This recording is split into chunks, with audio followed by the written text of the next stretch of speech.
This celebrated bestseller offers an understanding of your personal financial problems that will guide you through a lifetime. The Richest Man in Babylon uses success secrets of the ancients to lead you onto the road of happiness and prosperity. And now, The Richest Man in Babylon. Forward. Our prosperity as a nation depends upon the personal financial prosperity of each of us as individuals.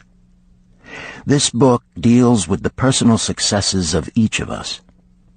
Success means accomplishments as the result of our own efforts and abilities. Proper preparation is the key to our success.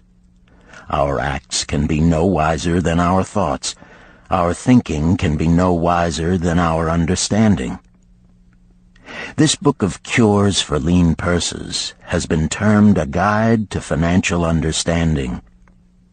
That indeed is its purpose, to offer those who are ambitious for financial success an insight which will aid them to acquire money, to keep money, and to make their surpluses earn more money. In the pages which follow, we are taken back to Babylon, the cradle in which was nurtured the basic principles of finance now recognized and used the world over. To new readers, the author is happy to extend the wish that its pages may contain for them the same inspiration for growing bank accounts, greater financial successes, and the solution of difficult personal financial problems so enthusiastically reported by readers from coast to coast. To the business executives who have distributed these tales in such generous quantities to friends, relatives, employees, and associates, the author takes this opportunity to express his gratitude. No endorsement could be higher than that of practical men who appreciate its teachings because they themselves have worked up to important successes by applying the very principles it advocates. Babylon became the wealthiest city of the ancient world because its citizens were the richest people of their time. They appreciated the value of money. They practiced sound financial principles in acquiring money, keeping money, and making their money earn more money. They provided for themselves what we all desire: incomes for the future. GSC. Chapter 1. The Man Who Desired Gold. Banseer, the chariot builder of Babylon, was thoroughly discouraged. From his seat upon the low wall surrounding his property, he gazed sadly at his simple home and the open workshop in which stood a partially completed chariot. His wife frequently appeared at the open door. Her furtive glances in his direction reminded him that the meal bag was almost empty and he should be at work finishing the chariot, hammering and hewing, polishing and painting, stretching taut the leather over the wheel rims, preparing it for delivery so he could collect from his wealthy customer. Nevertheless, his fat, muscular body sat stolidly upon the wall. His slow mind was struggling patiently with a problem for which he could find no answer. The hot tropical sun, so typical of this valley of the Euphrates, beat down upon him mercilessly. Beads of perspiration formed upon his brow and trickled down unnoticed to lose themselves in the hairy jungle on his chest. Beyond his home towered the high terraced walls surrounding the king's palace. Nearby, cleaving the blue heavens, was the painted tower of the Temple of Bel. In the shadow of such grandeur was his simple home and many others far less neat and well cared for. Babylon was like this, a mixture of grandeur and squalor, of dazzling wealth and direst poverty, crowded together without plan or system within the protecting walls of the city. Behind him, had he cared to turn and look, The noisy chariots of the rich jostled and crowded aside the sandaled tradesmen as well as the barefooted beggars. Even the rich were forced to turn into the gutters to clear the way for the long lines of slave water carriers on the king's business, each bearing a heavy goatskin of water to be poured upon the hanging gardens. Bansir was too engrossed in his own problem to hear or heed the confused hubbub of the busy city. It was the unexpected twanging of the strings from a familiar lyre that aroused him from his reverie. He turned and looked into the sensitive, smiling face of his best friend, Kabai, the musician. "May the gods bless thee with great liberality, my good friend," began Kabai with an elaborate salute. "Yet it does appear they have already been so generous thou needst not to labor. I rejoice with thee in thy good fortune. More, I would even share it with thee. Pray, from thy purse, which must be bulging, else thou wouldst be busy in yon shop, extract but 2 humble shekels and lend them to me until after the nobleman's feast this night. Thou wilt not miss them ere they are returned." "If I did have 2 shekels," Bansir responded gloomily, "to no one could I lend them. Not even to you, my best of friends, for they would be my fortune, my entire fortune." No one lends his entire fortune, not even to his best friend. "What?"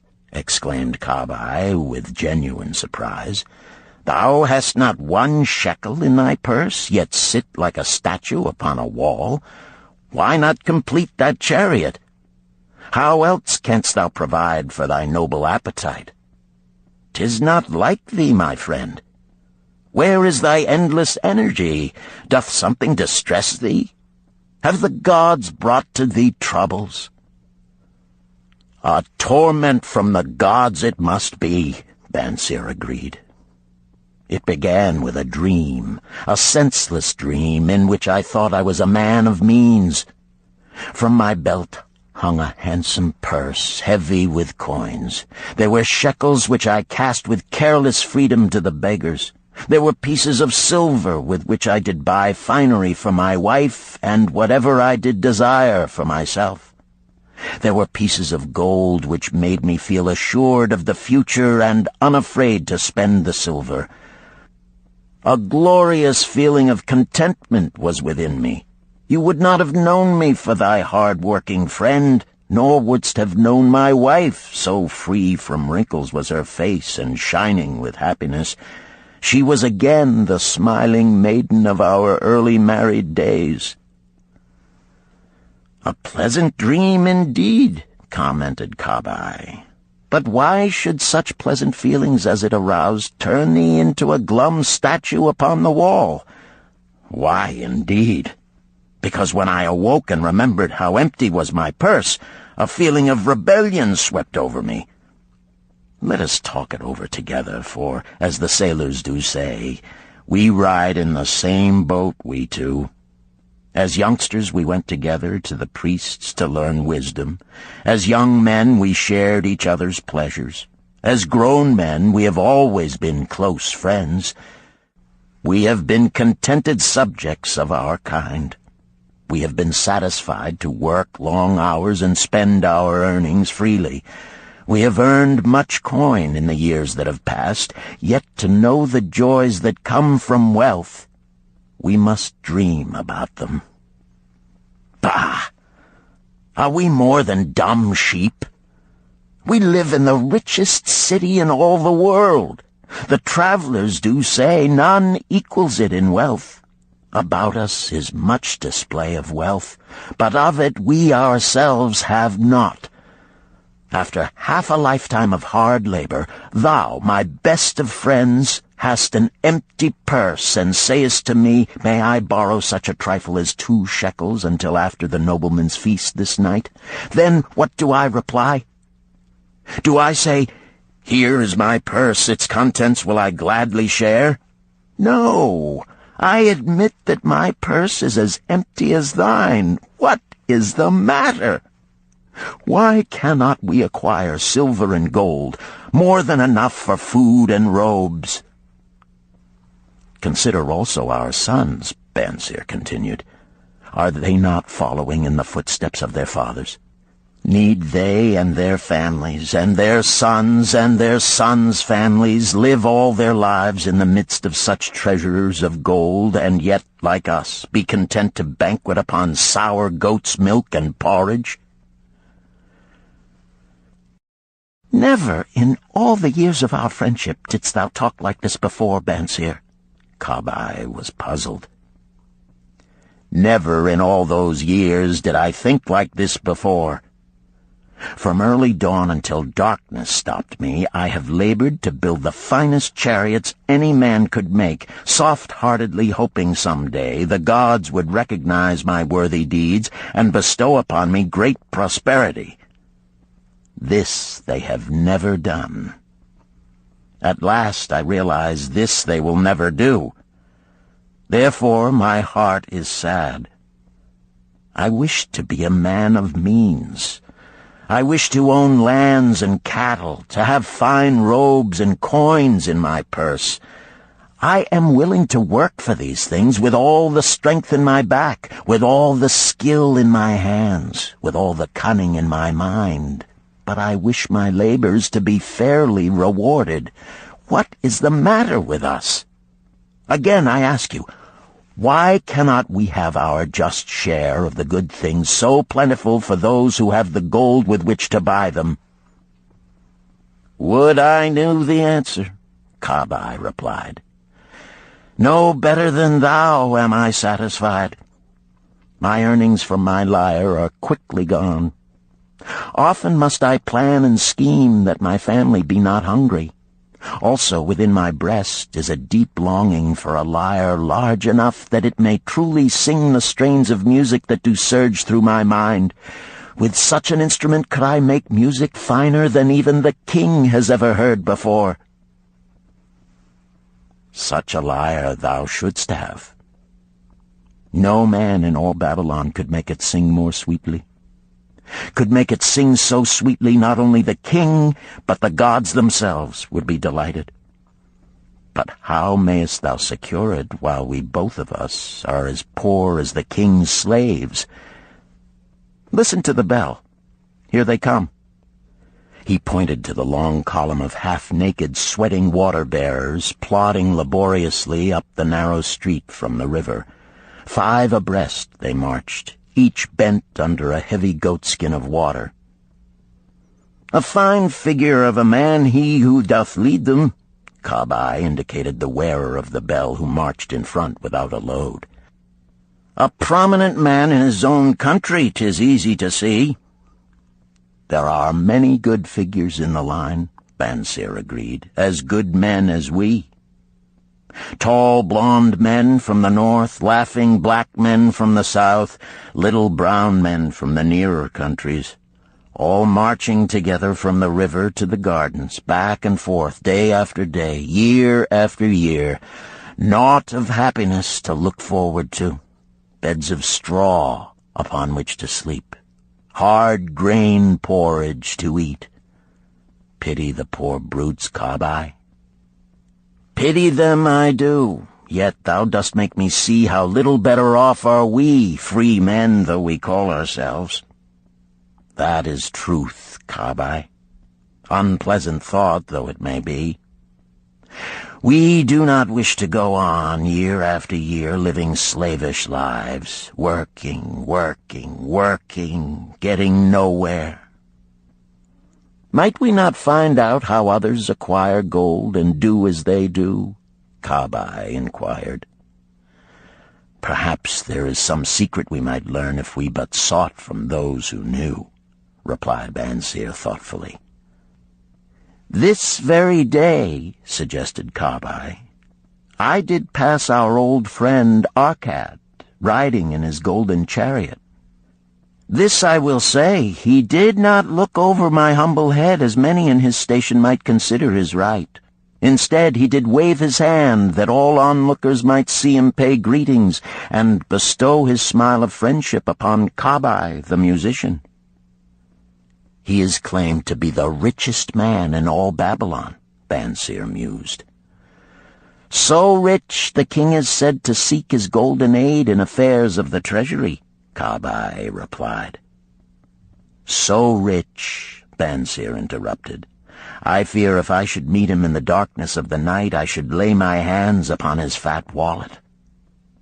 Nonsense, reproved Kabai. A man's wealth is not in the purse he carries. A fat purse quickly empties if there be no golden stream to refill it. Arkad has an income that constantly keeps his purse full, no matter how liberally he spends. Income, that is the thing, ejaculated Bansir.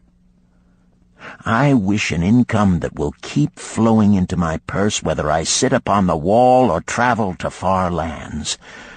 Arkad must know how a man can make an income for himself. Dost suppose it is something he could make clear to a mind as slow as mine? Methinks he did teach his knowledge to his son, Nomasir, Kabai responded.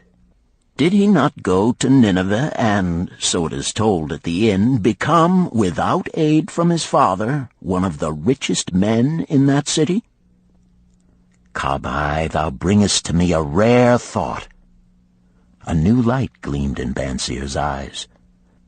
It costs nothing to ask wise advice from a good friend, and Arkad was always that. Never mind though our purses be as empty as the falcon's nest of a year ago. Let that not detain us. We are weary of being without gold in the midst of plenty. We wish to become men of means. Come, let us go to Arkad and ask how we also may acquire incomes for ourselves. Thou speakest with true inspiration, Bansir. Thou bringest to my mind a new understanding. Thou makest me to realize the reason why we have never found any measure of wealth. We never sought it. Thou hast labored patiently to build the staunchest chariots in Babylon. To that purpose was devoted your best endeavors. Therefore, at it thou didst succeed. I strove to become a skillful lyre player, and at it I did succeed. In those things toward which we exerted our best endeavors, we succeeded. The gods were content to let us continue thus. Now at last we see a light, bright like that from the rising sun. It biddeth us to learn more, that we may prosper more. With a new understanding, we shall find honorable ways to accomplish our desires. Let us go to Arkad this very day, Bansir urged.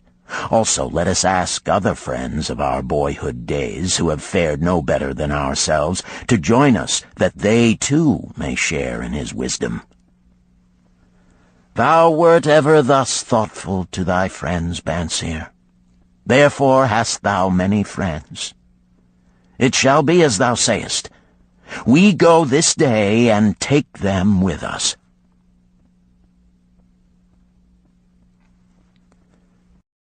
Chapter 2. The Richest Man in Babylon. In old Babylon there once lived a certain very rich man named Arkad. Far and wide he was famed for his great wealth. Also was he famed for his liberality. He was generous in his charities. He was generous with his family. He was liberal in his own expenses. But nevertheless, each year his wealth increased more rapidly than he spent it. And there were certain friends of younger days who came to him and said, You, Arkad, are more fortunate than we. You have become the richest man in all Babylon, while we struggle for existence. You can wear the finest garments, and you can enjoy the rarest foods, while we must be content if we can clothe our families in raiment that is presentable and feed them as best we can. Yet once we were equal. We studied under the same master. We played in the same games, and in neither the studies nor the games did you outshine us. And in the years since, you have been no more an honorable citizen than we.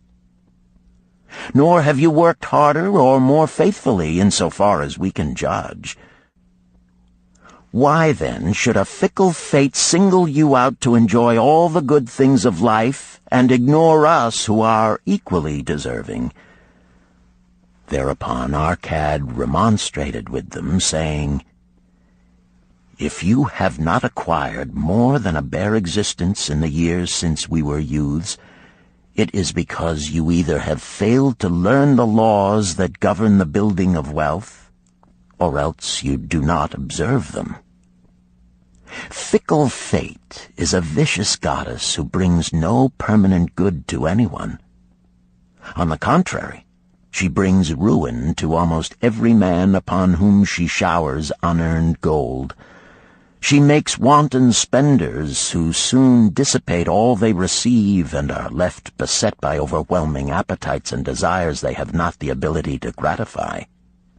Yet others whom she favors become misers and hoard their wealth, fearing to spend what they have, knowing they do not possess the ability to replace it. They further are beset by fear of robbers and doom themselves to lives of emptiness and secret misery.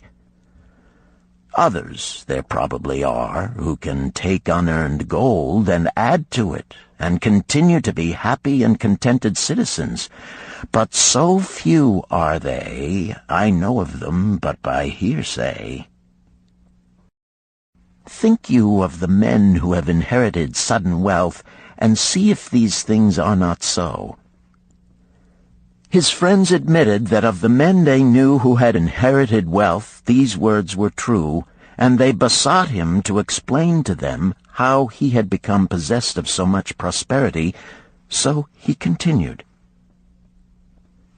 In my youth, I looked about me and saw all the good things there were to bring happiness and contentment, and I realized that wealth increased the potency of all these.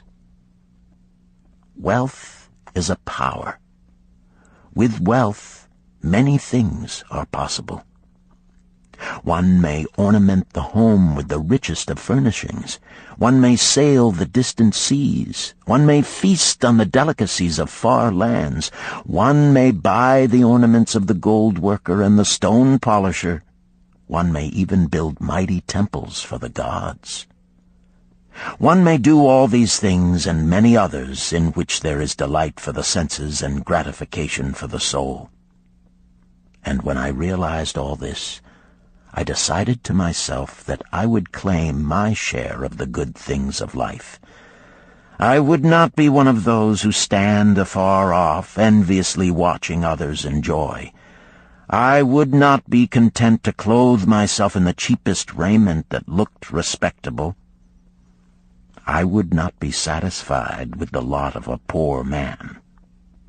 On the contrary, I would make myself a guest at this banquet of good things. Being, as you know, the son of a humble merchant, one of a large family with no hope of an inheritance, and not being endowed, as you have so frankly said, with superior powers or wisdom, I decided that if I was to achieve what I desired, time and study would be required. As for time, all men have it in abundance. You, each of you, have let slip by sufficient time to have made yourselves wealthy. Yet you admit you have nothing to show except your good families, of which you can be justly proud. As for study, did not our wise teacher teach us that learning was of two kinds? The one kind being the things we learned and knew, and the other being the training that taught us how to find out what we did not know. Therefore did I decide to find out how one might accumulate wealth, and, when I had found out, to make this my task and do it well. For is it not wise that we should enjoy while we dwell in the brightness of the sunshine? For sorrows enough shall descend upon us when we depart for the darkness of the world of spirit. I found employment as a scribe in the hall of records, and long hours each day I labored upon the clay tablets.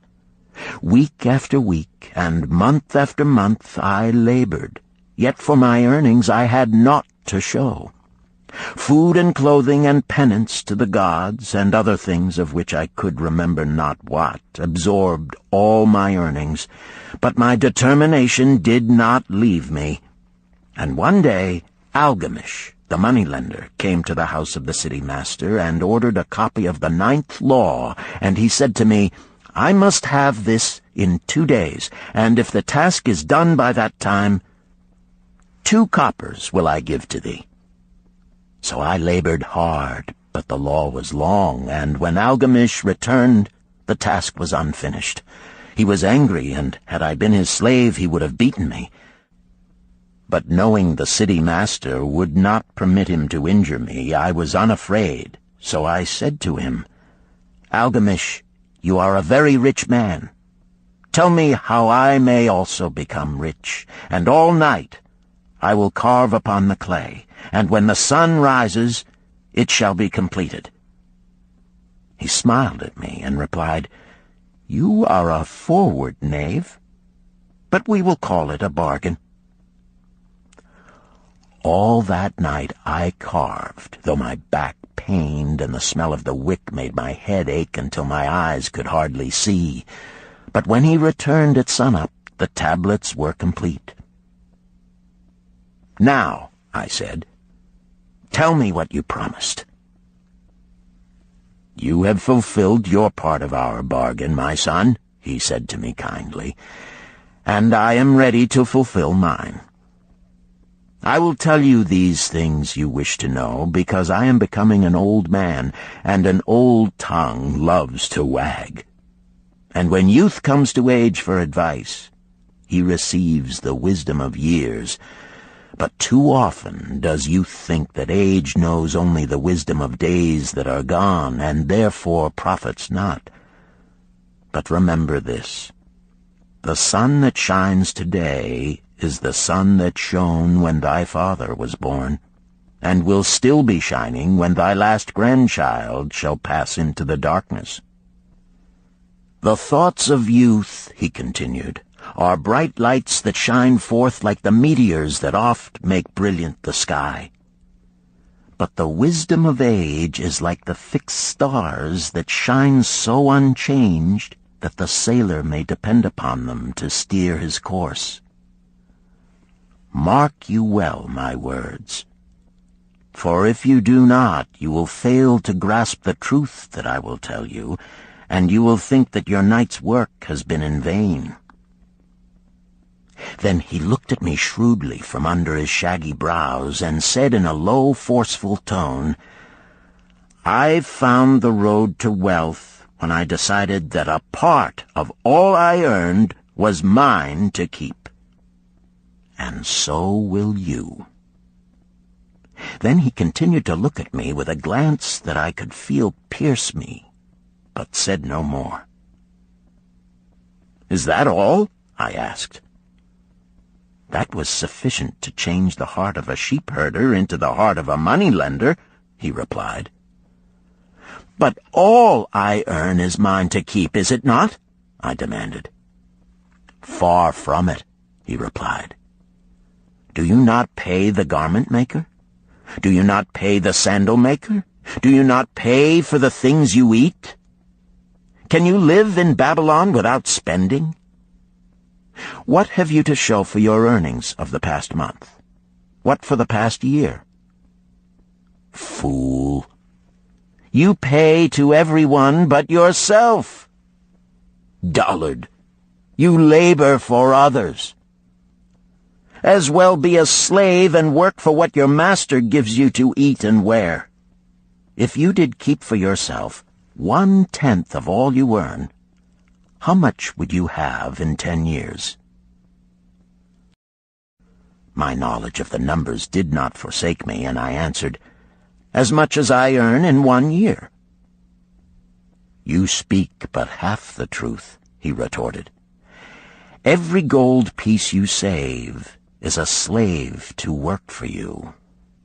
Every copper it earns is its child that also can earn for you. If you would become wealthy, then what you save must earn, and its children must earn, that all may help to give to you the abundance you crave.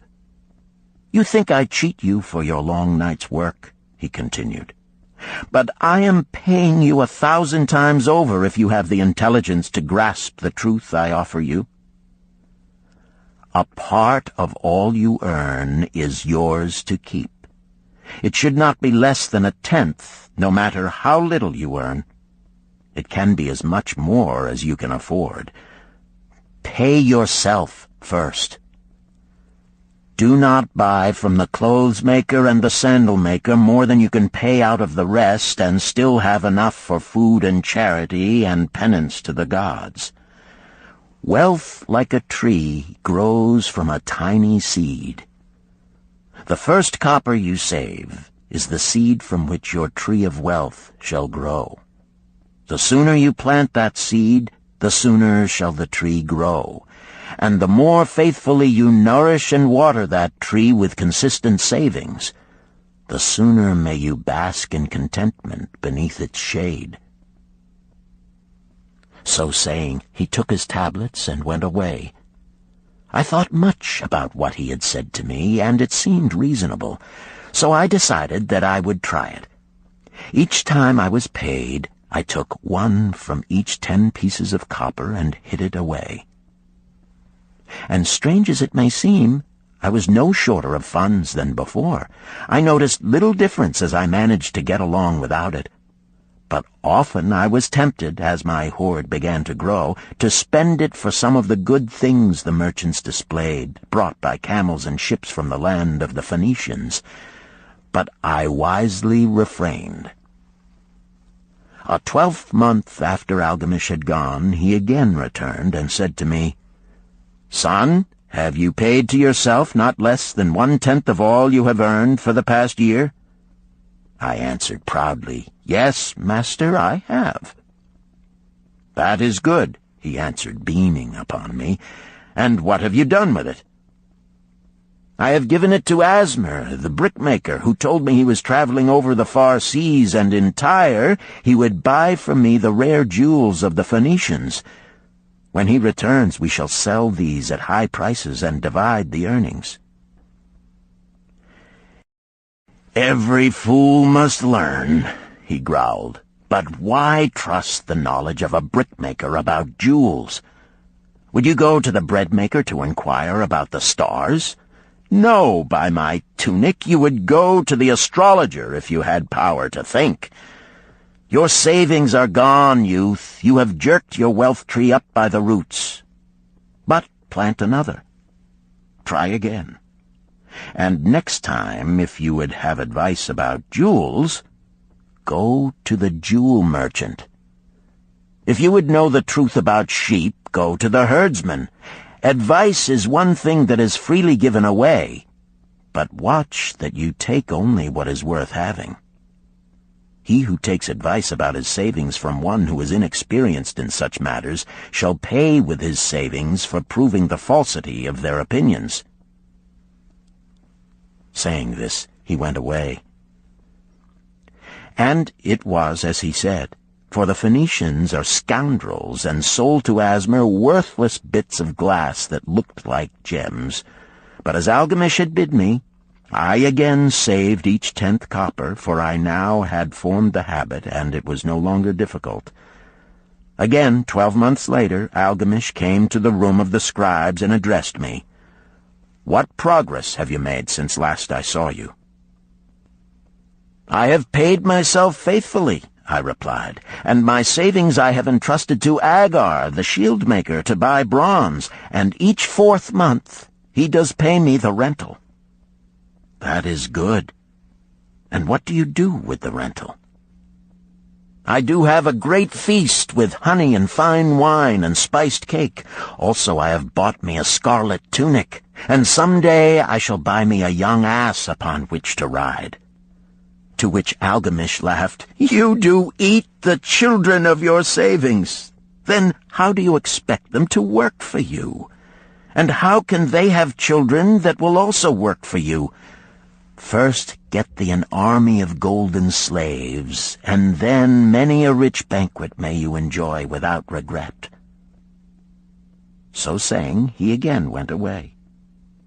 Nor did I again see him for 2 years, when he once more returned, and his face was full of deep lines, and his eyes drooped, for he was becoming a very old man. And he said to me, "Arcad, hast thou yet achieved the wealth thou dreamed of?"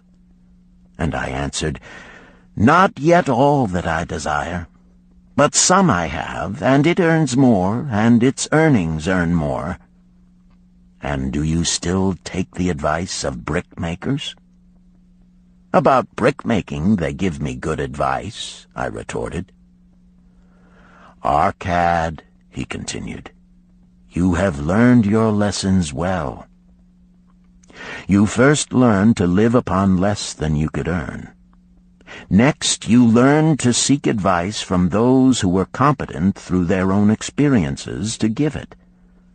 And lastly, you have learned to make gold work for you. You have taught yourself how to acquire money, how to keep it, and how to use it. Therefore, you are competent for a responsible position. I am becoming an old man. My sons think only of spending and give no thought to earning. My interests are great, and I fear too much for me to look after. If you will go to Nippur and look after my lands there, I shall make you my partner, and you shall share in my estate." So I went to Nippur and took charge of his holdings, which were large, and because I was full of ambition and because I had mastered the 3 laws of successfully handling wealth, I was enabled to increase greatly the value of his properties. So I prospered much, and when the spirit of Algamish departed for the sphere of darkness, I did share in his estate as he had arranged under the law. So spake Arcad, and when he had finished his tale, one of his friends said, "You were indeed fortunate that Algamish made you an heir." "Fortunate only in that I had the desire to prosper before I first met him. For 4 years did I not prove my definiteness of purpose by keeping 1/10 of all I earned? Would you call a fisherman lucky who for years so studied the habits of the fish that with each changing wind he could cast his nets about them? Opportunity is a haughty goddess who wastes no time with those who are unprepared. You had strong willpower to keep on after you lost your first year's savings. You are unusual in that way," spoke up another. "Willpower," retorted Arcad. "What nonsense! Do you think willpower gives a man the strength to lift a burden the camel cannot carry, or to draw a load the oxen cannot budge? Willpower is but the unflinching purpose to carry a task you set for yourself to fulfillment. If I set for myself a task, be it ever so trifling, I shall see it through. How else shall I have confidence in myself to do important things? Should I say to myself, for 100 days as I walk across the bridge into the city, I will pick from the road a pebble and cast it into the stream? I would do it. If on the 7th day I passed by without remembering, I would not say to myself, tomorrow I will cast 2 pebbles, which will do as well. Instead, I would retrace my steps and cast the pebble. Nor on the 20th day would I say to myself, Arcad, this is useless. What does it avail you to cast a pebble every day? Throw in a handful and be done with it. No, I would not say that, nor do it, When I set a task for myself, I complete it. Therefore, I am careful not to start difficult and impractical tasks, because I love leisure." And then another friend spoke up and said, "If what you tell is true, and it does seem, as you have said, reasonable, then being so simple, if all men did it, there would not be enough wealth to go around." "Wealth grows wherever men exert energy," Arcad replied. "If a rich man builds him a new palace, is the gold he pays out gone? No, the brickmaker has part of it, and the laborer has part of it, and the artist has part of it, and everyone who labors upon the house has part of it. Yet, when the palace is completed, is it not worth all it cost? And is the ground upon which it stands not worth more because it is there? And is the ground that adjoins it not worth more because it is there? Wealth grows in magic ways. No man can prophesy the limit of it. Have not the Phoenicians built great cities on barren coasts with the wealth that comes from their ships of commerce on the seas? What then do you advise us to do that we also may become rich?" asked still another of his friends. "The years have passed, and we are no longer young men, and we have nothing put by." "I advise that you take the wisdom of Algamish and say to yourselves, 'A part of all I earn is mine to keep.' Say it in the morning when you first arise, say it at noon, say it at night. Say it each hour of every day. Say it to yourself until the words stand out like letters of fire across the sky. Impress yourself with the idea. Fill yourself with the thought. Then take whatever portion seems wise. Let it be not less than 1/10, and lay it by. Arrange your other expenditures to do this if necessary, but lay by that portion first. Soon you will realize what a rich feeling it is to own a treasure upon which you alone have claim. As it grows, it will stimulate you. A new joy of life will thrill you. Greater efforts will come to you to earn more. For of your increased earnings, will not the same percentage be also yours to keep? Then learn to make your treasure work for you. Make it your slave. Make its children and its children's children work for you. Ensure an income for thy future. Look thou at the aged, and forget not that in the days to come thou also will be numbered among them. Therefore invest thy treasure with greatest caution that it be not lost. Usurious rates of return are deceitful sirens that sing but to lure the unwary upon the rocks of loss and remorse.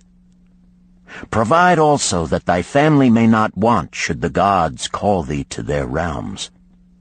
For such protection it is always possible to make provision with small payments at regular intervals.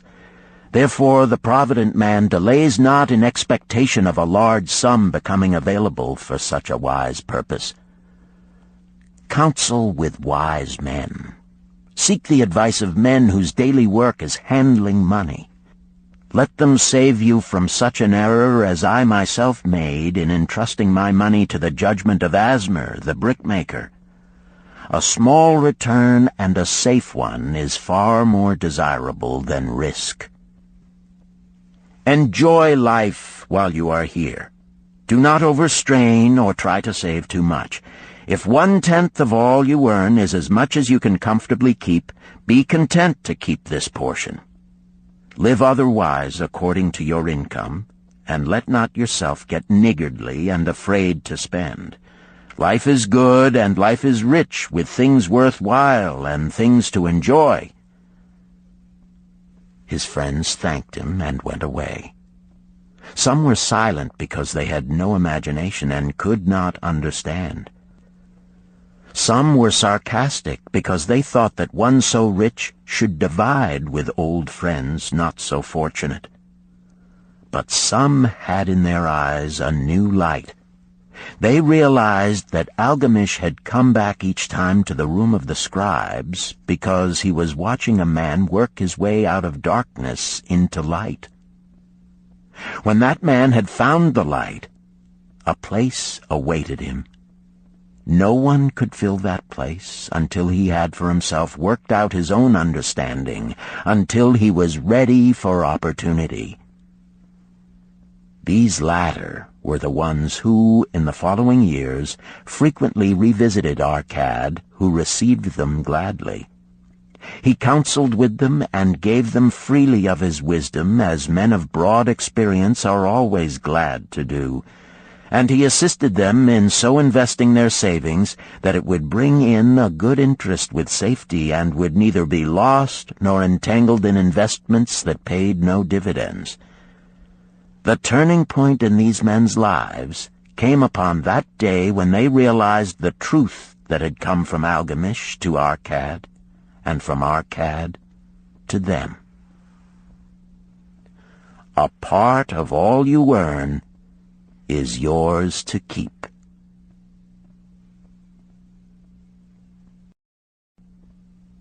Chapter 3. 7 Cures for a Lean Purse. The glory of Babylon endures. Down through the ages, its reputation comes to us as the richest of cities, its treasures as fabulous. Yet it was not always so. The riches of Babylon were the results of the wisdom of its people. They first had to learn how to become wealthy. When the good King Sargon returned to Babylon after defeating his enemies, the Elamites, he was confronted with a serious situation. The royal chancellor explained it to the king thus: "After many years of great prosperity brought to our people because your majesty built the great irrigation canals and the mighty temples of the gods, now that these works are completed, the people seem unable to support themselves. The laborers are without employment. The merchants have few customers. The farmers are unable to sell their produce. The people have not enough gold to buy food." "But where has all the gold gone that we spent for these great improvements?" demanded the king. "It has found its way, I fear," responded the chancellor, "into the possession of a few very rich men of our city. It filtered through the fingers of most of our people as quickly as the goat's milk goes through the strainer. Now that the stream of gold has ceased to flow, most of our people have nothing to show for their earnings." The king was thoughtful for some time. Then he asked, "Why should so few men be able to acquire all the gold?" "Because they know how," replied the chancellor. "One may not condemn a man for succeeding because he knows how. Neither may one with justice take away from a man what he has fairly earned to give to men of less ability." "But why," demanded the king, "should not all the people learn how to accumulate gold and therefore become themselves rich and prosperous?" "Quite possible, Your Excellency. But who can teach them? Certainly not the priests, because they know naught of money-making."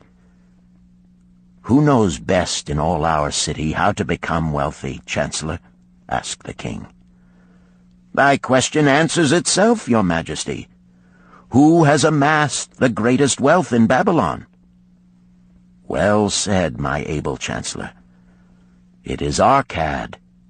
He is the richest man in Babylon. Bring him before me on the morrow." Upon the following day, as the king had decreed, Arcad appeared before him, straight and sprightly, despite his 80 years and 10. "Arcad," spoke the king, "is it true thou art the richest man in Babylon?" "So it is reported, Your Majesty, and no man disputes it." "How becamest thou so wealthy?" "By taking advantage of opportunities available to all citizens of our good city." Thou hadst nothing to start with? Only a great desire for wealth. Besides this, nothing. Arcad, continued the king, our city is in a very unhappy state because a few men know how to acquire wealth and therefore monopolize it, while the mass of our citizens lack the knowledge of how to keep any part of the gold they receive. It is my desire that Babylon be the wealthiest city in the world.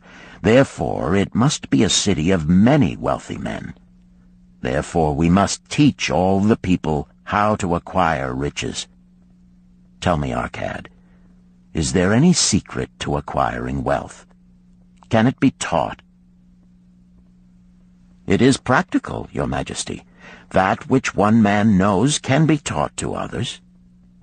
The king's eyes glowed. Arcad, thou speakest the words I wish to hear. Wilt thou lend thyself to this great cause?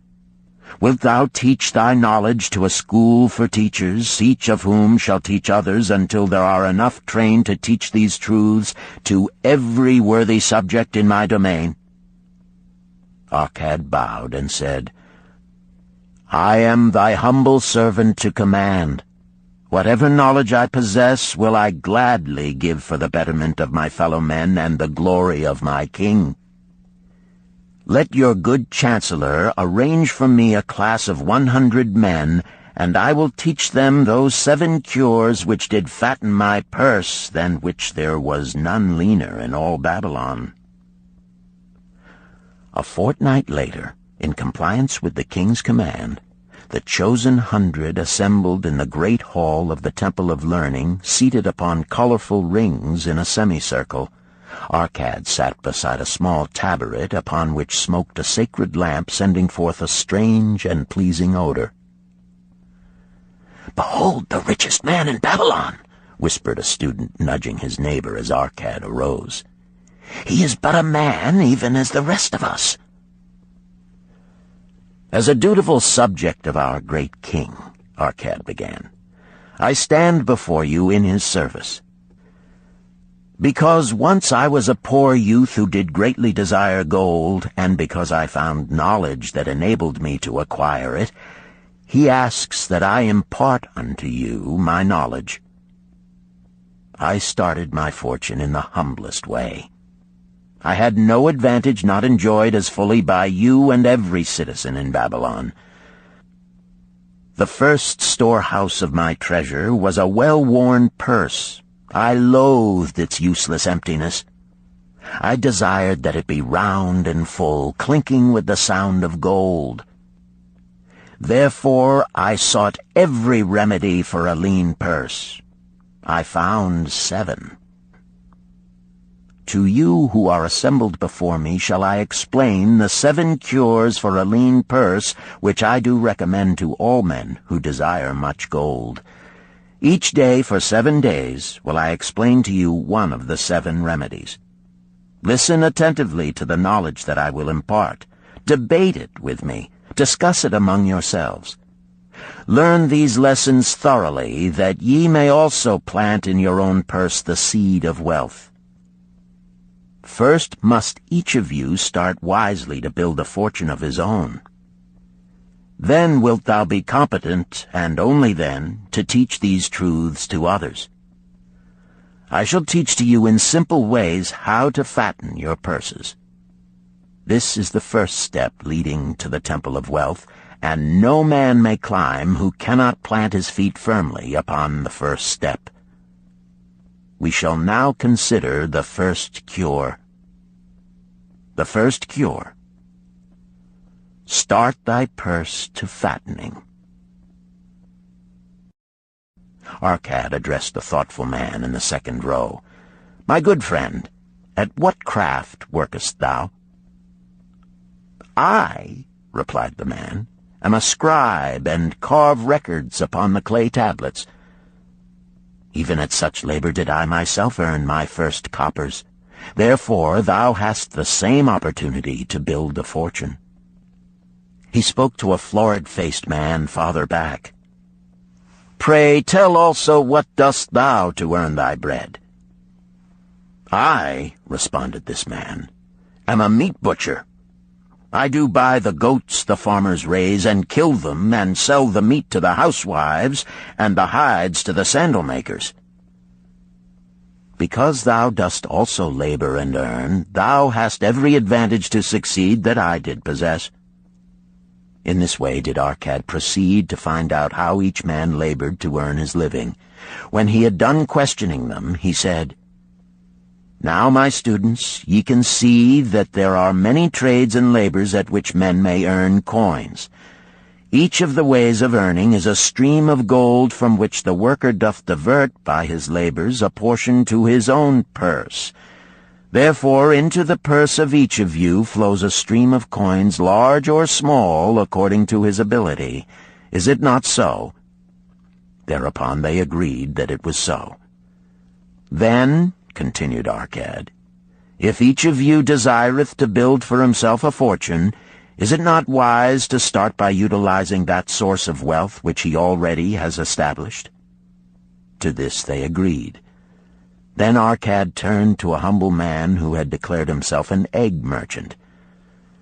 "If thou select one of thy baskets, and put into it each morning 10 eggs, and take out from it each evening 9 eggs, what will eventually happen?" "It will become in time overflowing." "Why?" "Because each day I put in 1 more egg than I take out." Arcad turned to the class with a smile. "Does any man here have a lean purse?" First they looked amused, then they laughed. Lastly, they waved their purses in jest. "All right," he continued. "Now I shall tell thee the first remedy I learned to cure a lean purse. Do exactly as I have suggested to the egg merchant. For every 10 coins thou placest within thy purse, take out for use but 9. Thy purse will start to fatten at once, and its increasing weight will feel good in thy hand and bring satisfaction to thy soul. Deride not what I say because of its simplicity. Truth is always simple. I told thee I would tell how I built my fortune. This was my beginning. I, too, carried a lean purse and cursed it because there was naught within to satisfy my desires. But when I began to take out from my purse but 9 parts of 10 I put in, it began to fatten. So will thine. Now I will tell a strange truth, the reason for which I know not. When I ceased to pay out more than 9/10 of my earnings, I managed to get along just as well. I was not shorter than before. Also, ere long did coins come to me more easily than before. Surely it is a law of the gods that unto him who keepeth and spendeth not a certain part of all his earnings shall gold come more easily. Likewise him whose purse is empty does gold avoid. Which desirest thou the most? Is it the gratification of thy desires of each day, a jewel, a bit of finery, better raiment, more food, things quickly gone and forgotten? Or is it substantial belongings, gold, lands, herds, merchandise, income-bringing investments? The coins thou takest from thy purse bring the first. The coins thou leavest within it will bring the latter. This, my students, was the first cure I did discover for my lean purse. For each 10 coins I put in, to spend but 9.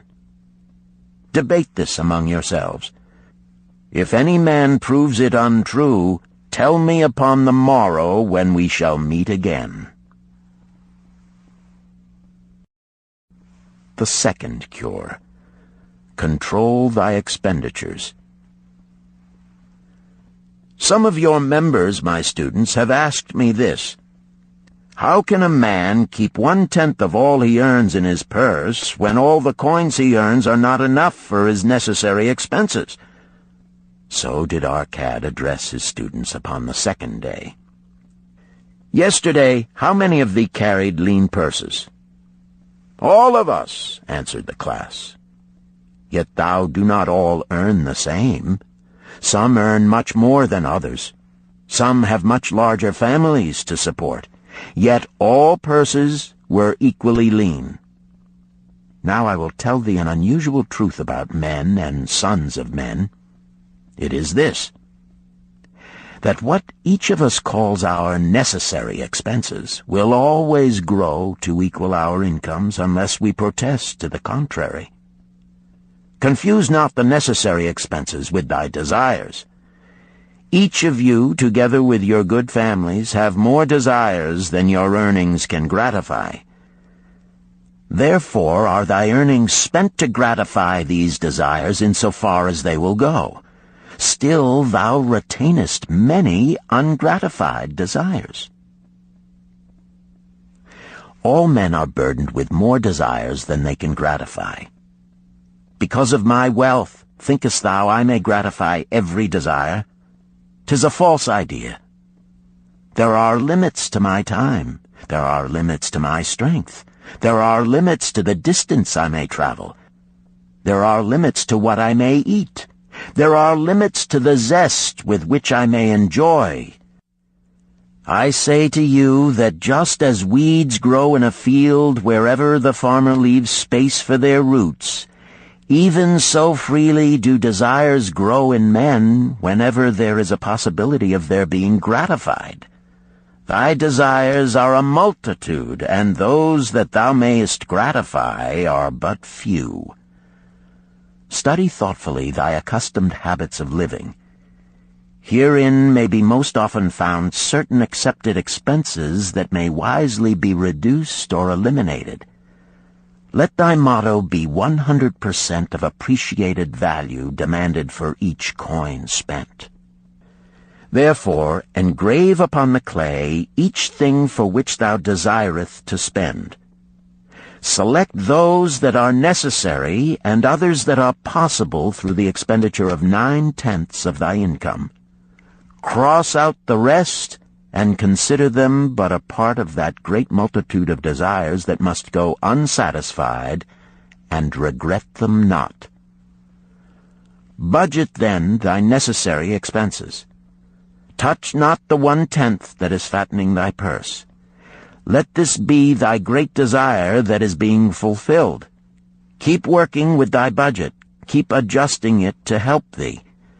Make it thy first assistant in defending thy fattening purse. Hereupon one of the students, wearing a robe of red and gold, arose and said, "I am a free man. I believe that it is my right to enjoy the good things of life. Therefore do I rebel against the slavery of a budget which determines just how much I may spend and for what. I feel it would take much pleasure from my life and make me little more than a pack-ass to carry a burden." To him Arcad replied, "Who, my friend, would determine thy budget?" "I would make it for myself," responded the protesting one. "In that case, were a pack-ass to budget his burden, would he include therein jewels and rugs and heavy bars of gold? Not so. He would include hay and grain and a bag of water for the desert trail. The purpose of a budget is to help thy purse to fatten.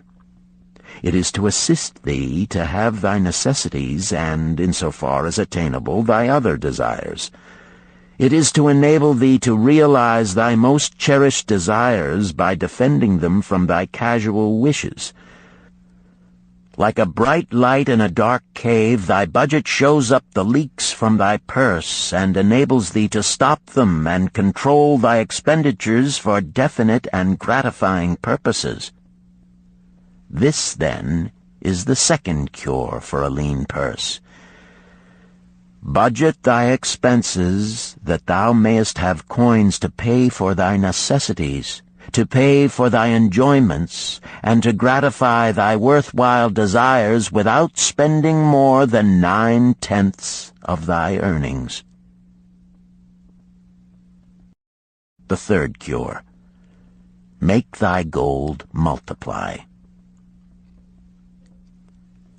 Behold, thy lean purse is fattening. Thou hast disciplined thyself to leave therein 1/10 of all thou earnest. Thou hast controlled thy expenditures to protect thy growing treasure.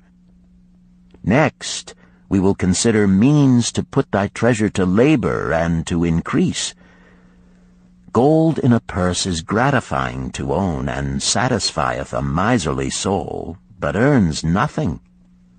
The gold we may retain from our earnings is but the start.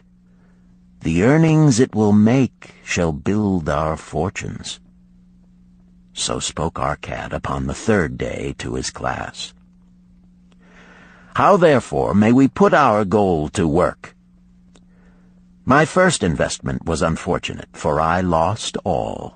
Its tale I will relate later. My first profitable investment was a loan I made to a man named Agar, a shield maker. Once each year did he buy large shipments of bronze brought from across the sea to use in his trade.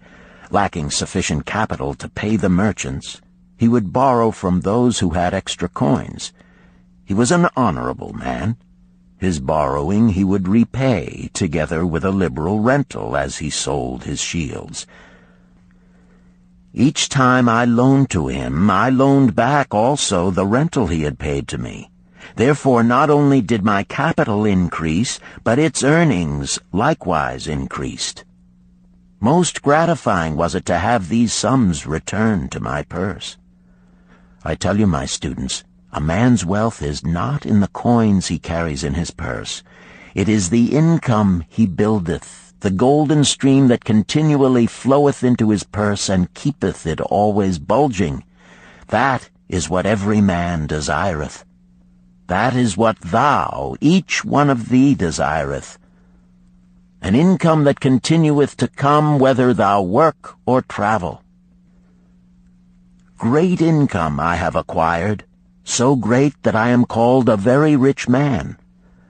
My loans to Agar were my first training in profitable investment. Gaining wisdom from this experience, I extended my loans and investments as my capital increased.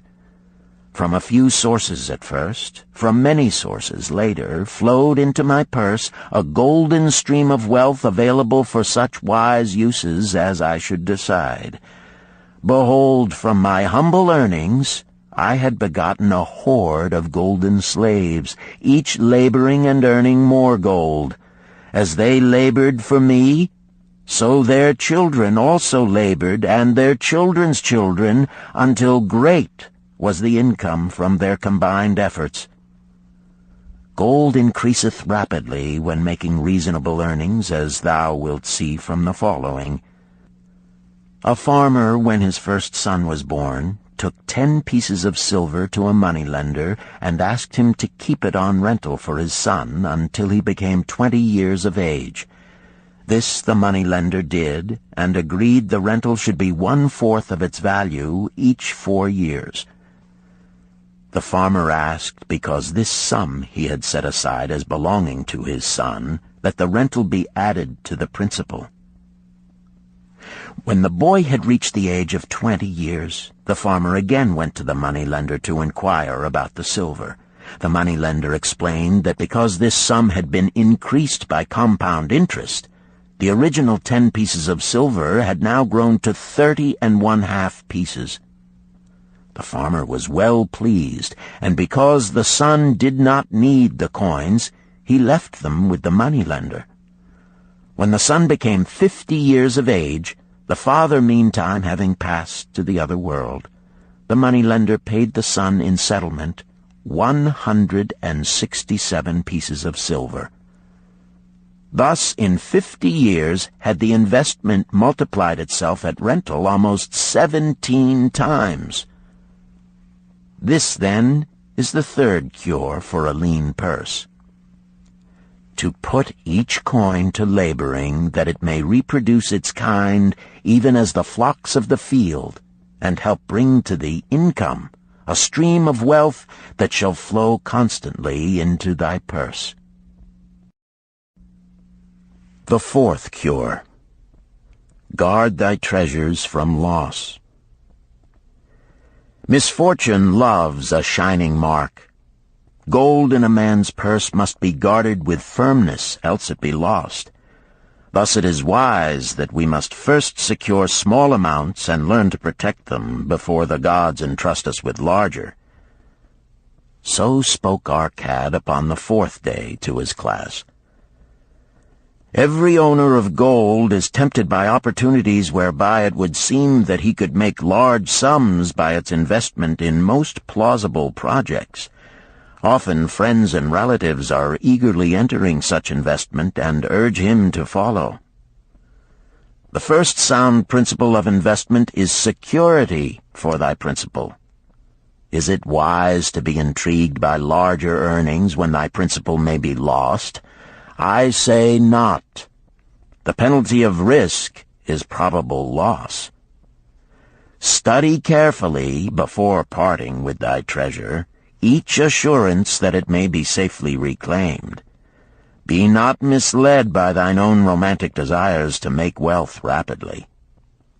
Before thou loan it to any man, assure thyself of his ability to repay and his reputation for doing so, that thou mayest not unwittingly be making him a present of thy hard-earned treasure. Before thou entrust it as an investment in any field, acquaint thyself with the dangers which may beset it. My own first investment was a tragedy to me at the time. The guarded savings of a year I did entrust to a brickmaker named Asmer, who was traveling over the far seas, and in Tyre agreed to buy for me the rare jewels of the Phoenicians. These we would sell upon his return and divide the profits. The Phoenicians were scoundrels and sold him bits of glass. My treasure was lost. Today, my training would show to me at once the folly of entrusting a brickmaker to buy jewels. Therefore do I advise thee from the wisdom of my experiences, be not too confident of thine own wisdom in entrusting thy treasures to the possible pitfalls of investments. Better by far to consult the wisdom of those experienced in handling money for profit. Such advice is freely given for the asking, and may readily possess a value equal in gold to the sum thou considerest investing. In truth, such is its actual value if it save thee from loss. This, then, is the fourth cure for a lean purse, and of great importance if it prevent thy purse from being emptied once it has become well filled. Guard thy treasure from loss by investing only where thy principal is safe, where it may be reclaimed if desirable, and where thou wilt not fail to collect a fair rental. Consult with wise men. Secure the advice of those experienced in the profitable handling of gold. Let their wisdom protect thy treasure from unsafe investments. This ends Disc 1. The Richest Man in Babylon, Disc 2. The fifth cure. Make of thy dwelling a profitable investment. If a man setteth aside 9 parts of his earnings upon which to live and enjoy life, and if any part of this 9 parts he can turn into a profitable investment without detriment to his well-being, then so much faster will his treasures grow. So spake our cad to his class at their 5th lesson. All too many of our men of Babylon do raise their families in unseemly quarters. They do pay to exacting landlords liberal rentals for rooms where their wives have not a spot to raise the blooms that gladden a woman's heart, and their children have no place to play their games except in the unclean alleys. No man's family can fully enjoy life unless they do have a plot of ground wherein children can play in the clean earth, and where the wife may raise not only blossoms but good rich herbs to feed her family. To a man's heart it brings gladness to eat the figs from his own trees and the grapes of his own vines, to own his own domicile and to have it a place he is proud to care for, putteth confidence in his heart and greater effort behind all his endeavors. Therefore do I recommend that every man own the roof that sheltereth him and his. Nor is it beyond the ability of any well-intentioned man to own his home. Hath not our great king so widely extended the walls of Babylon that within them much land is now unused, and may be purchased at sums most reasonable? Also I say to you, my students, that the money-lenders gladly consider the desires of men who seek homes and land for their families. Readily may thou borrow to pay the brickmaker and the builder for such commendable purposes, if thou can show a reasonable portion of the necessary sum which thou thyself hast provided for the purpose. Then when the house be built, thou canst pay the money-lender with the same regularity as thou didst pay the landlord, because each payment will reduce thy indebtedness to the money-lender. A few years will satisfy his loan. Then will thy heart be glad, because thou wilt own in thy own right a valuable property, and thy only cost will be the king's taxes. Also wilt thy good wife go more often to the river to wash thy robes, that each time returning she may bring a goatskin of water to pour upon the growing things. Thus come many blessings to the man who owneth his own house, and greatly will it reduce his cost of living, making available more of his earnings for pleasures and the gratification of his desires. This, then, is the fifth cure for a lean purse. Own thy own home. The sixth cure. Ensure a future income. The life of every man proceedeth from his childhood to his old age. This is the path of life, and no man may deviate from it, unless the gods call him prematurely to the world beyond. Therefore do I say that it behooves a man to make preparation for a suitable income in the days to come, when he is no longer young, and to make preparations for his family, should he be no longer with them to comfort and support them. This lesson shall instruct thee in providing a full purse when time has made thee less able to earn. So Arcad addressed his class upon the sixth day. The man who, because of his understanding of the laws of wealth, acquireth a growing surplus, should give thought to those future days.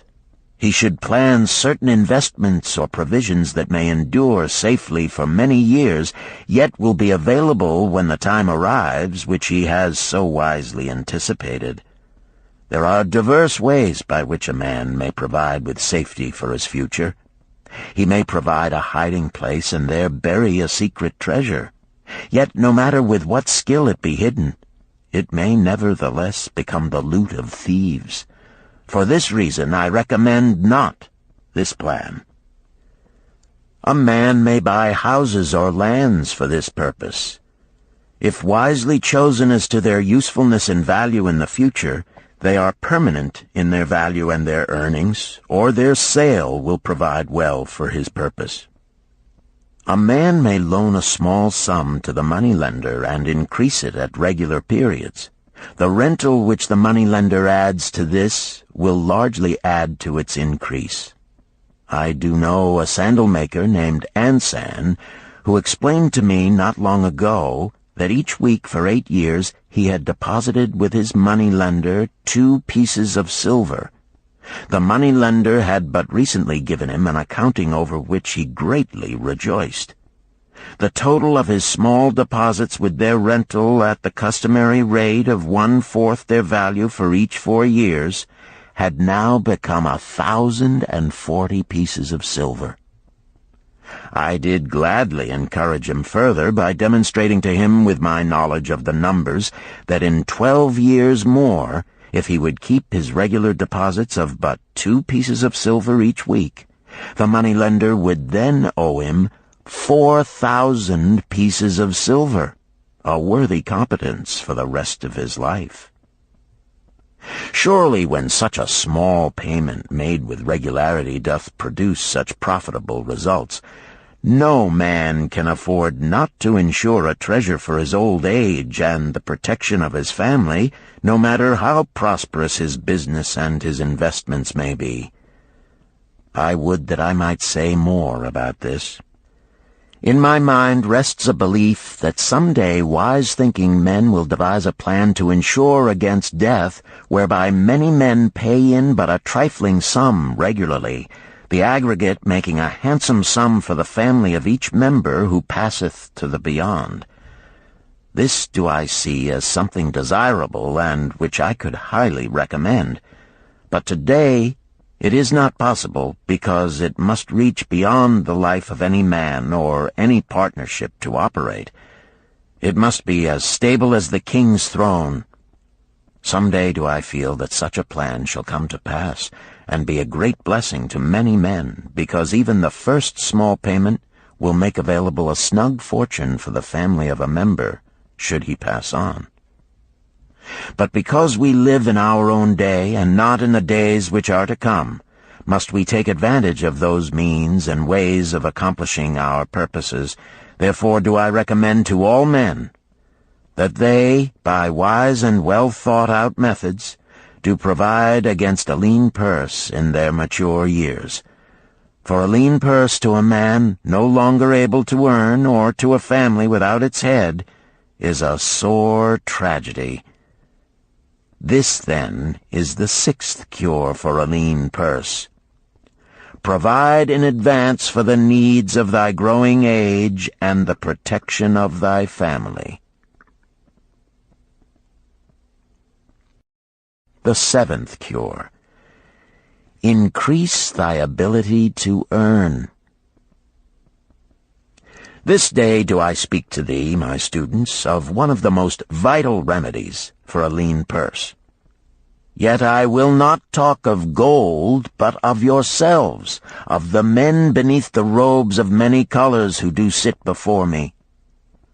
I will talk to you of those things within the minds and lives of men which do work for or against their success.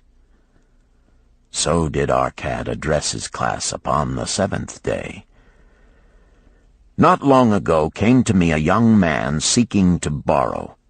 When I questioned him the cause of his necessity, he complained that his earnings were insufficient to pay his expenses. Thereupon I explained to him, this being the case, he was a poor customer for the moneylender, as he possessed no surplus earning capacity to repay the loan. What you need, young man, I told him, is to earn more coins. What dost thou to increase thy capacity to earn? All that I can do, he replied. 6 times within 2 moons have I approached my master to request my pay be increased, but without success. No man can go oftener than that. We may smile at his simplicity, yet he did possess one of the vital requirements to increase his earnings. Within him was a strong desire to earn more, a proper and commendable desire. Preceding accomplishment must be desire. Thy desires must be strong and definite. General desires are but weak longings. For a man to wish to be rich is of little purpose. For a man to desire 5 pieces of gold is a tangible desire which he can press to fulfillment. After he has backed his desire for 5 pieces of gold with strength of purpose to secure it, next he can find similar ways to obtain 10 pieces, and then 20 pieces, and later 1,000 pieces, and, behold, he has become wealthy. In learning to secure his one definite small desire, he hath trained himself to secure a larger one. This is the process by which wealth is accumulated, first in small sums, then in larger ones as a man learns and becomes more capable. Desires must be simple and definite.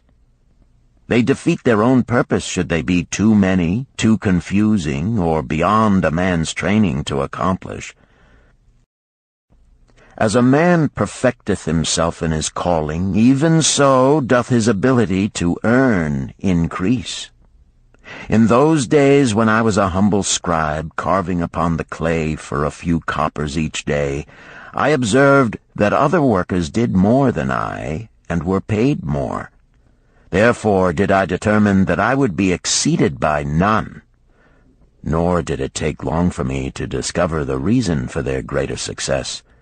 More interest in my work, more concentration upon my task, more persistence in my effort, and, behold, few men could carve more tablets in a day than I. With reasonable promptness my increased skill was rewarded, nor was it necessary for me to go 6 times to my master to request recognition. The more of wisdom we know, the more we may earn. That man who seeks to learn more of his craft shall be richly rewarded. If he is an artisan, he may seek to learn the methods and the tools of those most skillful in the same line. If he laboreth at the law or at healing, he may consult and exchange knowledge with others of his calling. If he be a merchant, he may continually seek better goods that can be purchased at lower prices. Always do the affairs of men change and improve, because keen-minded men seek greater skill that they may better serve those upon whose patronage they depend. Therefore I urge all men to be in the front rank of progress, and not to stand still, lest they be left behind. Many things come to make a man's life rich with gainful experiences. Such things as the following a man must do if he respects himself. He must pay his debts with all the promptness within his power, not purchasing that for which he is unable to pay.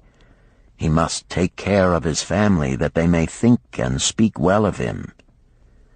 He must make a will of record, that in case the gods call him, proper and honorable division of his property be accomplished. He must have compassion upon those who are injured and smitten by misfortune, and aid them within reasonable limits. He must do deeds of thoughtfulness to those dear to him. Thus, the 7th and last remedy for a lean purse is to cultivate thy own powers, to study and become wiser, to become more skillful, to so act as to respect thyself. Thereby shalt thou acquire confidence in thyself to achieve thy carefully considered desires. These, then, are the 7 cures for a lean purse, which, out of the experience of a long and successful life, I do urge for all men who desire wealth. There is more gold in Babylon, my students, than thou dreamest of. There is abundance for all. Go thou forth and practice these truths, that thou mayest prosper and grow wealthy, as is thy right. Go thou forth and teach these truths, that every honorable subject of his majesty may also share liberally in the ample wealth of our beloved city. Chapter 4. Meet the Goddess of Good Luck. Babylonian Proverb. If a man be lucky, there is no foretelling the possible extent of his good fortune. Pitch him into the Euphrates, and like as not he will swim out with a pearl in his hand. The desire to be lucky is universal. It was just as strong in the breasts of men 4,000 years ago in ancient Babylon as it is in the hearts of men today. We all hope to be favored by the whimsical goddess of good luck. Is there some way we can meet her and attract not only her favorable attention, but her generous favors? Is there a way to attract good luck? That is just what the men of ancient Babylon wished to know. It is exactly what they decided to find out. They were shrewd men and keen thinkers. That explains why their city became the richest and most powerful city of their time. In that distant past, they had no schools or colleges. Nevertheless, they had a center of learning, and a very practical one it was. Among the towered buildings in Babylon was one that ranked in importance with the palace of the king, the hanging gardens, and the temples of the gods. You will find scant mention of it in the history books, more likely no mention at all, yet it exerted a powerful influence upon the thought of that time. This building was the temple of learning, where the wisdom of the past was expounded by voluntary teachers, and where subjects of popular interest were discussed in open forums. Within its walls, all men met as equals. The humblest of slaves could dispute with impunity the opinions of a prince of the royal house. Among the many who frequented the Temple of Learning was a wise rich man named Arcad, called the richest man in Babylon. He had his own special hall where almost any evening a large group of men, some old, some very young, but mostly middle-aged, gathered to discuss and argue interesting subjects. Suppose we listen in to see whether they knew how to attract good luck. The sun had just set like a great red ball of fire shining through the haze of desert dust when Arcad strolled to his accustomed platform.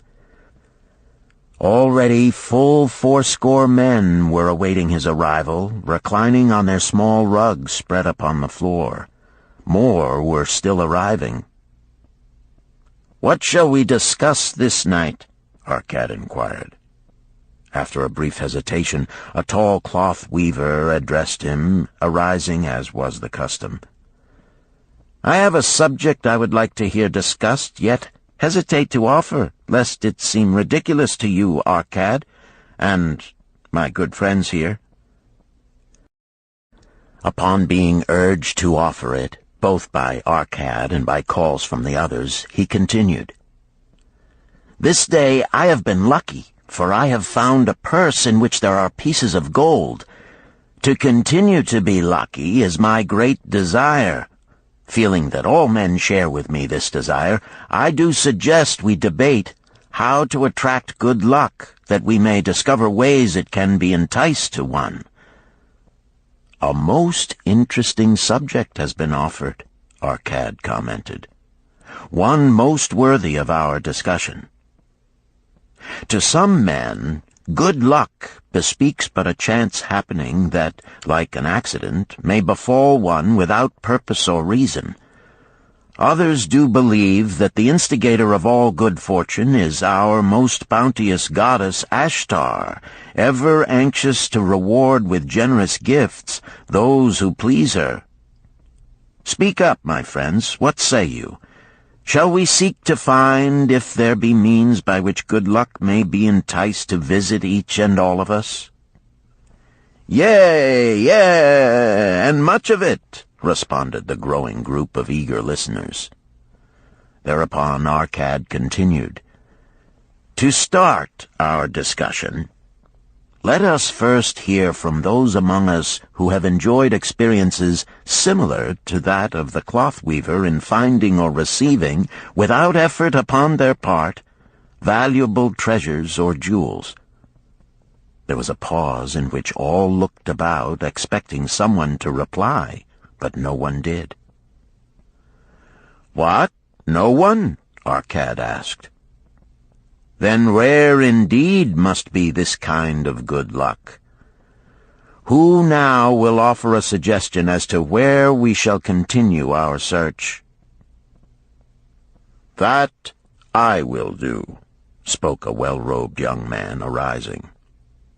"When a man speaketh of luck, is it not natural that his thoughts turn to the gaming tables?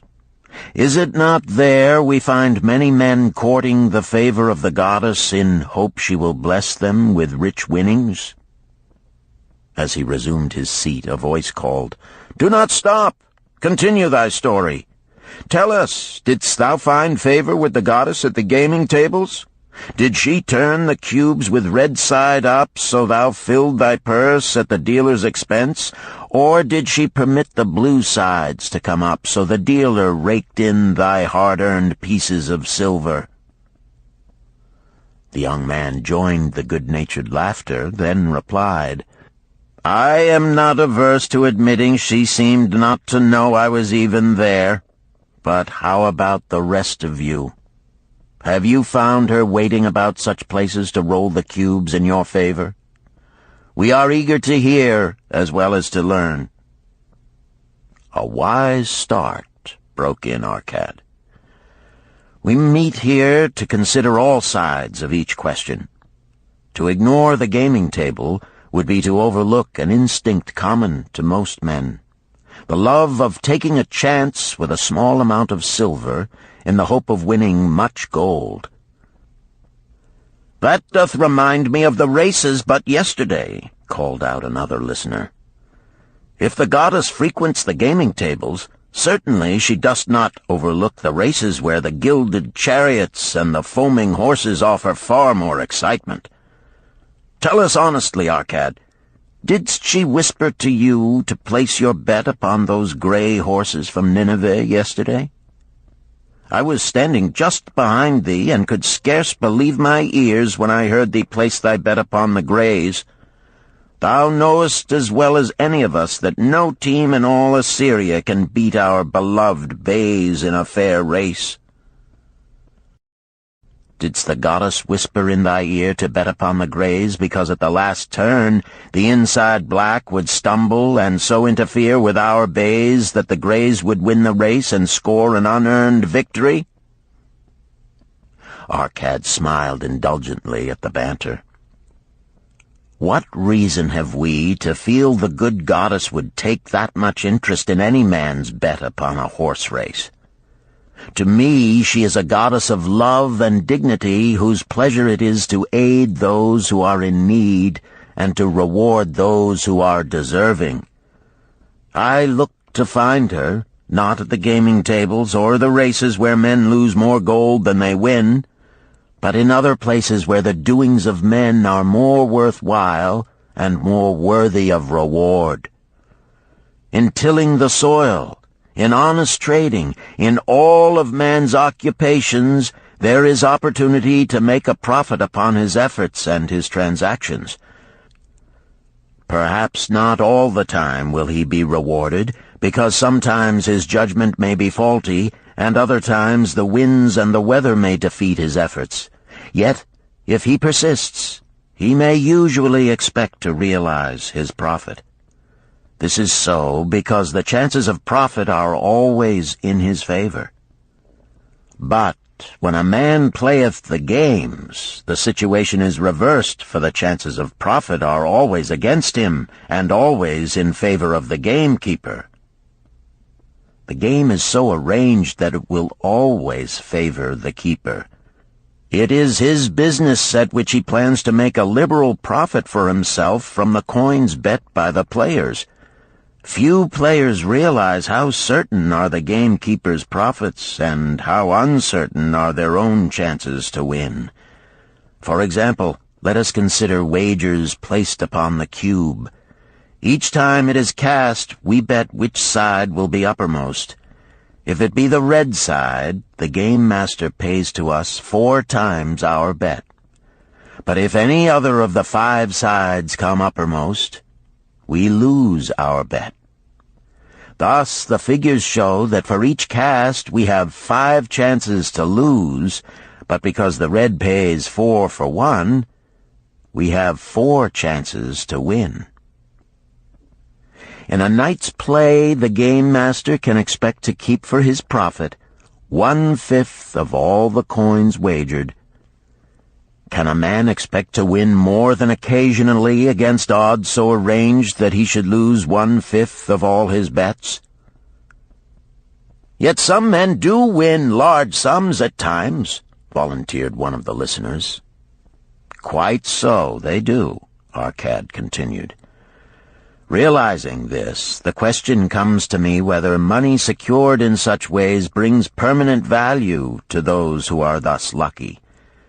Among my acquaintances are many of the successful men of Babylon, yet among them I am unable to name a single one who started his success from such a source. You who are gathered here tonight know many more of our substantial citizens.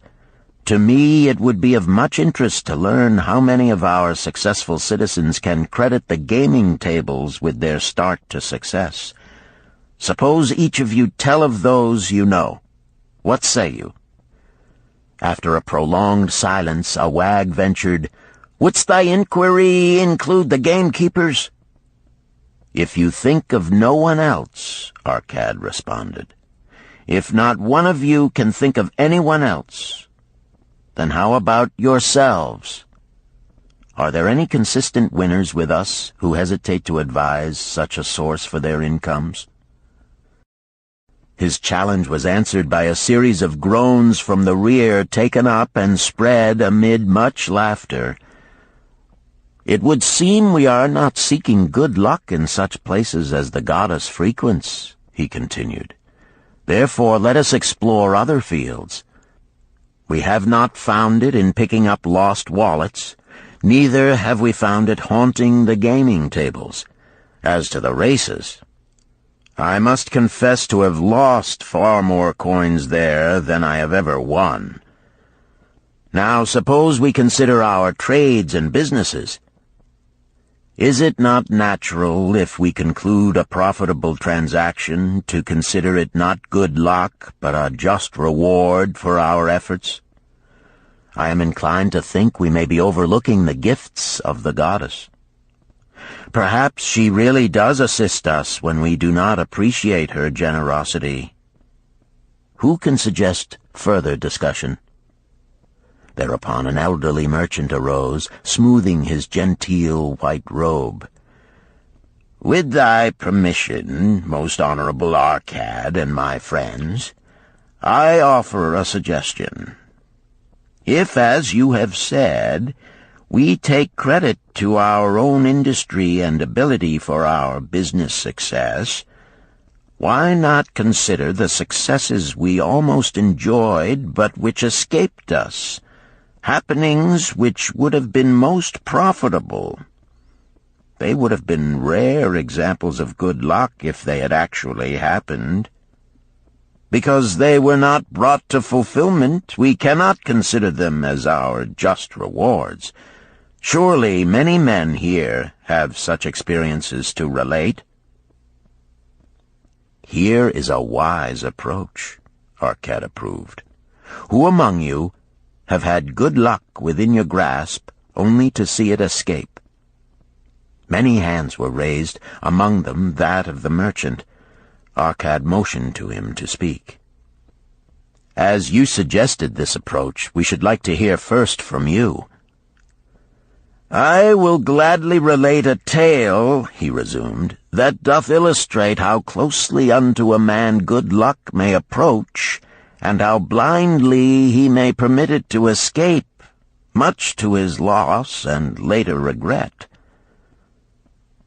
Many years ago, when I was a young man, just married and well started to earning, my father did come one day and urge most strongly that I enter upon an investment.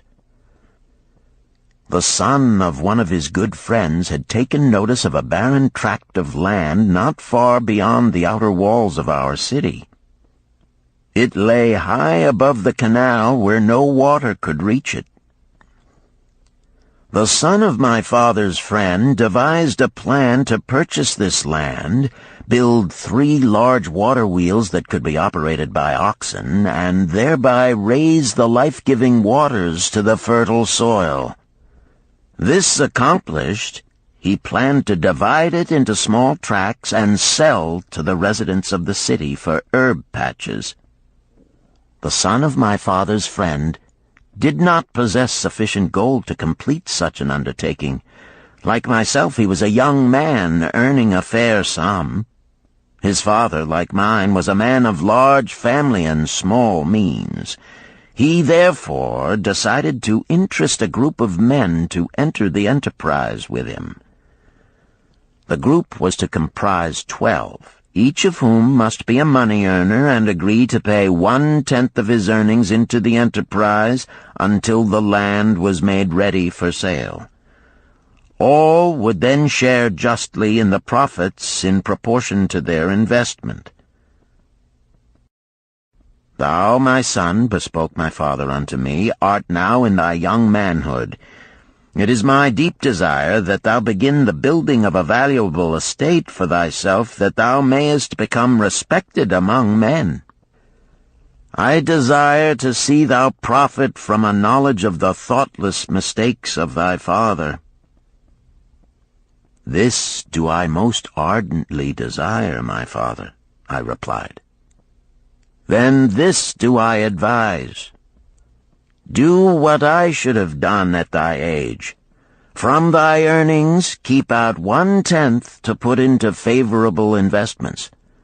With this 1/10 of thy earnings, and what it will also earn, thou canst, before thou art my age, accumulate for thyself a valuable estate." "Thy words are words of wisdom, my father. Greatly do I desire riches. Yet there are many uses to which my earnings are called. Therefore do I hesitate to do as thou dost advise. I am young.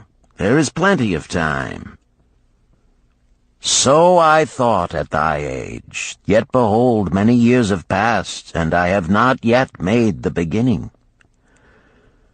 "We live in a different age, my father. I shall avoid thy mistakes." "Opportunity stands before thee, my son.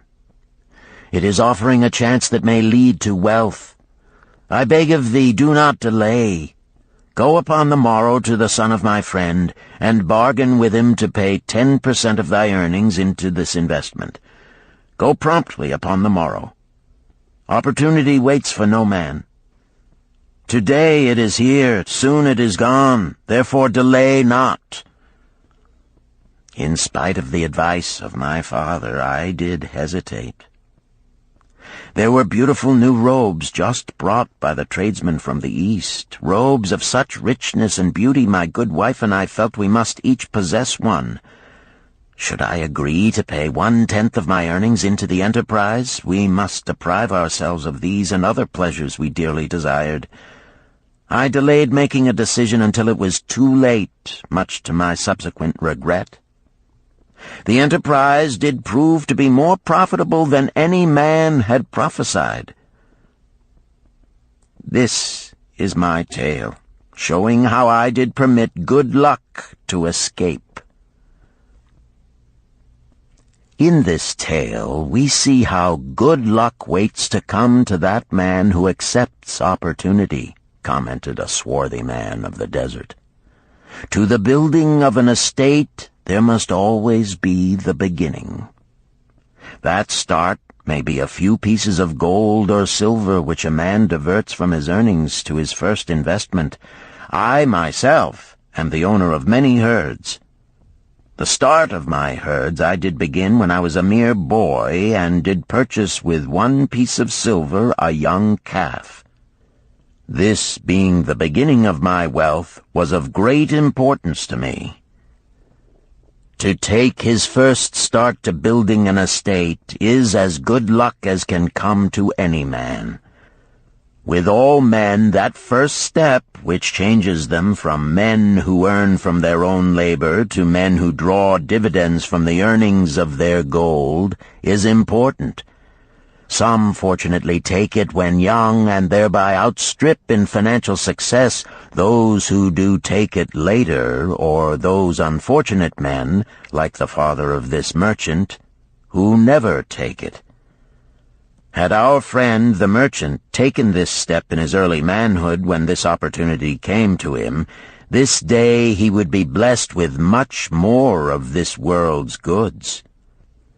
Should the good luck of our friend the cloth weaver cause him to take such a step at this time, it will indeed be but the beginning of much greater good fortune.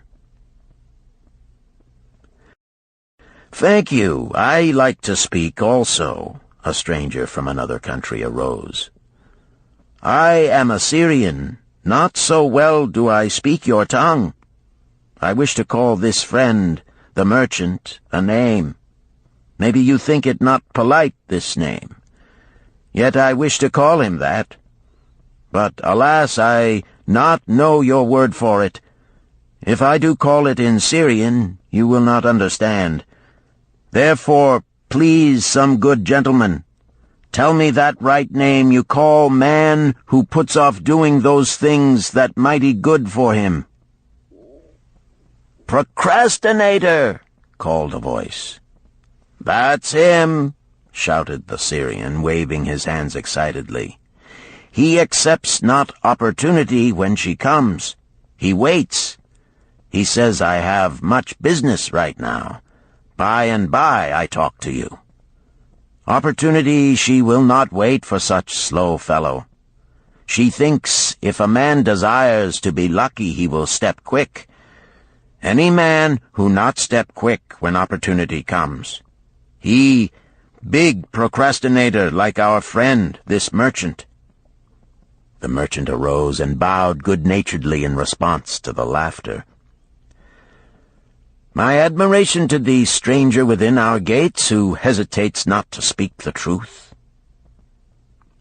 And now let us hear another tale of opportunity. "Who has for us another experience?" demanded Arcad. "I have," responded a red-robed man of middle age. "I am a buyer of animals, mostly camels and horses. Sometimes I do also buy the sheep and goats. The tale I am about to relate will tell truthfully how opportunity came one night when I did least expect it. Perhaps for this reason I did let it escape. Of this you shall be the judge. Returning to the city one evening after a disheartening 10 days' journey in search of camels, I was much angered to find the gates of the city closed and locked. While my slaves spread our tent for the night, which we looked to spend with little food and no water, I was approached by an elderly farmer who, like ourselves, found himself locked outside. "Honored sir," he addressed me, "from thy appearance I do judge thee to be a buyer. If this be so, much would I like to sell to thee the most excellent flock of sheep just driven up. Alas, my good wife lies very sick with the fever. I must return with all haste. Buy thou my sheep, that I and my slaves may mount our camels and travel back without delay." So dark it was that I could not see his flock, but from the bleating I did know it must be large.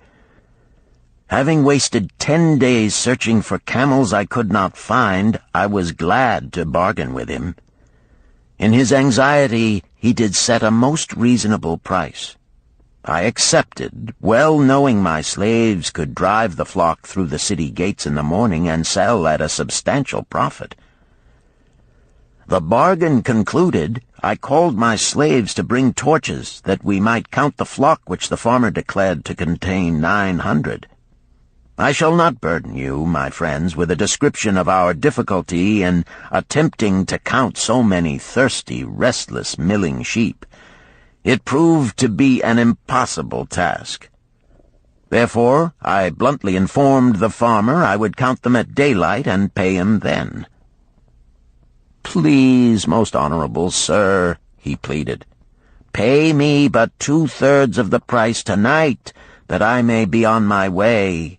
I will leave my most intelligent and educated slave to assist to make the count in the morning. He is trustworthy, and to him thou canst pay the balance." But I was stubborn and refused to make payment that night. Next morning, before I awoke, the city gates opened, and 4 buyers rushed out in search of flocks. They were most eager and willing to pay high prices because the city was threatened with siege and food was not plentiful.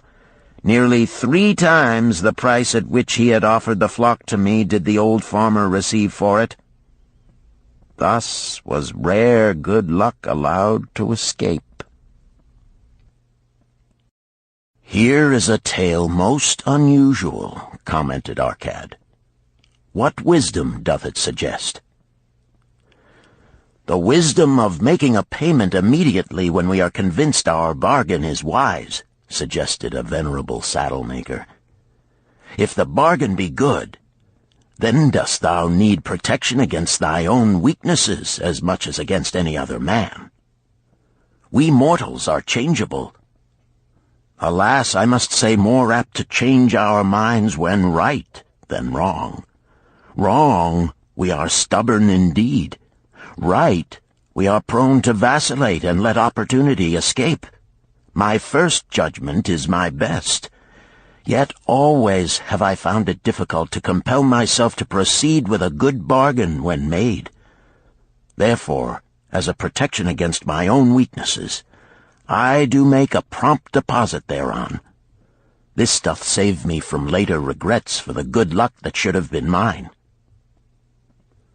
"Thank you. Again I like to speak." The Syrian was upon his feet once more. "These tales much alike. Each time opportunity fly away for same reason. Each time she come to procrastinator, bringing good plan. Each time they hesitate, not say, right now, best time, I do it quick. How can men succeed that way?" "Wise are thy words, my friend," responded the buyer. "Good luck fled from procrastination in both these tales. Yet this is not unusual. The spirit of procrastination is within all men. We desire riches, yet how often, when opportunity doth appear before us, that spirit of procrastination from within doth urge various delays in our acceptance. In listening to it, we do become our own worst enemies. In my younger days, I did not know it by this long word our friend from Syria doth enjoy. I did think at first it was my own poor judgment that did cause me loss at many profitable trades. Later I did credit it to my stubborn disposition. At last I did recognize it for what it was, a habit of needless delaying where action was required, action prompt and decisive. How I did hate it when its true character stood revealed. With the bitterness of a wild ass hitched to a chariot, I did break loose from this enemy to my success. "Thank you. I like ask question from Mr. Merchant," the Syrian was speaking. "You wear fine robes, not like those of poor man. You speak like successful man. Tell us, do you listen now when procrastination whispers in your ear?" "Like our friend the buyer, I also had to recognize and conquer procrastination," responded the merchant. "To me, it proved to be an enemy ever watching and waiting to thwart my accomplishments. The tale I did relate is but one of many similar instances I could tell to show how it drove away my opportunities. 'Tis not difficult to conquer once understood. No man willingly permits the thief to rob his bins of grain, nor does any man willingly permit an enemy to drive away his customers and rob him of his profits. When once I did recognize that such acts as these my enemy was committing, with determination I conquered him. So must every man master his own spirit of procrastination before he can expect to share in the rich treasures of Babylon. What sayest, Arcad? Because thou art the richest man in Babylon, many do proclaim thee to be the luckiest. Dost agree with me that no man can arrive at a full measure of success until he hath completely crushed the spirit of procrastination within him? It is even as thou sayest, Arcad admitted. During my long life, I have watched generation following generation, marching forward along those avenues of trade, science, and learning that lead to success in life. Opportunities came to all these men. Some grasped theirs and moved steadily to the gratification of their deepest desires, but the majority hesitated, faltered, and fell behind. Arcad turned to the cloth-weaver. Thou didst suggest that we debate good luck. Let us hear what thou now thinkest upon the subject. I do see good luck in a different light. I had thought of it as something most desirable that might happen to a man without effort upon his part. Now I do realize such happenings are not the sort of thing one may attract to himself. From our discussion have I learned that to attract good luck to oneself, it is necessary to take advantage of opportunities. Therefore, in the future, I shall endeavor to make the best of such opportunities as do come to me. Thou hast well grasped the truths brought forth in our discussion, Arcad replied. Good luck, we do find, often follows opportunity, but seldom comes otherwise. Our merchant friend would have found great good luck had he accepted the opportunity the good goddess did present to him. Our friend the buyer likewise would have enjoyed good luck had he completed the purchase of the flock and sold at such a handsome profit. We did pursue this discussion to find a means by which good luck could be enticed to us. I feel that we have found the way. Both the tales did illustrate how good luck follows opportunity. Herein lies a truth that many similar tales of good luck, won or lost, could not change. The truth is this: good luck can be enticed by accepting opportunity. Those eager to grasp opportunities for their betterment do attract the interest of the good goddess. She is ever anxious to aid those who please her. Men of action please her best. Action will lead thee forward to the successes thou dost desire. Men of action are favored by the goddess of good luck.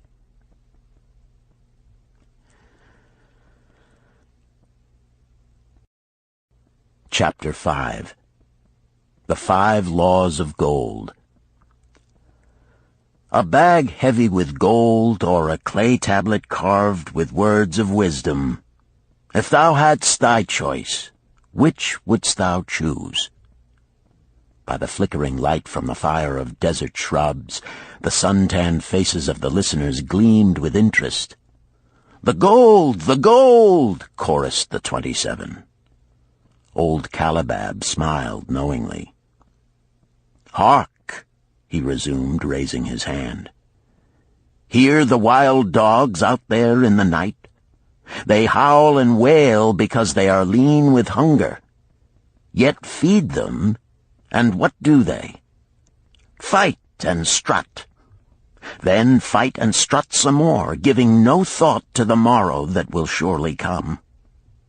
Just so it is with the sons of men. Give them a choice of gold and wisdom. What do? Ignore the wisdom and waste the gold. On the morrow they wail because they have no more gold. Gold is reserved for those who know its laws and abide by them." Calabab drew his white robe close about his lean legs, for a cool night wind was blowing. "Because thou hast served me faithfully upon our long journey, because thou cared well for my camels, because thou toiled uncomplainingly across the hot sands of the desert, because thou fought bravely the robbers that sought to despoil my merchandise, I will tell thee this night the tale of the 5 laws of gold, such a tale as thou never hast heard before. Hark ye with deep attention to the words I speak, for if you grasp their meaning and heed them, in the days that come thou shalt have much gold." He paused impressively. Above, in a canopy of blue, the stars shone brightly in the crystal-clear skies of Babylonia. Behind the group loomed their faded tents tightly staked against possible desert storms. Beside the tents were neatly stacked bales of merchandise covered with skins. Nearby, the camel herd sprawled in the sand, some chewing their cuds contentedly, others snoring in hoarse discord. "Thou hast told us many good tales, Calabab," spoke up the chief packer. "We look to thy wisdom to guide us upon the morrow when our service with thee shall be at an end." "I have but told thee of my adventures in strange and distant lands, but this night I shall tell thee of the wisdom of Arkad, the wise rich man." "Much have we heard of him," acknowledged the chief packer, "for he was the richest man that ever lived in Babylon." "The richest man he was, and that because he was wise in the ways of gold, even as no man had ever been before him. This night shall I tell you of his great wisdom as it was told to me by Nomasir, his son, many years ago in Nineveh, when I was but a lad. My master and myself had tarried long into the night in the palace of Nomasir. I had helped my master bring great bundles of fine rugs, each one to be tried by Nomasir until his choice of colors was satisfied. At last he was well pleased, and commanded us to sit with him and to drink a rare vintage, odorous to the nostrils and most warming to my stomach, which was unaccustomed to such a drink. Then did he tell us this tale of the great wisdom of Arkad, his father, even as I shall tell it to you. In Babylon it is the custom, as you know, that the sons of wealthy fathers live with their parents in expectation of inheriting the estate. Arkad did not approve of this custom. Therefore, when Nomasir reached the man's estate, he sent for the young man and addressed him. "My son, it is my desire that thou succeed to my estate. Thou must, however, first prove that thou art capable of wisely handling it. Therefore, I wish that thou go out into the world and show thy ability both to acquire gold and to make thyself respected among men. To start thee well, I will give thee 2 things of which I myself was denied when I started as a poor youth to build up a fortune. First, I give thee this bag of gold. If thou use it wisely, it will be the basis of thy future success. Second, I give thee this clay tablet upon which is carved the 5 laws of gold. If thou dost but interpret them in thy own acts, they shall bring thee competence and security. 10 years from this day come thou back to the house of thy father and give account of thyself. If thou prove worthy, I will then make thee the heir to my estate. Otherwise I will give it to the priests that they may barter for my soul the kind consideration of the gods." So Nomasir went forth to make his own way, taking his bag of gold the clay tablet carefully wrapped in silken cloth, his slave, and the horses upon which they rode.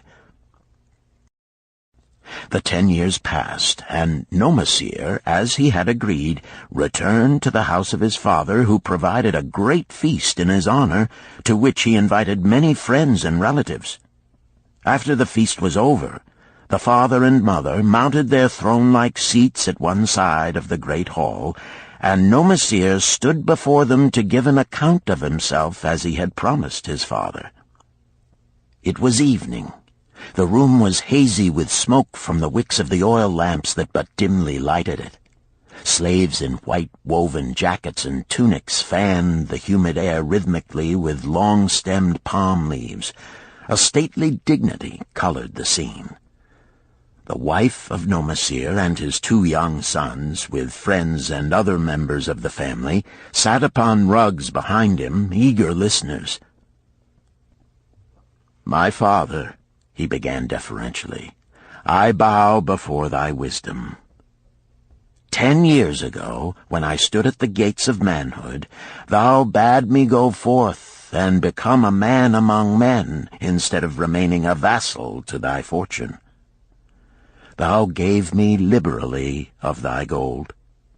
Thou gave me liberally of thy wisdom. Of the gold, alas, I must admit of a disastrous handling. It fled indeed from my inexperienced hands, even as a wild hare flees at the first opportunity from the youth who captures it." The father smiled indulgently. "Continue, my son. Thy tale interests me in all its details." I decided to go to Nineveh, as it was a growing city, believing that I might find there opportunities. I joined a caravan, and among its members made numerous friends. 2 well-spoken men who had a most beautiful white horse, as fleet as the wind, were among these. As we journeyed, they told me in confidence that in Nineveh was a wealthy man who owned a horse so swift that it had never been beaten. Its owner believed that no horse living could run with greater speed. Therefore would he wager any sum, however large, that his horse could outspeed any horse in all Babylonia. Compared to their horse, so my friend said, it was but a lumbering ass that could be beaten with ease. They offered, as a great favor, to permit me to join them in a wager. I was quite carried away with the plan. Our horse was badly beaten, and I lost much of my gold. The father laughed. Later, I discovered that this was a deceitful plan of these men, and they constantly journeyed with caravans seeking victims. You see, the man in Nineveh was their partner and shared with them the bets he won. This shrewd deceit taught me my first lesson in looking out for myself. I was soon to learn another, equally bitter. In the caravan was another young man with whom I became quite friendly. He was the son of wealthy parents and, like myself, journeying to Nineveh to find a suitable location. Not long after our arrival, he told me that a merchant had died, and his shop with its rich merchandise and patronage could be secured at a paltry price. Saying that we would be equal partners, but first he must return to Babylon to secure his gold, he prevailed upon me to purchase the stock with my gold, agreeing that his would be used later to carry on our venture. He long delayed the trip to Babylon, proving in the meantime to be an unwise buyer and a foolish spender. I finally put him out, but not before the business had deteriorated to where we had only unsaleable goods and no gold to buy other goods. I sacrificed what was left to an Israelite for a pitiful sum. Soon there followed, I tell you, my father, bitter days. I sought employment and found it not, for I was without trade or training that would enable me to earn. I sold my horses, I sold my slave. I sold my extra robes that I might have food and a place to sleep, but each day grim want crouched closer. But in those bitter days, I remembered thy confidence in me, my father. Thou hadst sent me forth to become a man, and this I was determined to accomplish. The mother buried her face and wept softly. At this time I bethought me of the table thou had given to me, upon which thou had carved the 5 laws of gold. Thereupon I read most carefully thy words of wisdom, and realized that had I but sought wisdom first, my gold would not have been lost to me. I learned by heart each law, and determined that when once more the goddess of good fortune smiled upon me, I would be guided by the wisdom of age, and not by the inexperience of youth. For the benefit of you who are seated here this night, I will read the wisdom of my father as engraved upon the clay tablet which he gave to me 10 years ago. The 5 laws of gold. 1. Gold cometh gladly and in increasing quantity to any man who will put by not less than 1/10 of his earnings to create an estate for his future and that of his family. 2. Gold laboreth diligently and contentedly for the wise owner who finds for it profitable employment, multiplying even as the flocks of the field. 3. Gold clingeth to the protection of the cautious owner who invests it under the advice of men wise in its handling. 4. Gold slippeth away from the man who invests it in businesses or purposes with which he is not familiar, or which are not approved by those skilled in its keep. 5. Gold flees the man who would force it to impossible earnings, or who followeth the alluring advice of tricksters and schemers, or who trusts it to his own inexperience and romantic desires in investment. These are the 5 laws of gold as written by my father. I do proclaim them as of greater value than gold itself, as I will show by the continuance of my tale. He again faced his father. I have told thee of the depth of poverty and despair to which my inexperience brought me. However, there is no chain of disasters that will not come to an end. Mine came when I secured employment managing a crew of slaves working upon the new outer wall of the city. Profiting from my knowledge of the first law of gold, I saved a copper from my first earnings, adding to it at every opportunity until I had a piece of silver. It was a slow procedure, for one must live. I did spend grudgingly, I admit, because I was determined to earn back before the 10 years were over as much gold as you, my father, had given to me. One day the slave-master with whom I had become quite friendly said to me, "Thou art a thrifty youth who spends not wantonly what he earns. Hast thou gold put by that is not earning?" "Yes," I replied. "It is my greatest desire to accumulate gold, to replace that which my father gave to me and which I have lost. 'Tis a worthy ambition, I will grant.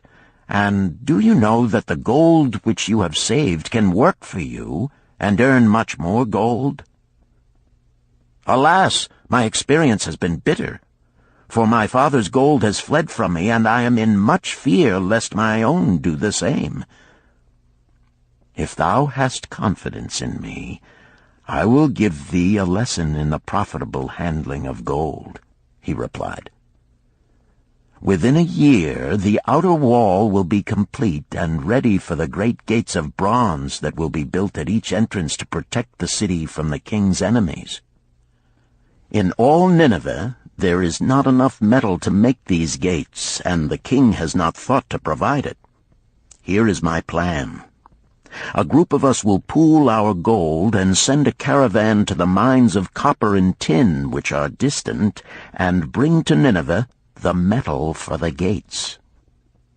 When the king says, 'Make the great gates,' we alone can supply the metal, and a rich price he will pay.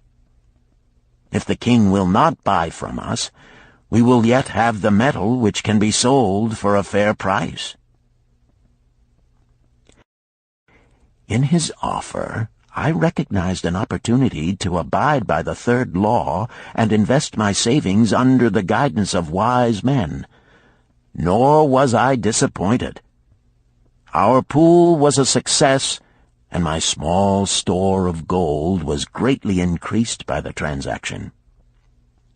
In due time, I was accepted as a member of this same group in other ventures. They were men wise in the profitable handling of gold. They talked over each plan presented with great care before entering upon it. They would take no chance on losing their principal or tying it up in unprofitable investments from which their gold could not be recovered. Such foolish things as the horse race and the partnership into which I had entered with my inexperience would have had scant consideration with them. They would have immediately pointed out their weaknesses. Through my association with these men, I learned to safely invest gold to bring profitable returns. As the years went on, my treasure increased more and more rapidly. I not only made back as much as I lost, but much more. Through my misfortunes, my trials, and my success, I have tested time and again the wisdom of the 5 laws of gold, my father, and have proven them true in every test. To him who is without knowledge of the 5 laws, gold comes not often, and goeth away quickly. But to him who abide by the 5 laws, gold comes and works as his dutiful slave." Nomasir ceased speaking and motioned to a slave in the back of the room. The slave brought forward one at a time 3 heavy leather bags. One of these Nomasir took and placed upon the floor before his father, addressing him again. "Thou didst give to me a bag of gold, Babylon gold. Behold, in its place I do return to thee a bag of Nineveh gold of equal weight, an equal exchange, as all will agree. Thou didst give to me a clay tablet inscribed with wisdom. Behold, in its stead I do return 2 bags of gold." So saying, he took from the slave the other 2 bags, and likewise placed them upon the floor before his father. "This I do to prove to thee, my father, of how much greater value I consider thy wisdom than thy gold. Yet who can measure in bags of gold the value of wisdom? Without wisdom, gold is quickly lost by those who have it. But with wisdom, gold can be secured by those who have it not, as these 3 bags of gold do prove. It does indeed give to me the deepest satisfaction, my father, to stand before thee and say that, because of thy wisdom, I have been able to become rich and respected before men." The father placed his hand fondly upon the head of Nomasir. "Thou hast learned well thy lessons, and I am indeed fortunate to have a son to whom I may entrust my wealth." Calibab ceased his tale and looked critically at his listeners. "What means this to thee, this tale of Nomasir?" he continued. "Who among thee can go to thy father or to the father of thy wife and give an account of wise handling of his earnings? What would these venerable men think were you to say, 'I have traveled much and learned much and labored much and earned much, yet alas, of gold I have little.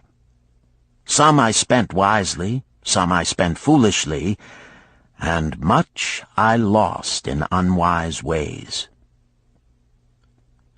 Dost still think it but an inconsistency of fate that some men have much gold and others have naught?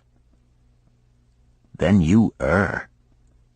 Men have much gold when they know the 5 laws of gold and abide thereby. Because I learned these 5 laws in my youth and abided by them, I have become a wealthy merchant. Not by some strange magic did I accumulate my wealth. Wealth that comes quickly goeth the same way. Wealth that stayeth to give enjoyment and satisfaction to its owner comes gradually, because it is a child born of knowledge and persistent purpose. To earn wealth is but a slight burden upon the thoughtful man. Bearing the burden consistently from year to year accomplishes the final purpose. The 5 laws of gold offer to thee a rich reward for their observance. Each of these 5 laws is rich with meaning, and lest thou overlook this in the briefness of my tale, I will now repeat them. I do know them each by heart, because in my youth I could see their value and would not be content until I knew them word for word. The first law of gold. Gold cometh gladly and in increasing quantity to any man who will put by not less than 1/10 of his earnings to create an estate for his future and that of his family. Any man who will put by 1/10 of his earnings consistently and invest it wisely will surely create a valuable estate that will provide an income for him in the future and further guarantee safety for his family in case the gods call him to the world of darkness. This law always saith that gold cometh gladly to such a man. I can truly certify this in my own life. The more gold I accumulate, the more readily it comes to me, and in increased quantities. The gold which I save earns more, even as yours will, and its earnings earn more, and this is the working out of the first law. The second law of gold. Gold laboreth diligently and contentedly for the wise owner who finds for it profitable employment, multiplying even as the flocks of the field. Gold indeed is a willing worker. It is ever eager to multiply when opportunity presents itself. To every man who hath a store of gold set by, opportunity comes for its most profitable use. As the years pass, it multiplies itself in surprising fashion. The third law of gold. Gold clingeth to the protection of the cautious owner who invests it under the advice of men wise in its handling. Gold indeed clingeth to the cautious owner, even as it flees the careless owner. The man who seeks the advice of men wise in handling gold soon learneth not to jeopardize his treasure, but to preserve in safety and to enjoy in contentment its consistent increase. This ends Disc 2. The Richest Man in Babylon, Disc 3. The fourth law of gold. Gold slippeth away from the man who invests it in businesses or purposes with which he is not familiar or which are not approved by those skilled in its keep. To the man who hath gold yet is not skilled in its handling, many uses for it appear most profitable. Too often these are fraught with danger of loss, and if properly analyzed by wise men, show small possibility of profit. Therefore, the inexperienced owner of gold who trusts to his own judgment and invests it in businesses or purposes with which he is not familiar, too often finds his judgment imperfect and pays with his treasure for his inexperience. Wise indeed is he who investeth his treasures under the advice of men skilled in the ways of gold. the 5th law of gold. Gold flees the man who would force it to impossible earnings, or who followeth the alluring advice of tricksters and schemers, or who trusts it to his own inexperience and romantic desires in investment. Fanciful propositions that thrill like adventure tales always come to the new owner of gold. These appear to endow his treasure with magic powers that will enable it to make impossible earnings. Yet heed ye the wise men, for verily they know the risks that lurk behind every plan to make great wealth suddenly. Forget not the rich men of Nineveh, who would take no chance of losing their principal or tying it up in unprofitable investments. This ends my tale of the 5 laws of gold. In telling it to thee, I have told the secrets of my own success.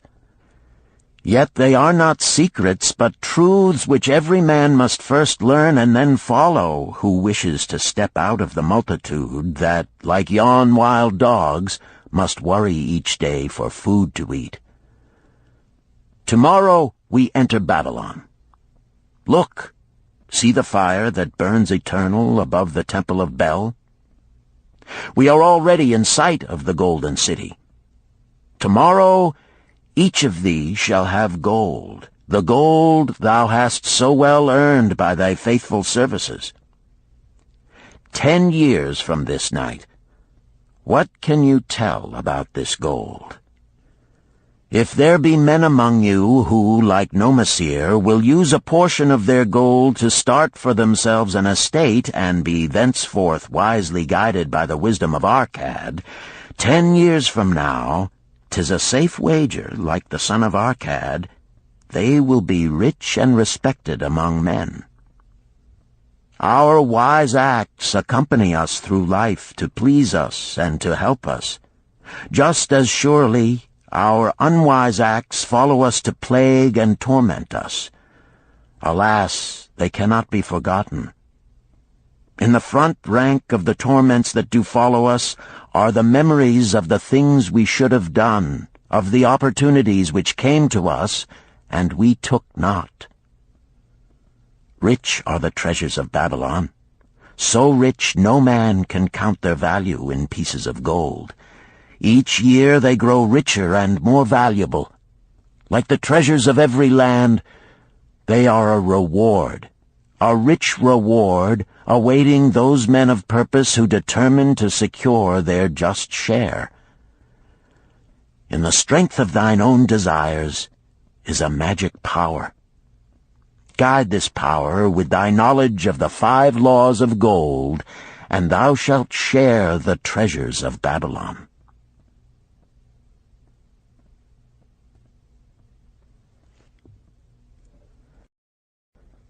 Chapter 6. The Gold Lender of Babylon. 50 pieces of gold. Never before had Rodan, the spear-maker of old Babylon, carried so much gold in his leather wallet. Happily down the king's highway from the palace of his most liberal majesty he strode. Cheerfully the gold clinked as the wallet at his belt swayed with each step, the sweetest music he had ever heard. 50 pieces of gold, all his. He could hardly realize his good fortune. What power in those clinking discs! They could purchase anything he wanted. A grand house, land, cattle, camels, horses, chariots, whatever he might desire. What use should he make of it?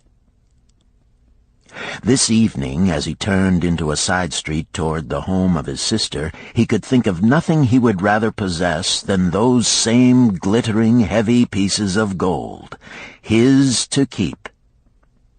It was upon an evening some days later that a perplexed Rodan entered the shop of Mathon, the lender of gold and dealer in jewels and rare fabrics. Glancing neither to the right nor the left at the colorful articles artfully displayed, he passed through to the living quarters at the rear. Here he found the genteel Mathon lounging upon a rug partaking of a meal served by a black slave. I would counsel with thee, for I know not what to do." Rodan stood stolidly, feet apart, hairy breast exposed by the gaping front of his leather jacket. Mathon's narrow, sallow face smiled a friendly greeting.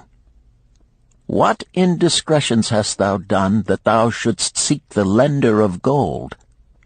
Hast been unlucky at the gaming table? Or hath some plump dame entangled thee? For many years have I known thee, yet never hast thou sought me to aid thee in thy troubles. No, no, not such as that. I seek no gold. Instead I crave thy wise advice. Hear, hear, what this man doth say. No one comes to the lender of gold for advice. My ears must play me false. They listen true. Can this be so? Rodan, the spear-maker, doth display more cunning than all the rest, for he comes to Mathon not for gold, but for advice. Many men come to me for gold to pay for their follies, but as for advice, they want it not. Yet who is more able to advise than the lender of gold to whom many men come in trouble? Thou shalt eat with me, Rodan, he continued. Thou shalt be my guest for the evening. Ando, he commanded of the black slave, draw up a rug for my friend Rodan, the spear-maker, who comes for advice. He shall be mine honored guest. Bring to him much food, and get for him my largest cup. Choose well of the best wine, that he may have satisfaction in the drinking. Now tell me, what troubles thee? It is the king's gift. The king's gift? The king did make thee a gift, and it gives thee trouble? What manner of gift? Because he was much pleased with the design I did submit to him for a new point on the spears of the royal guard, he did present me with 50 pieces of gold, and now I am much perplexed. I am beseeched each hour the sun doth travel across the sky by those who would share it with me. That is natural. More men want gold than have it, and would wish one who comes by it easily to divide. But can you not say no? Is thy will not as strong as thy fist? To many I can say no, yet sometimes it would be easier to say yes.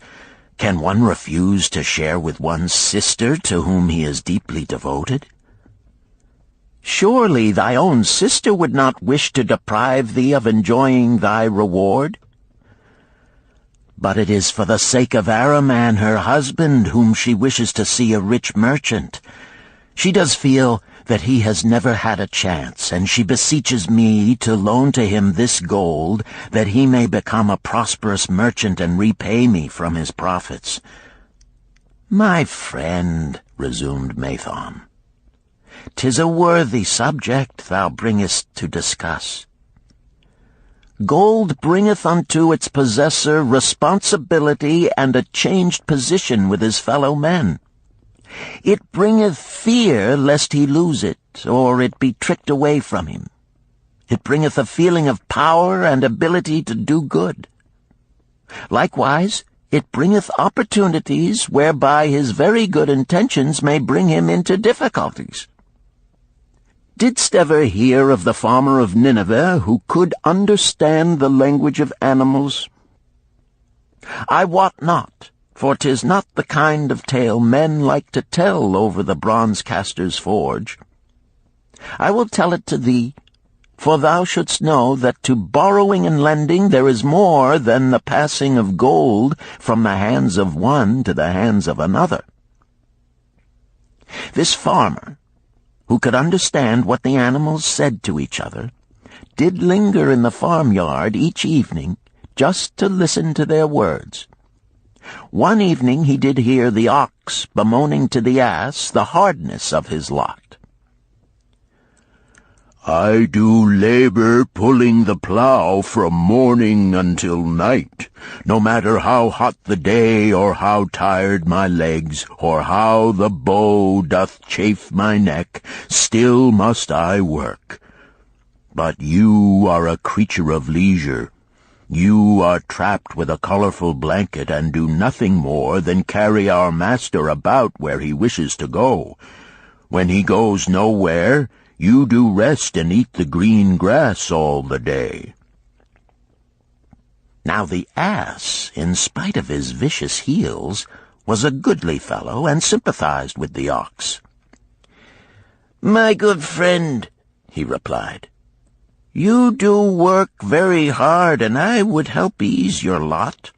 Therefore will I tell you how you may have a day of rest. In the morning, when the slave comes to fetch you to the plow, lie upon the ground and bellow much, that he may say you are sick and cannot work."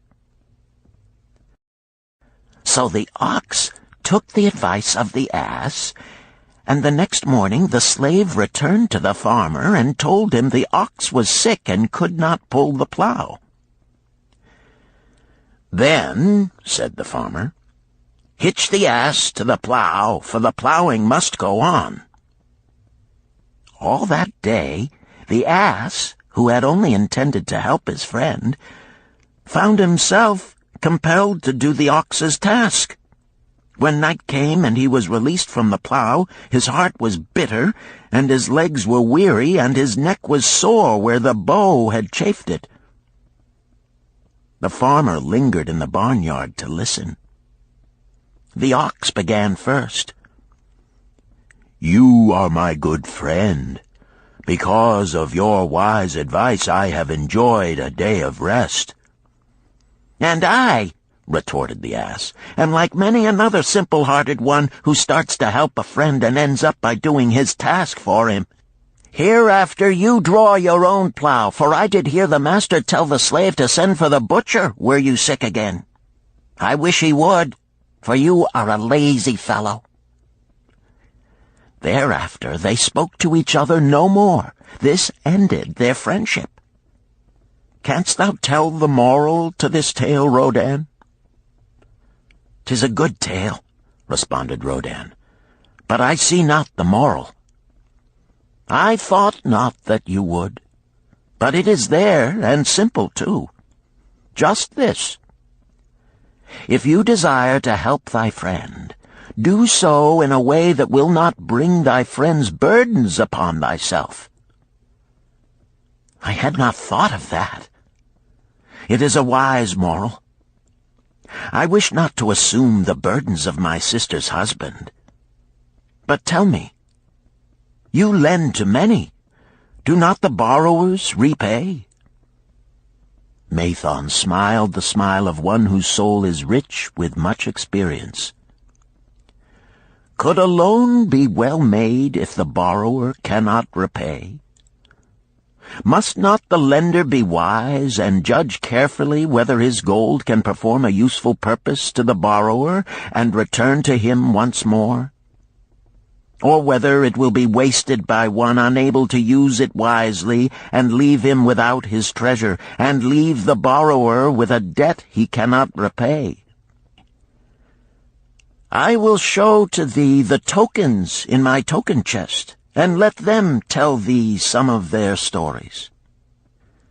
Into the room he brought a chest as long as his arm, covered with red pigskin and ornamented with bronze designs.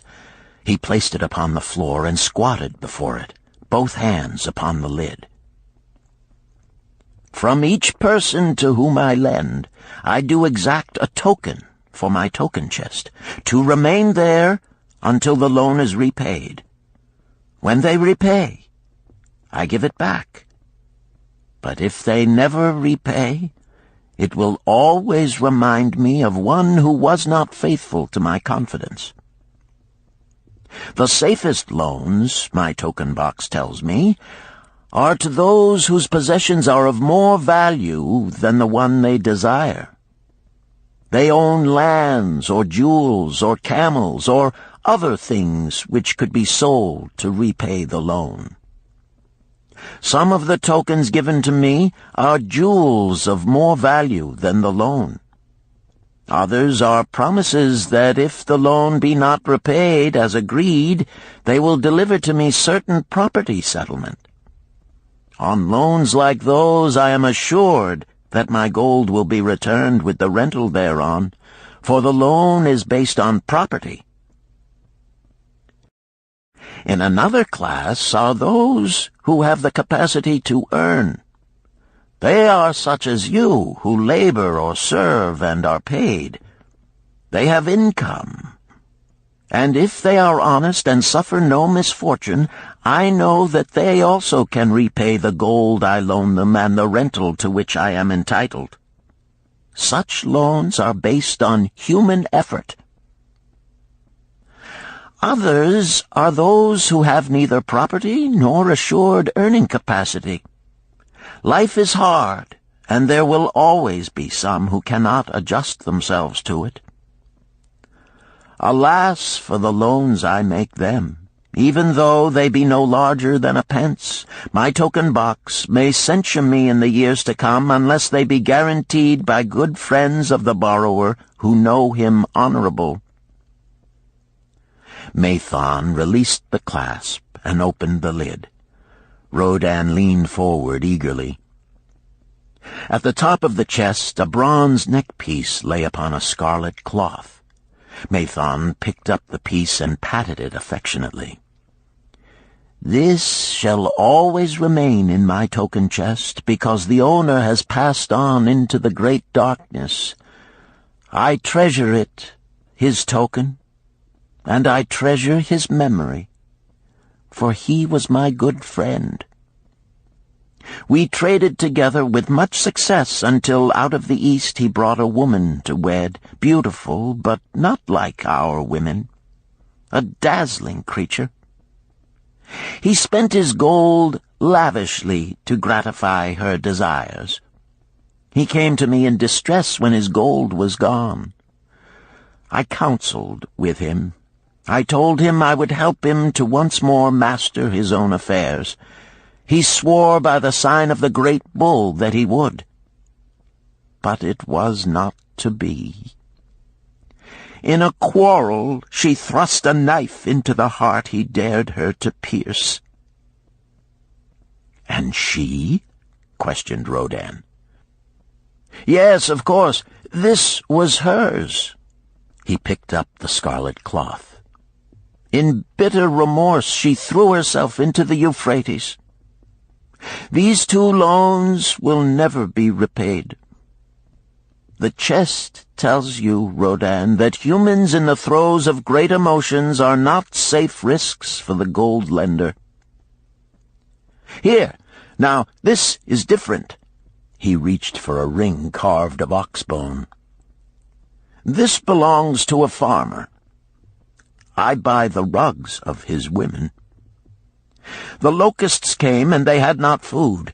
I helped him, and when the new crop came, he repaid me. Later he came again and told of strange goats in a distant land, as described by a traveler. They had long hair so fine and soft it would weave into rugs more beautiful than any ever seen in Babylon. He wanted a herd, but he had no money. So I did lend him gold to make the journey and bring back goats. Now his herd is begun, and next year I shall surprise the lords of Babylon with the most expensive rugs it has been their good fortune to buy. Soon I must return his ring. He doth insist on repaying promptly." "Some borrowers do that?" queried Rodan. "If they borrow for purposes that bring money back to them, I find it so. But if they borrow because of their indiscretions, I warn thee to be cautious if thou wouldst ever have thy gold back in hand again." "Tell me about this," requested Rodan, picking up a heavy gold bracelet inset with jewels in rare designs.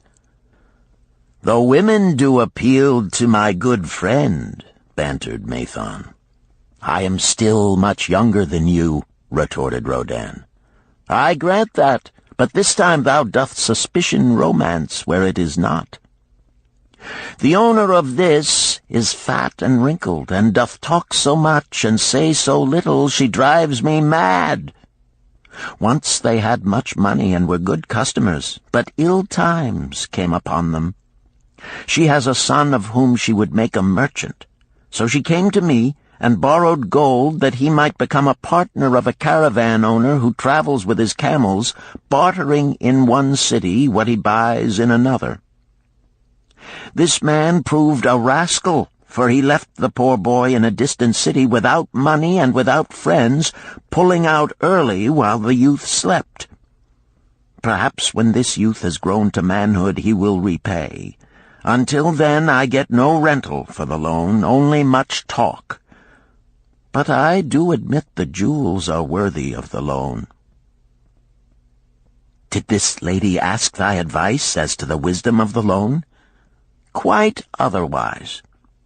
She had pictured to herself this son of hers as a wealthy and powerful man of Babylon.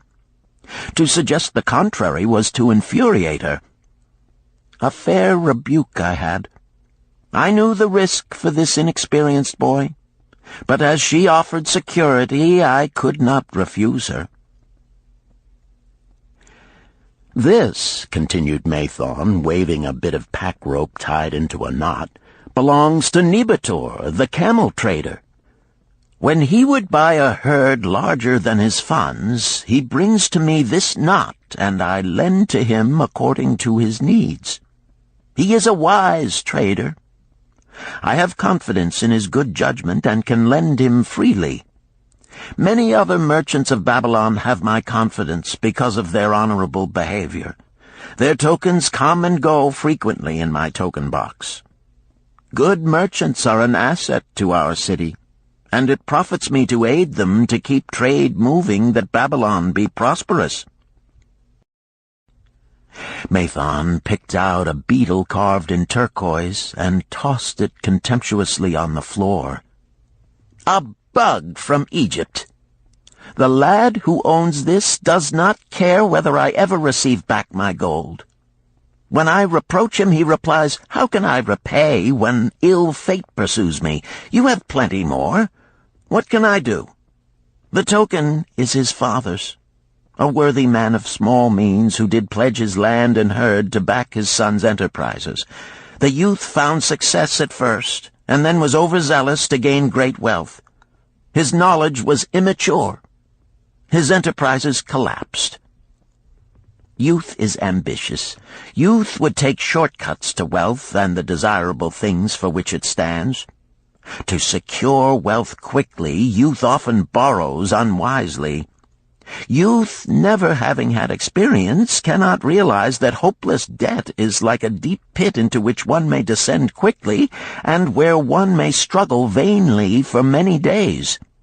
It is a pit of sorrow and regrets, where the brightness of the sun is overcast, and night is made unhappy by restless sleeping. Yet I do not discourage borrowing gold. I encourage it. I recommend it if it be for a wise purpose. I myself made my first real success as a merchant with borrowed gold. Yet what should the lender do in such a case? The youth is in despair and accomplishes nothing. He is discouraged. He makes no effort to repay. My heart turns against depriving the father of his land and cattle." "You tell me much that I am interested to hear," ventured Rodin, "but I hear no answer to my question. Should I lend my 50 pieces of gold to my sister's husband? They mean much to me." "Thy sister is a sterling woman whom I do much esteem. Should her husband come to me and ask to borrow 50 pieces of gold, I should ask him for what purpose he would use it. If he answered that he desired to become a merchant like myself and deal in jewels and rich furnishings, I would say, 'What knowledge have you of the ways of trade? Do you know where you can buy at lowest cost? Do you know where you can sell at a fair price? could he say yes to these questions? No, he could not, Rodin admitted. He has helped me much in making spears, and he has helped some in the shops. Then would I say to him that his purpose was not wise. Merchants must learn their trade. His ambition, though worthy, is not practical, and I would not lend him any gold. But supposing he could say, yes, I have helped merchants much. I know how to travel to Smyrna and to buy at low cost the rugs the housewives weave. I also know many of the rich people of Babylon to whom I can sell these at a large profit. Then I would say, your purpose is wise and your ambition honorable. I shall be glad to lend you the 50 pieces of gold if you can give me security that they will be returned. But would he say, I have no security other than that I am an honored man and will pay you well for the loan? Then would I reply, I treasure much each piece of gold. Were the robbers to take it from you as you journeyed to Smyrna, or take the rugs from you as you returned, then you would have no means of repaying me, and my gold would be gone. Gold, you see, Rodin, is the merchandise of the lender of money. It is easy to lend. If it is lent unwisely, then it is difficult to get back.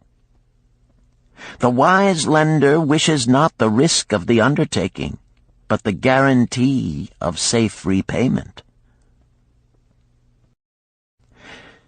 "'Tis well," he continued, "to assist those that are in trouble. 'Tis well to help those upon whom fate has laid a heavy hand. 'Tis well to help those who are starting, that they may progress and become valuable citizens. But help must be given wisely, lest, like the farmer's ass, in our desire to help, we but take upon ourselves the burden that belongs to another." Again I wandered from thy question, Rodin, but hear my answer. Keep thy 50 pieces of gold. What thy labor earns for thee and what is given thee for reward is thine own, and no man can put an obligation upon thee to part with it unless it do be thy wish. If thee wouldst lend it so that it may earn thee more gold, then lend with caution and in many places. I like not idle gold, even less I like too much of risk. How many years hast thou labored as a spear-maker? Fully 3. How much besides the king's gift hast saved? 3 gold pieces. Each year that thou hast labored, thou hast denied thyself good things to save from thine earnings 1 piece of gold? 'Tis as you say. Then mightest save in 50 years of labor 50 pieces of gold by thy self-denial? A lifetime of labor it would be. Thinkest thou thy sister would wish to jeopardize the savings of 50 years of labor over the bronze melting pot, that her husband might experiment on being a merchant? Not if I spoke in your words. Then go to her and say, 3 years I have labored each day except fast days, from morning until night, and I have denied myself many things that my heart craved. For each year of labor and self-denial, I have to show 1 piece of gold. Thou art my favored sister, and I wish that thy husband may engage in business in which he will prosper greatly. If he will submit to me a plan that seems wise and possible to my friend Mathon, then will I gladly lend to him my savings of an entire year, that he may have an opportunity to prove that he can succeed. Do that, I say, and if he has within him the soul to succeed, he can prove it. If he fails, he will not owe thee more than he can hope some day to repay.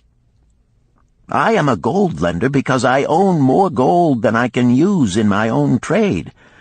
I desire my surplus gold to labor for others and thereby earn more gold. I do not wish to take risk of losing my gold, for I have labored much and denied myself much to secure it. Therefore I will no longer lend any of it where I am not confident that it is safe and will be returned to me. Neither will I lend it where I am not convinced that its earnings will be promptly paid to me. I have told to thee, Rodan, a few of the secrets of my token chest. From them you may understand the weakness of men and their eagerness to borrow that which they have no certain means to repay. From this you can see how often their high hopes of the great earnings they could make if they but had gold are but false hopes they have not the ability or training to fulfill. Thou, Rodan, now have gold which thou shouldst put to earning more gold for thee. Thou art about to become, even as I, a gold lender. If thou dost safely preserve thy treasure, it will produce liberal earnings for thee, and be a rich source of pleasure and profit during all thy days. But if thou dost let it escape from thee, it will be a source of constant sorrow and regret as long as thy memory doth last.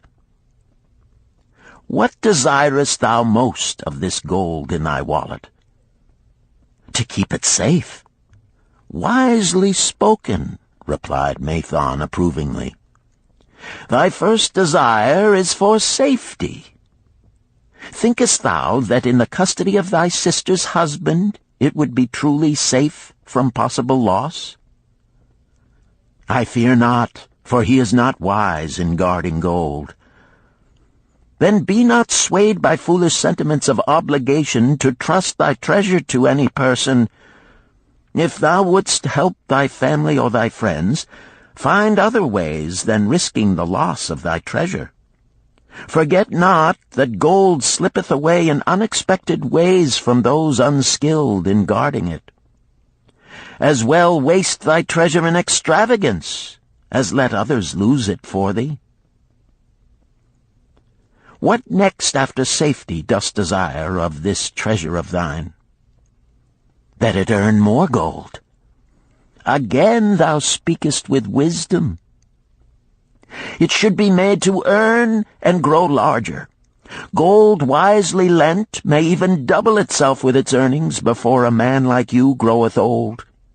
If you risk losing it, you risk losing all that it would earn as well. Therefore, be not swayed by the fantastic plans of impractical men who think they see ways to force thy gold to make earnings unusually large. Such plans are the creations of dreamers unskilled in the safe and dependable laws of trade. Be conservative in what thou expectest to earn, that thou mayest keep and enjoy thy treasure. To hire it out with a promise of usurious returns is to invite loss. Seek to associate thyself with men and enterprises whose success is established, that thy treasure may earn liberally under their skillful use and be guarded safely by their wisdom and experience. Thus mayest thou avoid the misfortunes that follow most of the sons of men to whom the gods see fit to entrust gold. When Rodan would thank him for his wise advice, he would not listen, saying, The king's gift shall teach thee much wisdom. If wouldst keep thy 50 pieces of gold, thou must be discreet indeed. Many uses will tempt thee. Much advice will be spoken to thee. Numerous opportunities to make large profits will be offered thee. The stories from my token box should warn thee, before thou let any piece of gold leave thy pouch, to be sure that thou hast a safe way to pull it back again. Should my further advice appeal to thee, return again. It is gladly given. Ere thou goest, read this which I have carved beneath the lid of my token box. It applies equally to the borrower and the lender. Better a little caution than a great regret.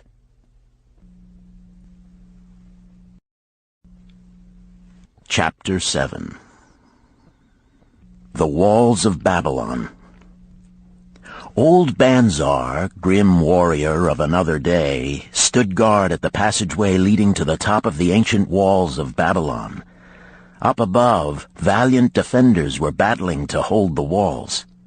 Upon them depended the future existence of this great city with its hundreds of thousands of citizens. Over the walls came the roar of the attacking armies, the yelling of many men, the trampling of thousands of horses, the deafening boom of the battering rams pounding the bronzed gates. In the street behind the gate lounged the spearmen, waiting to defend the entrance should the gates give way. They were but few for the task. The main armies of Babylon were with their king, far away in the east on a great expedition against the Elamites. No attack upon the city having been anticipated during their absence, the defending forces were small. Unexpectedly from the north bore down the mighty armies of the Assyrians, and now the walls must hold or Babylon was doomed. About Banzar were great crowds of citizens, white-faced and terrified, eagerly seeking news of the battle. With hushed awe they viewed the stream of wounded and dead being carried or led out of the passageway. Here was the crucial point of attack. After 3 days of circling about the city, the enemy had suddenly thrown his great strength against this section and this gate. The defenders from the top of the wall fought off the climbing platforms and the scaling ladders of the attackers with arrows, burning oil, and, if any reached the top, spears. Against the defenders, thousands of the enemy's archers poured a deadly barrage of arrows. Old Banzar had the vantage point for news. He was closest to the conflict and first to hear of each fresh repulse of the frenzied attackers. An elderly merchant crowded close to him, his palsied hands quivering. tell me," he pleaded. "They cannot get in. My sons are with the good king. There is no one to protect my old wife. My goods, they will steal all. My food, they will leave nothing. We are old, too old to defend ourselves, too old for slaves. We shall starve, we shall die. Tell me they cannot get in." "Calm thyself, good merchant," the guard responded. "The walls of Babylon are strong. Go back to the bazaar and tell your wife that the walls will protect you and all of your possessions as safely as they protect the rich treasures of the king. Keep close to the walls, lest the arrows flying over strike you." A woman with a babe in arms took the old man's place as he withdrew. "Sergeant, what news from the top? Tell me truly that I may reassure my poor husband. He lies with fever from his terrible wounds, yet insists upon his armor and his spear to protect me, who am with child. Terrible, he says, will be the vengeful lust of our enemies should they break in." "Be thou good of heart, thou mother that is and is again to be. The walls of Babylon will protect you and your babes. They are high and strong.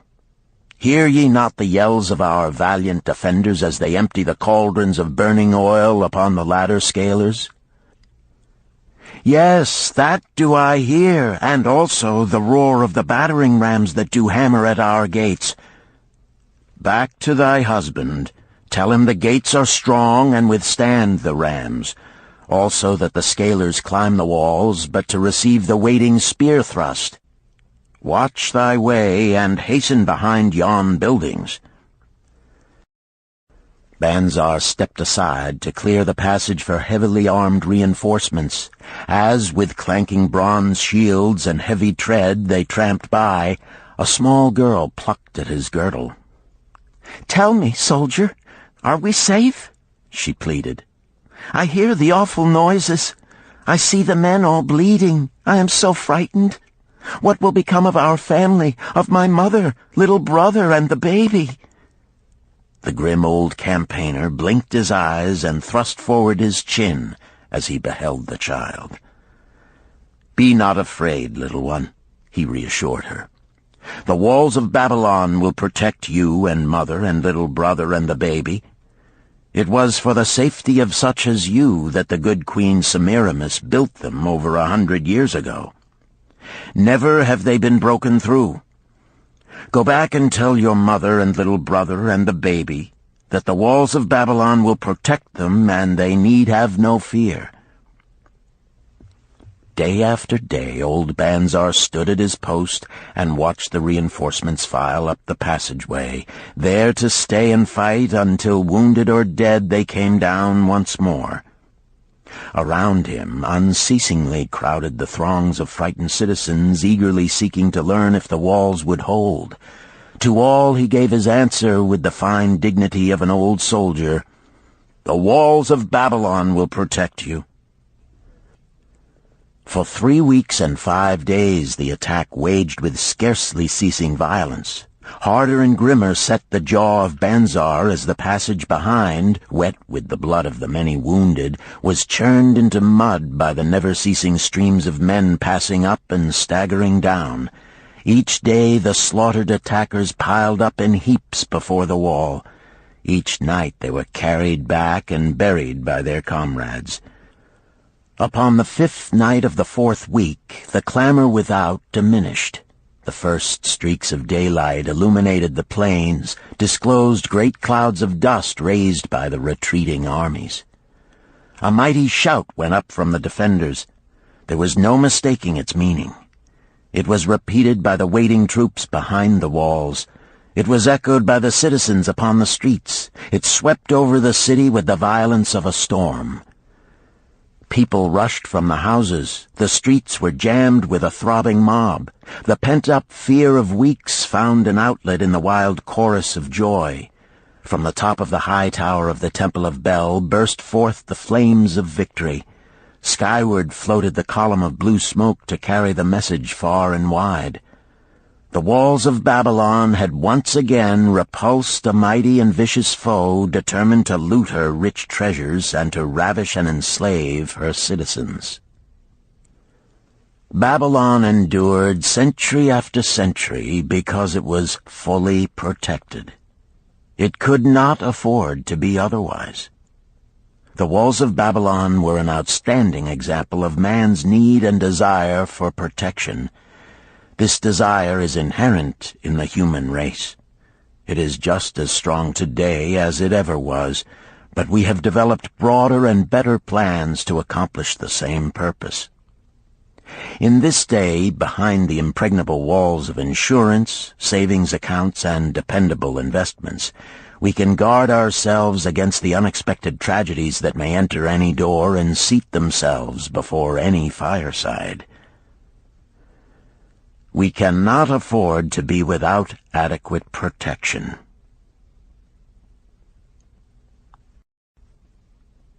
Chapter 8. The Camel Trader of Babylon. The hungrier one becomes, the clearer one's mind works. Also, the more sensitive one becomes to the odors of food. Tarkad, the son of Azure, certainly thought so.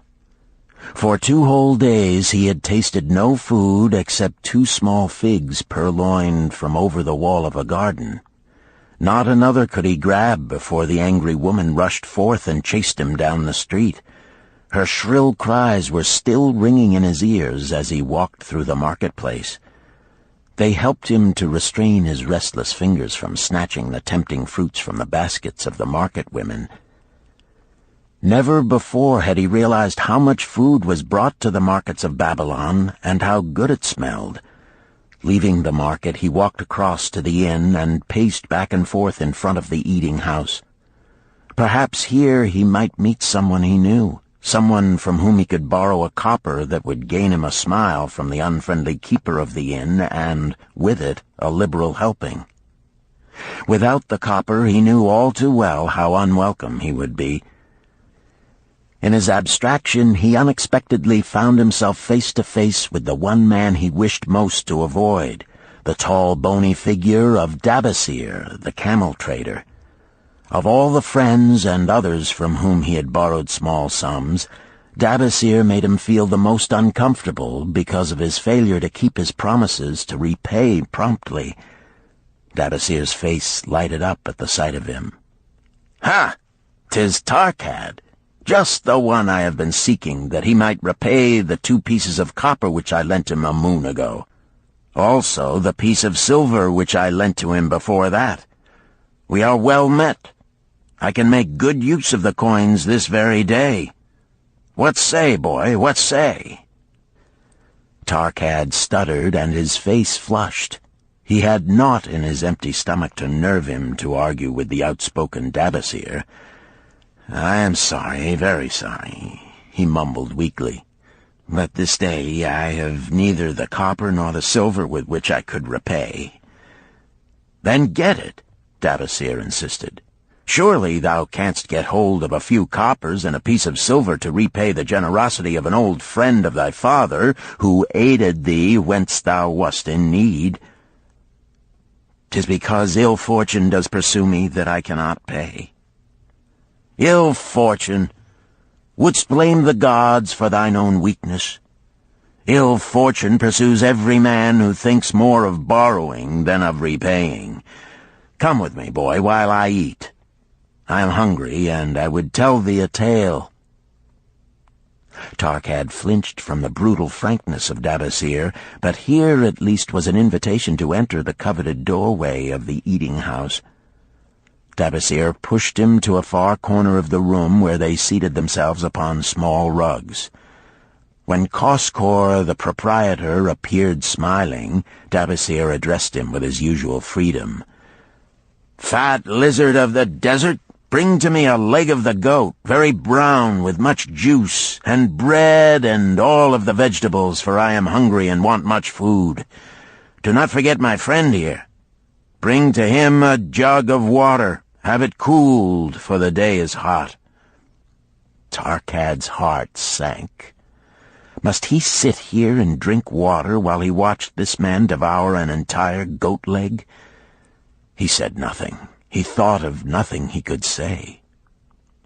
Dabasir, however, knew no such thing as silence. Smiling and waving his hand good-naturedly to the other customers, all of whom knew him, he continued. "I did hear from a traveler just returned from Urfa of a certain rich man who has a piece of stone cut so thin that one can look through it. He put it in the window of his house to keep out the rains.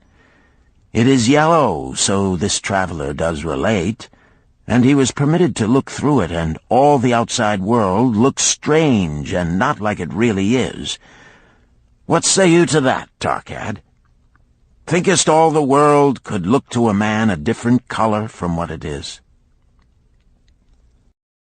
"I dare say," responded the youth, much more interested in the fat leg of goat placed before Dabasir. "Well, I know it to be true, for I, myself, have seen the world all of a different color from what it really is, and the tale I am about to tell relates how I came to see it in its right color once more." "Dabasir will tell a tale," whispered a neighboring diner to his neighbor, and dragged his rug close. Other diners brought their food and crowded in a semicircle. They crunched noisily in the ears of Tarkad and brushed him with their meaty bones. He alone was without food. Dabasir did not offer to share with him, nor even motion him to a small corner of the hard bread that was broken off and had fallen from the platter to the floor. "The tale that I am about to tell," began Dabasir, pausing to bite a goodly chunk from the goat leg, "relates to my early life and how I came to be a camel trader. Didst anyone know that I once was a slave in Syria?"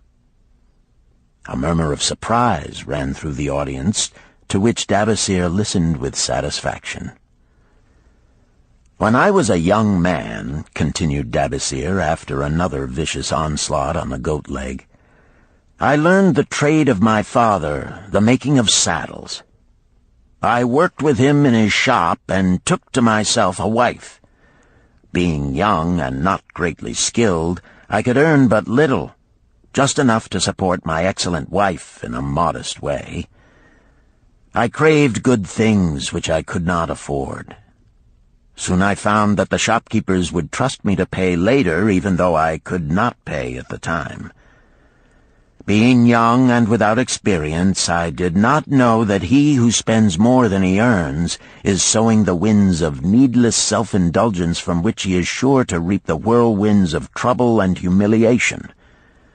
So I indulged my whims for fine raiment and bought luxuries for my good wife and our home beyond our means. I paid as I could, and for a while all went well.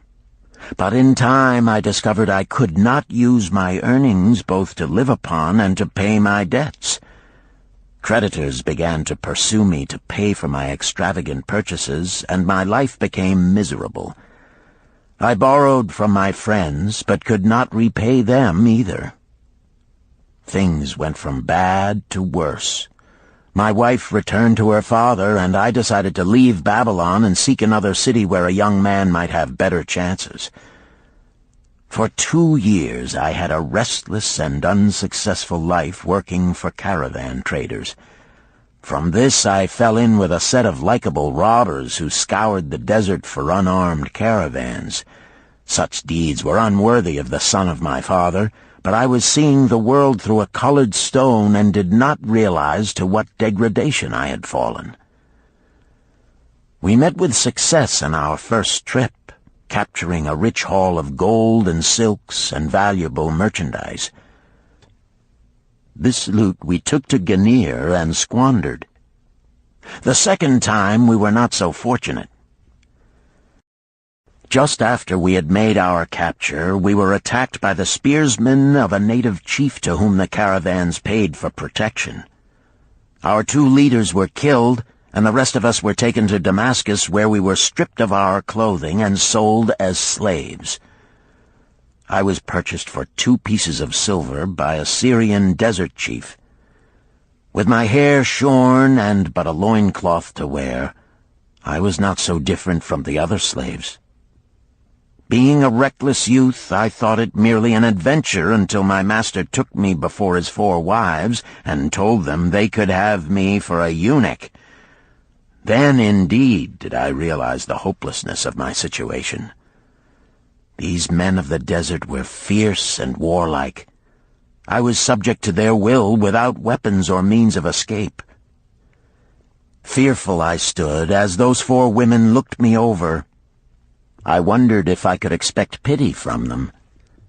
Sirah, the first wife, was older than the others. Her face was impassive as she looked upon me. I turned from her with little consolation.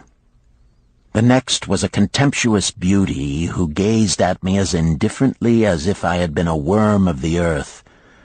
The 2 younger ones tittered as though it were all an exciting joke. It seemed an age that I stood waiting sentence. Each woman appeared willing for the others to decide. Finally, Sirah spoke up in a cold voice. "Of eunuchs we have plenty, but of camel-tenders we have few, and they are a worthless lot. Even this day I would visit my mother who is sick with the fever, and there is no slave I would trust to lead my camel. Ask this slave if he can lead a camel." My master thereupon questioned me, "What know you of camels?" Striving to conceal my eagerness, I replied, "I can make them kneel, I can load them, I can lead them on long trips without tiring. If need be, I can repair their trappings." "The slave speaks forward enough," observed my master. "If thou so desire, Sirah, take this man for thy camel-tender."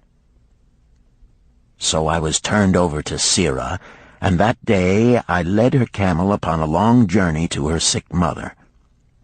I took the occasion to thank her for her intercession, and also to tell her that I was not a slave by birth, but the son of a freeman, an honorable saddle-maker of Babylon. I also told her much of my story.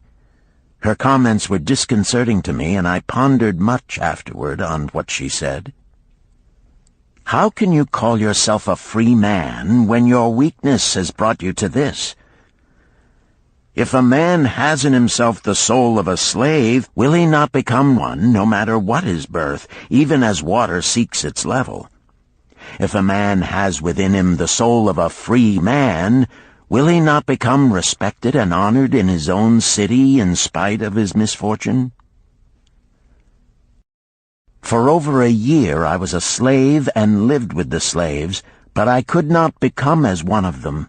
One day Sirrah asked me, "In the eventime, when the other slaves can mingle and enjoy the society of each other, why dost thou sit in thy tent alone?" To which I responded, "I am pondering what you have said to me. I wonder if I have the soul of a slave. I cannot join them, so I must sit apart." "I, too, must sit apart," she confided. "My dowry was large, and my lord married me because of it. Yet he does not desire me. What every woman longs for is to be desired. Because of this, and because I am barren and have neither son nor daughter, must I sit apart. Were I a man, I would rather die than be such a slave, but the conventions of our tribe make slaves of women." "What think thou of me by this time?"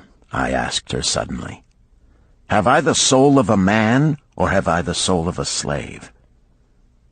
"Have you a desire to repay the just debts you owe in Babylon?" she parried. "Yes, I have the desire, but I see no way." "If thou contentedly let the years slip by and make no effort to repay, then thou hast but the contemptible soul of a slave. No man is otherwise who cannot respect himself, and no man can respect himself who does not repay honest debts." "But what can I do who am a slave in Syria?" "Stay a slave in Syria, thou weakling." "I am not a weakling," I denied hotly. "Then prove it." "How?" "Does not thy great king fight his enemies in every way he can and with every force he has? Thy debts are thy enemies. They ran thee out of Babylon. You left them alone, and they grew too strong for thee. Hadst fought them as a man, thou couldst have conquered them and been one honored among the townspeople. But thou had not the soul to fight them, and behold, thy pride hast gone down until thou art a slave in Syria." Much I thought over her unkind accusations, and many defensive phrases I worded to prove myself not a slave at heart. But I was not to have the chance to use them. 3 days later, the maid of Sirrah took me to her mistress. "My mother is again very sick," she said. "Saddle the 2 best camels in my husband's herd. Tie on waterskins and saddlebags for a long journey. The maid will give thee food at the kitchen tent." I packed the camels, wondering much at the quantity of provisions the maid provided, for the mother dwelt less than a day's journey away. The maid rode the rear camel which followed, and I led the camel of my mistress. When we reached her mother's house, it was just dark. Sirrah dismissed the maid and said to me, "Tabasir, hast thou the soul of a free man, or the soul of a slave?" "The soul of a free man," I insisted. "Now is thy chance to prove it. Thy master hath imbibed deeply, and his chiefs are in a stupor. Take then these camels and make thy escape. Here in this bag is raiment of thy master's to disguise thee. I will say thou stole the camels and ran away while I visited my sick mother." "Thou hast the soul of a queen," I told her. "Much do I wish that I might lead thee to happiness." "Happiness," she responded, "awaits not the runaway wife who seeks it in far lands among strange people. Go thy own way, and may the gods of the desert protect thee, for the way is far and barren of food or water."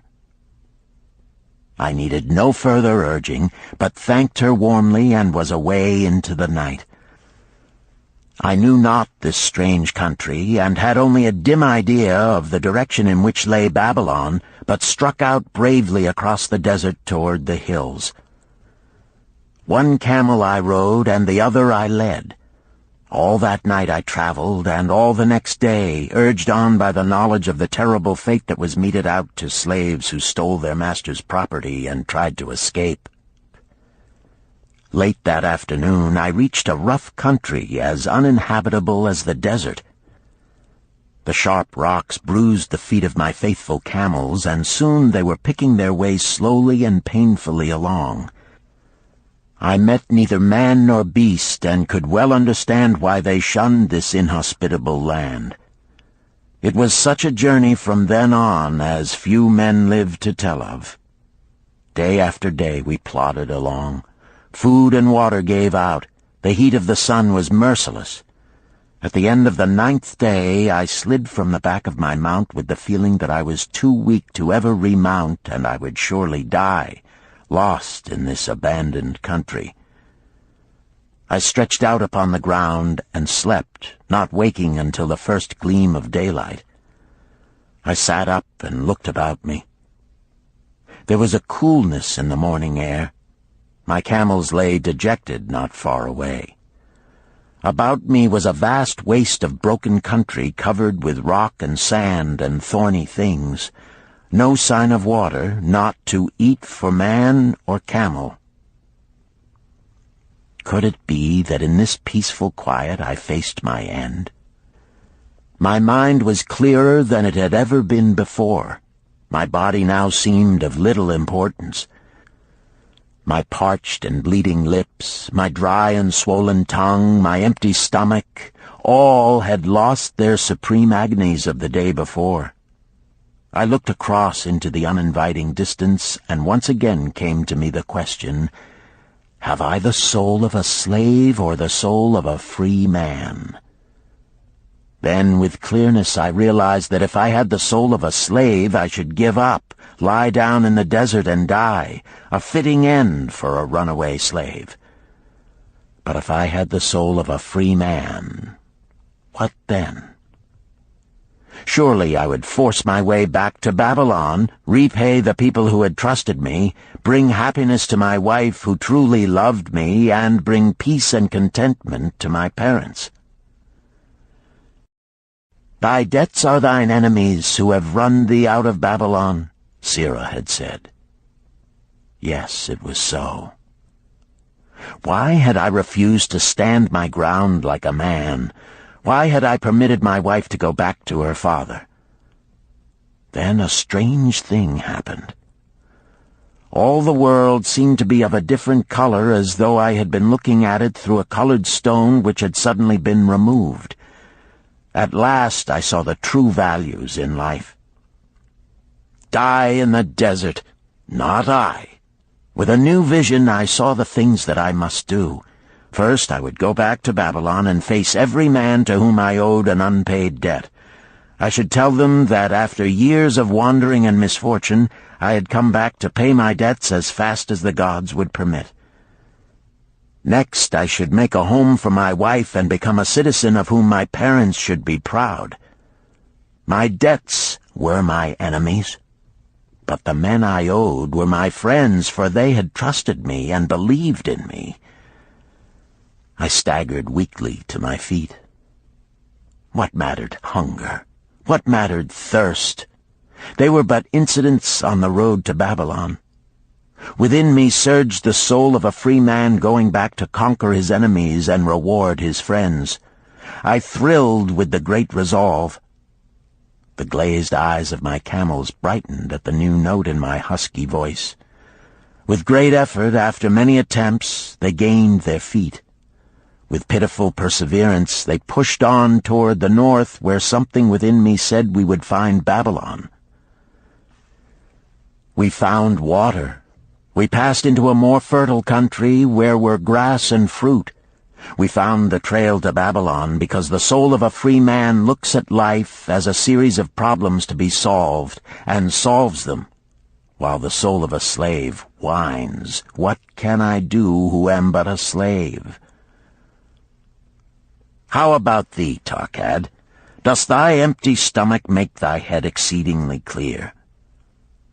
Art ready to take the road that leads back to self-respect? Canst thou see the world in its true color? Hast thou the desire to pay thy honest debts, however many they may be, and once again be a man respected in Babylon? Moisture came to the eyes of the youth. He rose eagerly to his knees. "Thou hast shown me a vision. Already I feel the soul of a free man surge within me." "But how fared you upon your return?" questioned an interested listener. "Where the determination is, the way can be found," Dabasir replied. "I now had the determination, so I set out to find a way. First I visited every man to whom I was indebted, and begged his indulgence until I could earn that with which to repay. Most of them met me gladly. Several reviled me, but others offered to help me. One indeed did give me the very help I needed. It was Mathon, the gold lender. Learning that I had been a camel tender in Syria, he sent me to old Nebator, the camel trader, just commissioned by our good king to purchase many herds of sound camels for the great expedition. With him, my knowledge of camels I put to good use. Gradually, I was able to repay every copper and every piece of silver. Then at last I could hold up my head and feel that I was an honorable man among men." Again Dabasir turned to his food. "Kaskor, thou snail," he called loudly to be heard in the kitchen. "The food is cold. Bring me more meat fresh from the roasting. Bring thou also a very large portion for Tarkad, the son of my old friend, who is hungry and shall eat with me." So ended the tale of Dabasir, the camel trader of old Babylon. He found his own soul when he realized a great truth, a truth that had been known and used by wise men long before his time.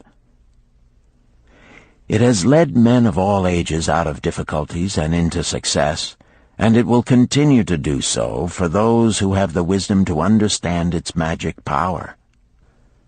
It is for any man to use who reads these lines. Where the determination is, the way can be found.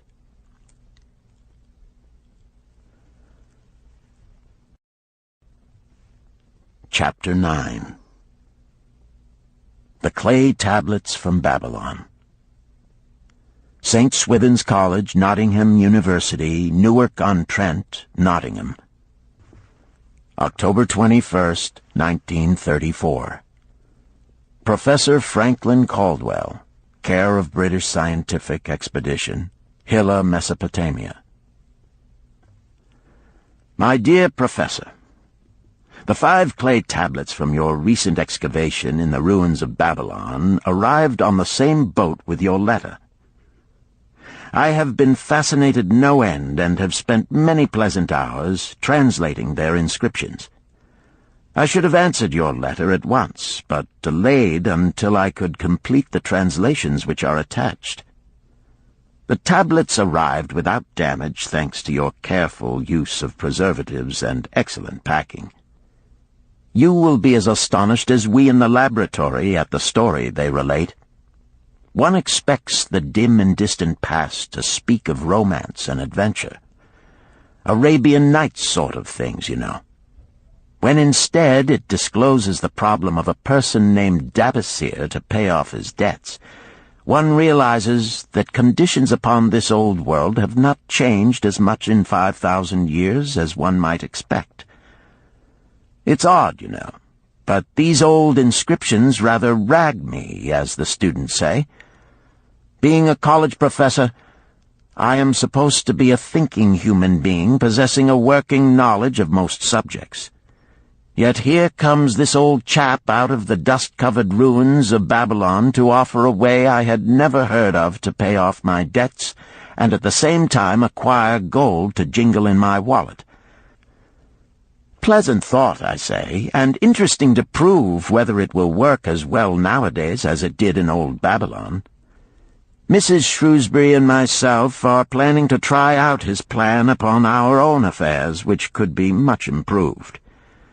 Wishing you the best of luck in your worthy undertaking, and waiting eagerly another opportunity to assist, I am, yours sincerely, Alfred H. Shrewsbury, Department of Archaeology.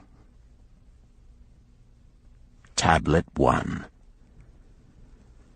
Now, when the moon becometh full, I, Davasir, who am but recently returned from slavery in Syria, with the determination to pay my many just debts and become a man of means worthy of respect in my native city of Babylon, do here engrave upon the clay a permanent record of my affairs to guide and assist me in carrying through my high desires.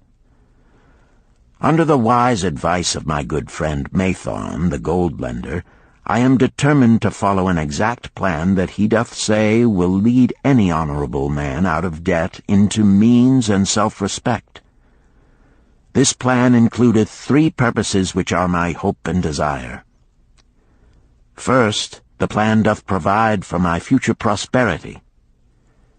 Therefore 1/10 of all I earn shall be set aside as my own to keep. For Mathon speaketh wisely when he saith, "That man who keepeth in his purse both gold and silver that he need not spend is good to his family and loyal to his king.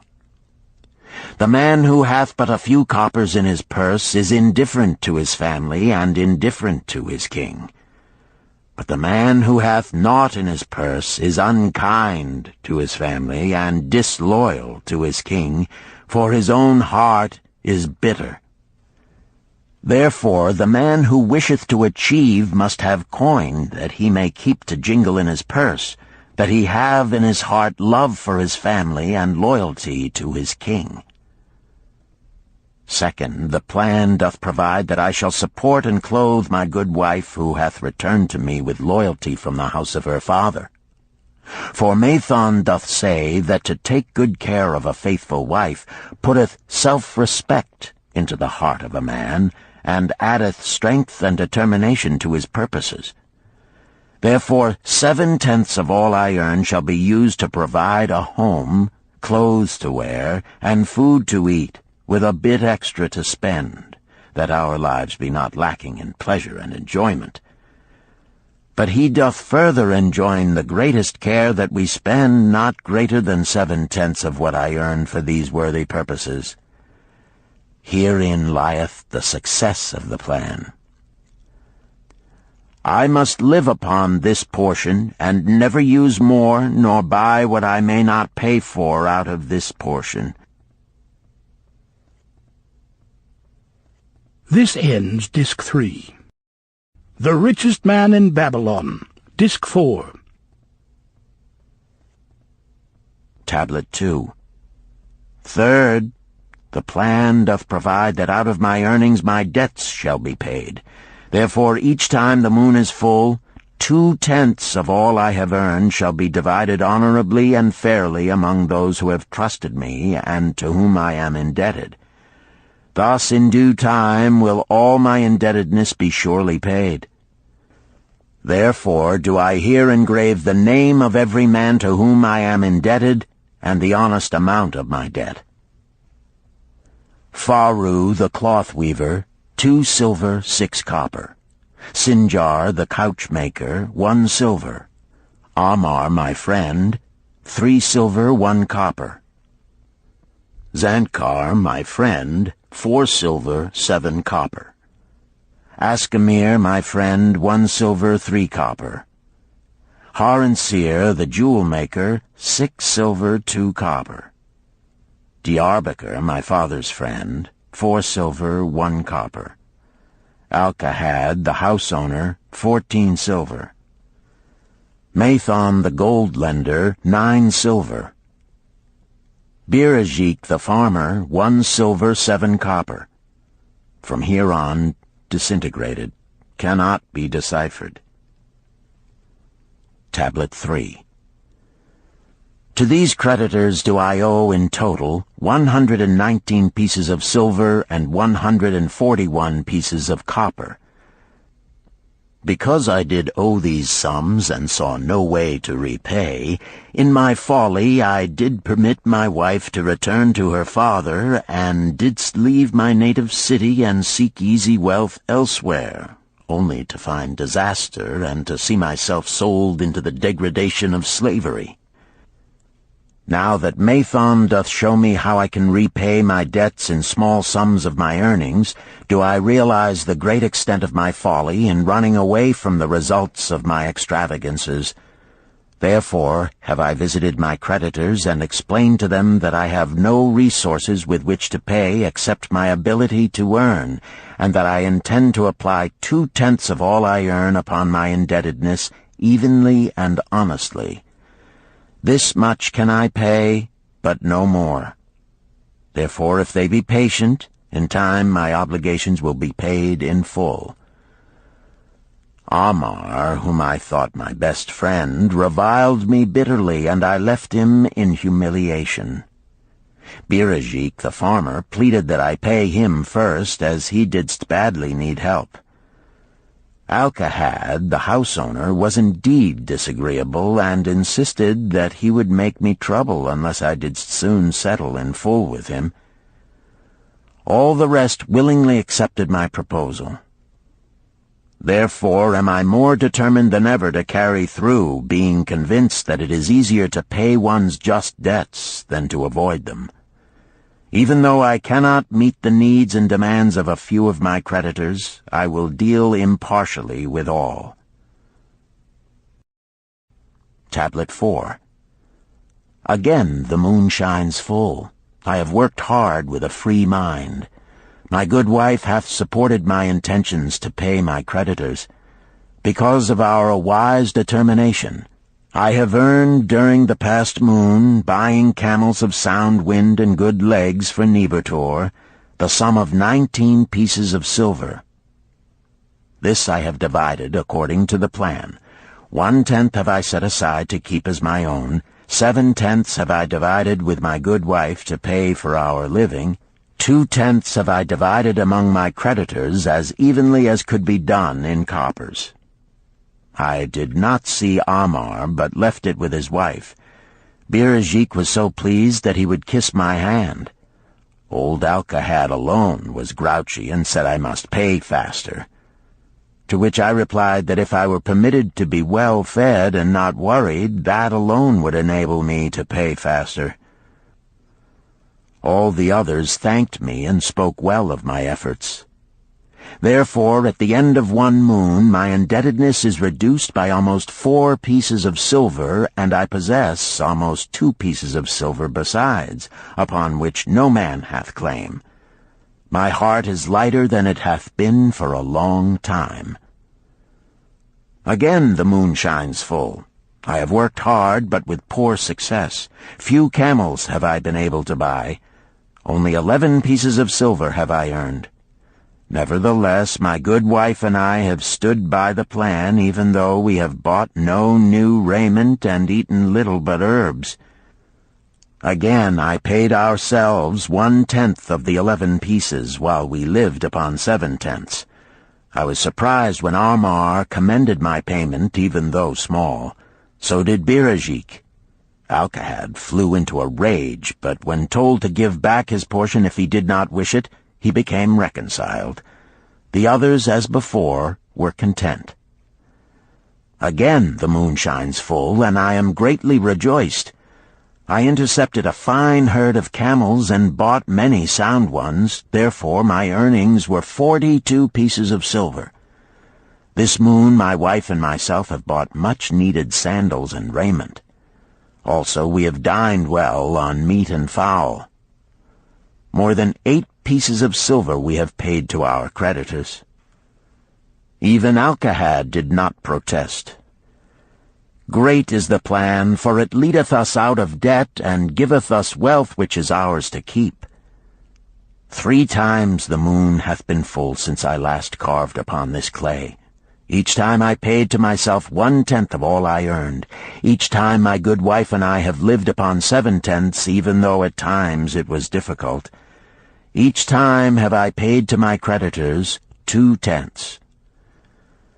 In my purse I now have 21 pieces of silver that are mine. It maketh my head to stand straight upon my shoulders, and maketh me proud to walk among my friends. My wife keepeth well our home, and is becomingly gowned.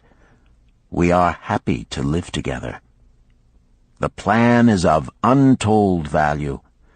Hath it not made an honorable man of an ex-slave? Tablet 5. Again the moon shines full, and I remember that it is long since I carved upon the clay. 12 moons in truth have come and gone. But this day I will not neglect my record, because upon this day I have paid the last of my debts. This is the day upon which my good wife and my thankful self celebrate with great feasting that our determination hath been achieved. Many things occurred upon my final visit to my creditors that I shall long remember. Amar begged my forgiveness for his unkind words, and said that I was one of all others he most desired for a friend. Old Alcahad is not so bad after all, for he said, "Thou wert once a piece of soft clay to be pressed and molded by any hand that touched thee. But now thou art a piece of bronze capable of holding an edge. If thou needst silver or gold at any time, come to me." Nor is he the only one who holdeth me in high regard. Many others speak deferentially to me. My good wife looketh upon me with a light in her eyes that doth make a man have confidence in himself. Yet it is the plan that hath made my success.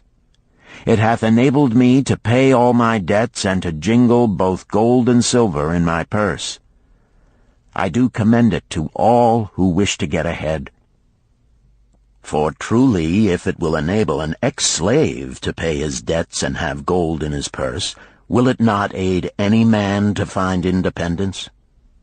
Nor am I, myself, finished with it, for I am convinced that if I follow it further, it will make me rich among men.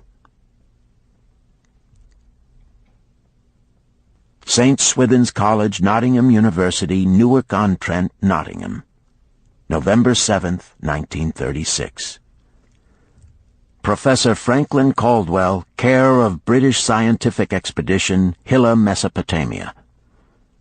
My dear Professor, if in your further digging into those ruins of Babylon you encounter the ghost of a former resident, an old camel trader named Dabasir, do me a favor. Tell him that his scribbling upon those clay tablets so long ago has earned for him the lifelong gratitude of a couple of college folks back here in England.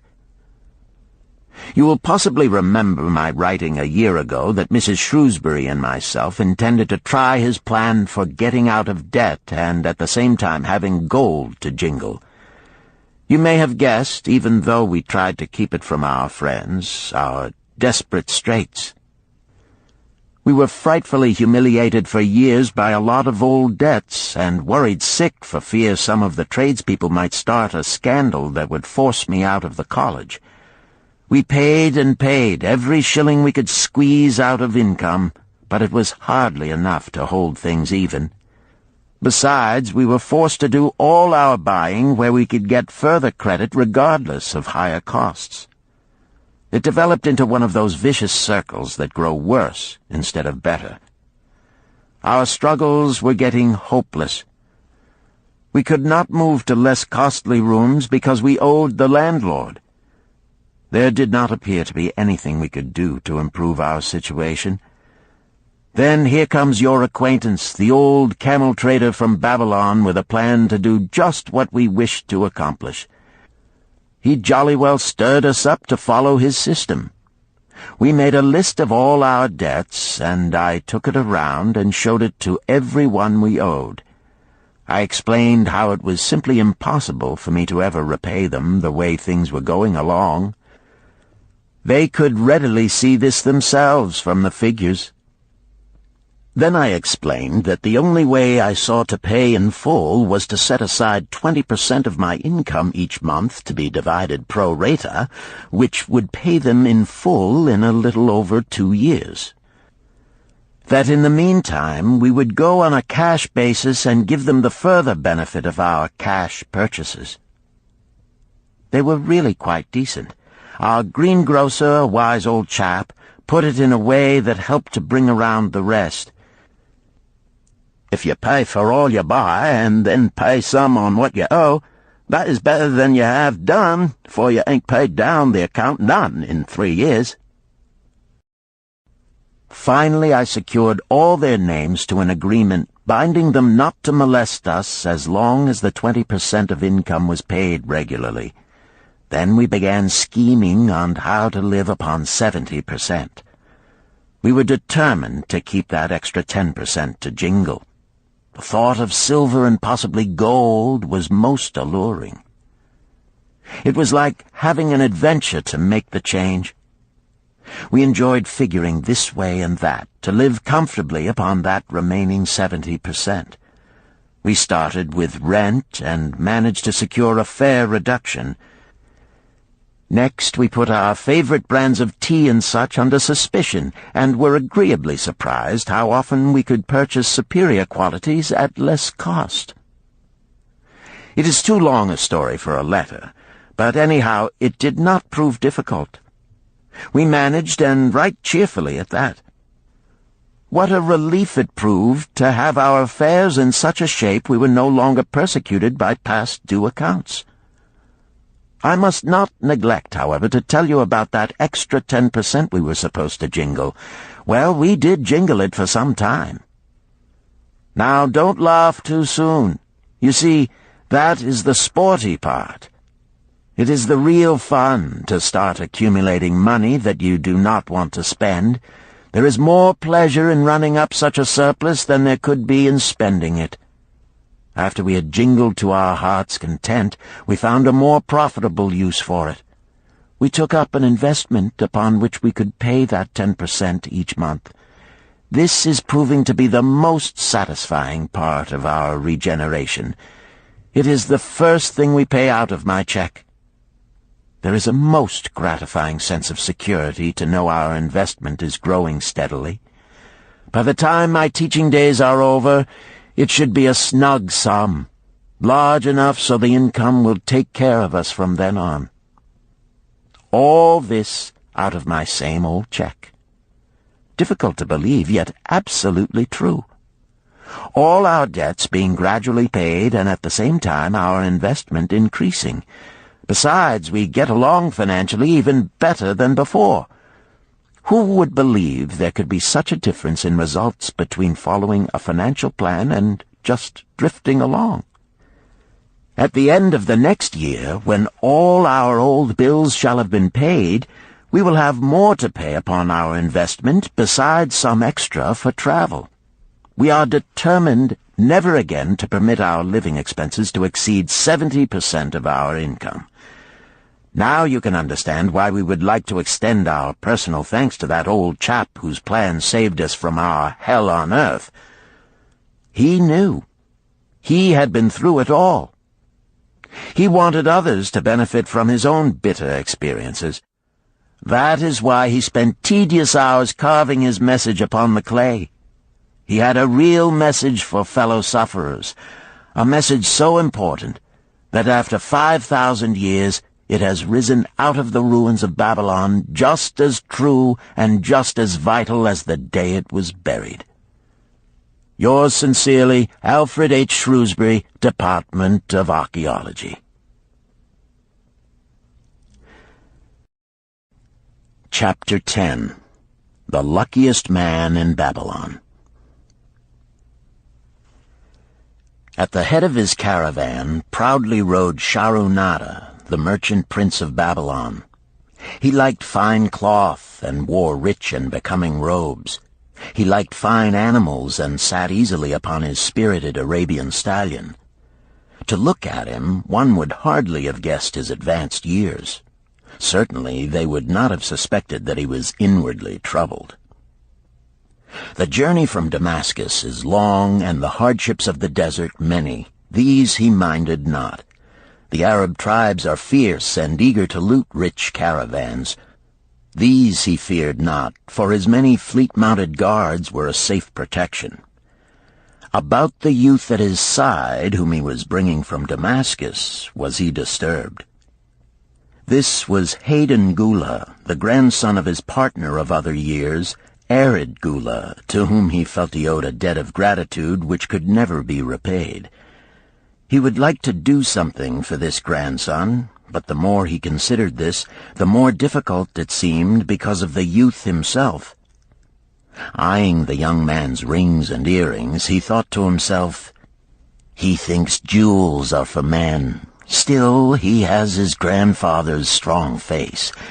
But his grandfather wore no such gaudy robes. Yet I sought him to come, hoping I might help him get a start for himself and get away from the wreck his father has made of their inheritance." Hayden Gula broke in upon his thoughts. "Why dost thou work so hard, riding always with thy caravan upon its long journeys? Dost thou never take time to enjoy life?" Shahrunada smiled. "To enjoy life?" he repeated. "What wouldst thou do to enjoy life if thou wert Shahrunada?" "If I had wealth equal to thine, I would live like a prince. Never across the hot desert would I ride. I would spend the shekels as fast as they came to my purse. I would wear the richest of robes and the rarest of jewels. That would be a life to my liking, a life worth living." Both men laughed.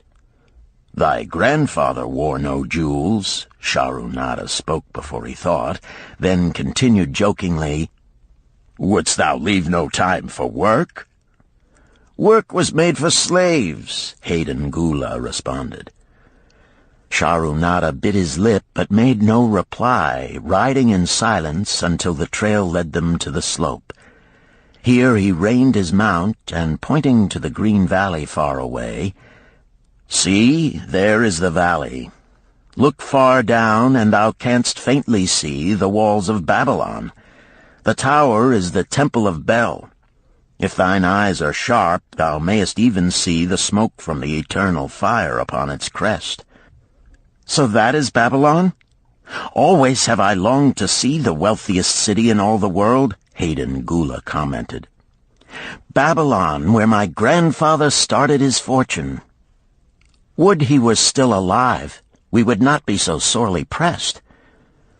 Why wish his spirit to linger on earth beyond its allotted time? Thou and thy father can well carry on his good work. Alas, of us neither has his gift. Father and myself know not his secret for attracting the golden shekels." Shahrunada did not reply, but gave rein to his mount and rode thoughtfully down the trail to the valley. Behind them followed the caravan in a cloud of reddish dust. Some time later they reached the King's Highway and turned south through the irrigated farms. 3 old men plowing a field caught Shahrunada's attention. They seemed strangely familiar. How ridiculous! One does not pass a field after 40 years and find the same men plowing there. Yet something within him said they were the same. One, with an uncertain grip, held the plow. The others laboriously plodded beside the oxen, ineffectually beating them with their barrel staves to keep them pulling. 40 years ago, he had envied these men. How gladly he would have exchanged places. But what a difference now! With pride he looked back at his trailing caravan, well-chosen camels and donkeys loaded high with valuable goods from Damascus. All this was but one of his possessions. He pointed to the plowers, saying, "Still plowing the same field where they were 40 years ago. They look it, but why thinkest thou they are the same?" "I saw them there," Shahrunada replied. Recollections were racing rapidly through his mind. Why could he not bury the past and live in the present? Then he saw, as in a picture, the smiling face of Arid Gula. The barrier between himself and the cynical youth beside him dissolved. But how could he help such a superior youth with his spendthrift ideas and bejeweled hands? Work he could offer in plenty to willing workers, but not for men who considered themselves too good for work. Yet he owed it to Arid Gula to do something, not a half-hearted attempt. He and Arid Gula had never done things that way. They were not that sort of men. A plan came almost in a flash. There were objections. He must consider his own family and his own standing. It would be cruel. It would hurt. Being a man of quick decisions, he waived objections and decided to act. "Wouldst thou be interested in hearing how thy worthy grandfather and myself joined in the partnership which proved so profitable?" he questioned. "Why not just tell me how thou madest the golden shekels? That is all I need to know," the young man parried. Sharunada ignored the reply and continued, "We start with those men plowing. I was no older than thou. As the column of men in which I marched approached, good old Megiddo, the farmer, scoffed at the slipshod way in which they plowed. Megiddo was chained next to me. 'Look at the lazy fellows,' he protested. 'The plow holder makes no effort to plow deep, nor do the beaters keep the oxen in the furrow. How can they expect to raise a good crop with poor plowing?' "'Didst thou say Megiddo was chained to thee?' Hayden Gula asked in surprise. "'Yes, with bronze collars about our necks and a length of heavy chain between us. Next to him was Zabado, the sheep thief. I had known him in Harun. At the end was a man we called Pirate because he told us not his name. We judged him as a sailor as he had entwined serpents tattooed upon his chest in sailor fashion. The column was made up thus, so the men could walk in fours." "Thou wert chained as a slave?" Hayden Gula asked incredulously. "Did not thy grandfather tell thee I was once a slave? He often spoke of thee, but never hinted of this. He was a man thou couldst trust with innermost secrets.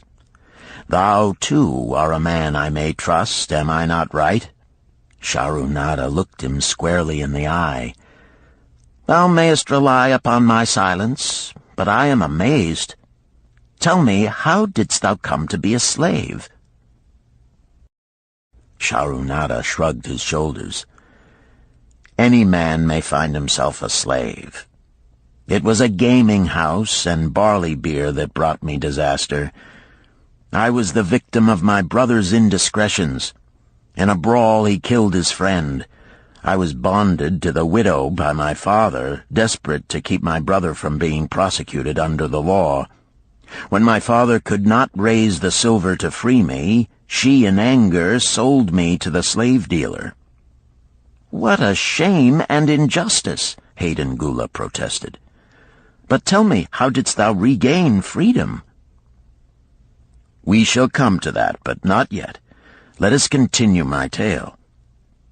As we passed, the plowers jeered at us. One did doff his ragged hat and bow low, calling out, 'Welcome to Babylon, guests of the king! He waits for thee on the city walls where the banquet is spread, mud bricks and onion soup.' With that, they laughed uproariously. Pirate flew into a rage and cursed them roundly. 'What do those men mean by the king awaiting us on the walls?' I asked him. 'To the city walls ye march to carry bricks until the back breaks. Maybe they beat thee to death before it breaks. They won't beat me. I'll kill 'em.' Then Megiddo spoke up. 'It doesn't make sense to me to talk of masters beating willing, hard-working slaves to death. Masters like good slaves and treat them well." "Who wants to work hard?" commented Zabato. "Those plowers are wise fellows. They're not breaking their backs, just letting on as if they be." "Thou can't get ahead by shirking," Megiddo protested. "If thou plow a hectare, that's a good day's work, and any master knows it. But when thou plow only a half, that's shirking. I don't shirk. I like to work, and I like to do good work, for work is the best friend I've ever known. It has brought me all the good things I've had, my farm and cows and crops, everything." "Yea, and where be these things now?" scoffed Zabato. "I figure it pays better to be smart and get by without working. You watch Zabato. If we're sold to the walls, he'll be carrying the water bag or some easy job, when thou, who like to work, will be breaking thy back carrying bricks." He laughed his silly laugh. Terror gripped me that night. I could not sleep. I crowded close to the guard rope, and when the others slept, I attracted the attention of Godoso, who was doing the first guard watch. He was one of those brigand Arabs, the sort of rogue who, if he robbed thee of thy purse, would think he must also cut thy throat. "Tell me, Godoso," I whispered, "when we get to Babylon, will we be sold to the walls?" "Why want to know?" he questioned cautiously. "Canst thou not understand?" I pleaded. "I am young. I want to live. I don't want to be worked or beaten to death on the walls. Is there any chance for me to get a good master?" He whispered back, "I tell something. Thou good fellow, give Godoso no trouble. Most times we go first to slave market. Listen now. When buyers come, tell 'em you good worker, like to work hard for good master, make 'em want to buy. You not make 'em buy, next day you carry brick. Mighty hard work." After he walked away, I lay in the warm sand looking up at the stars and thinking about work. What Megiddo had said about it being his best friend made me wonder if it would be my best friend. Certainly it would be if it helped me out of this. When Megiddo awoke, I whispered my good news to him. It was our one ray of hope as we marched toward Babylon. Late in the afternoon, we approached the walls and could see the lines of men, like black ants, climbing up and down the steep diagonal paths. As we drew closer, we were amazed at the thousands of men working. Some were digging in the moat, others mixed the dirt into mud bricks. The greatest number were carrying the bricks in large baskets up those steep trails to the masons. Overseers cursed the laggards and cracked bullock whips over the backs of those who failed to keep in line. Poor, worn-out fellows were seen to stagger and fall beneath their heavy baskets, unable to rise again. If the lash failed to bring them to their feet, they were pushed to the side of the paths and left writhing in agony. Soon they would be dragged down to join other craven bodies beside the roadway to await unsanctified graves. As I beheld the ghastly sight, I shuddered. So this was what awaited my father's son if he failed at the slave market. Godoso had been right. We were taken through the gates of the city to the slave prison, and next morning marched to the pens in the market. Here the rest of the men huddled in fear, and only the whips of our guard could keep them moving so the buyers could examine them. Megiddo and myself eagerly talked to every man who permitted us to address him. The slave dealer brought soldiers from the king's guard who shackled Pirate and brutally beat him when he protested. As they led him away, I felt sorry for him. Megiddo felt that we would soon part. When no buyers were near, he talked to me earnestly to impress upon me how valuable work would be to me in the future. Some men hate it. They make it their enemy. better to treat it like a friend. Make thyself like it. Don't mind because it is hard. If thou thinkest about what a good house thou build, then who cares if the beams are heavy and it is far from the well to carry the water for the plaster? Promise me, boy, if thou get a master, work for him as hard as thou canst. If he does not appreciate all thou do, never mind. Remember, work well done does good to the man who does it. It makes him a better man. He stopped as a burly farmer came to the enclosure and looked at us critically. Megiddo asked about his farm and crops, soon convincing him that he would be a valuable man. After violent bargaining with the slave dealer, the farmer drew a fat purse from beneath his robe, and soon Megiddo had followed his new master out of sight. A few other men were sold during the morning. At noon, Godoso confided to me that the dealer was disgusted and would not stay over another night, but would take all who remained at sundown to the king's buyer. I was becoming desperate when a fat, good-natured man walked up to the wall and inquired if there was a baker among us. I approached him, saying, "Why should a good baker like thyself seek another baker of inferior ways? Would it not be easier to teach a willing man like myself thy skilled ways? Look at me. I am young, strong, and like to work. Give me a chance, and I will do my best to earn gold and silver for thy purse." He was impressed by my willingness, and began bargaining with the dealer who had never noticed me since he had bought me, but now waxed eloquent on my abilities, good health, and good disposition. I felt like a fat ox being sold to a butcher. At last, much to my joy, the deal was closed. I followed my new master away, thinking I was the luckiest man in Babylon. My new home was much to my liking. Nananeid, my master, taught me how to grind the barley in the stone bowl that stood in the courtyard, how to build the fire in the oven, and then how to grind very fine the sesame flour for the honey cakes. I had a couch in the shed where his grain was stored. The old slave housekeeper, Swasti, fed me well and was pleased at the way I helped her with the heavy tasks. Here was the chance I had longed for to make myself valuable to my master, and, I hoped, to find a way to earn my freedom. I asked Nananeid to show me how to knead the bread and to bake. This he did, much pleased at my willingness.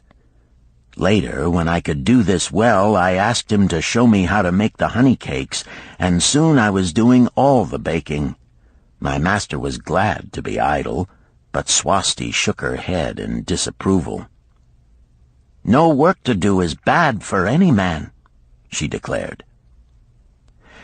I felt it was time for me to think of a way by which I might start to earn coins to buy my freedom. As the baking was finished at noon, I thought Nananeid would approve if I found profitable employment for the afternoons and might share my earnings with me.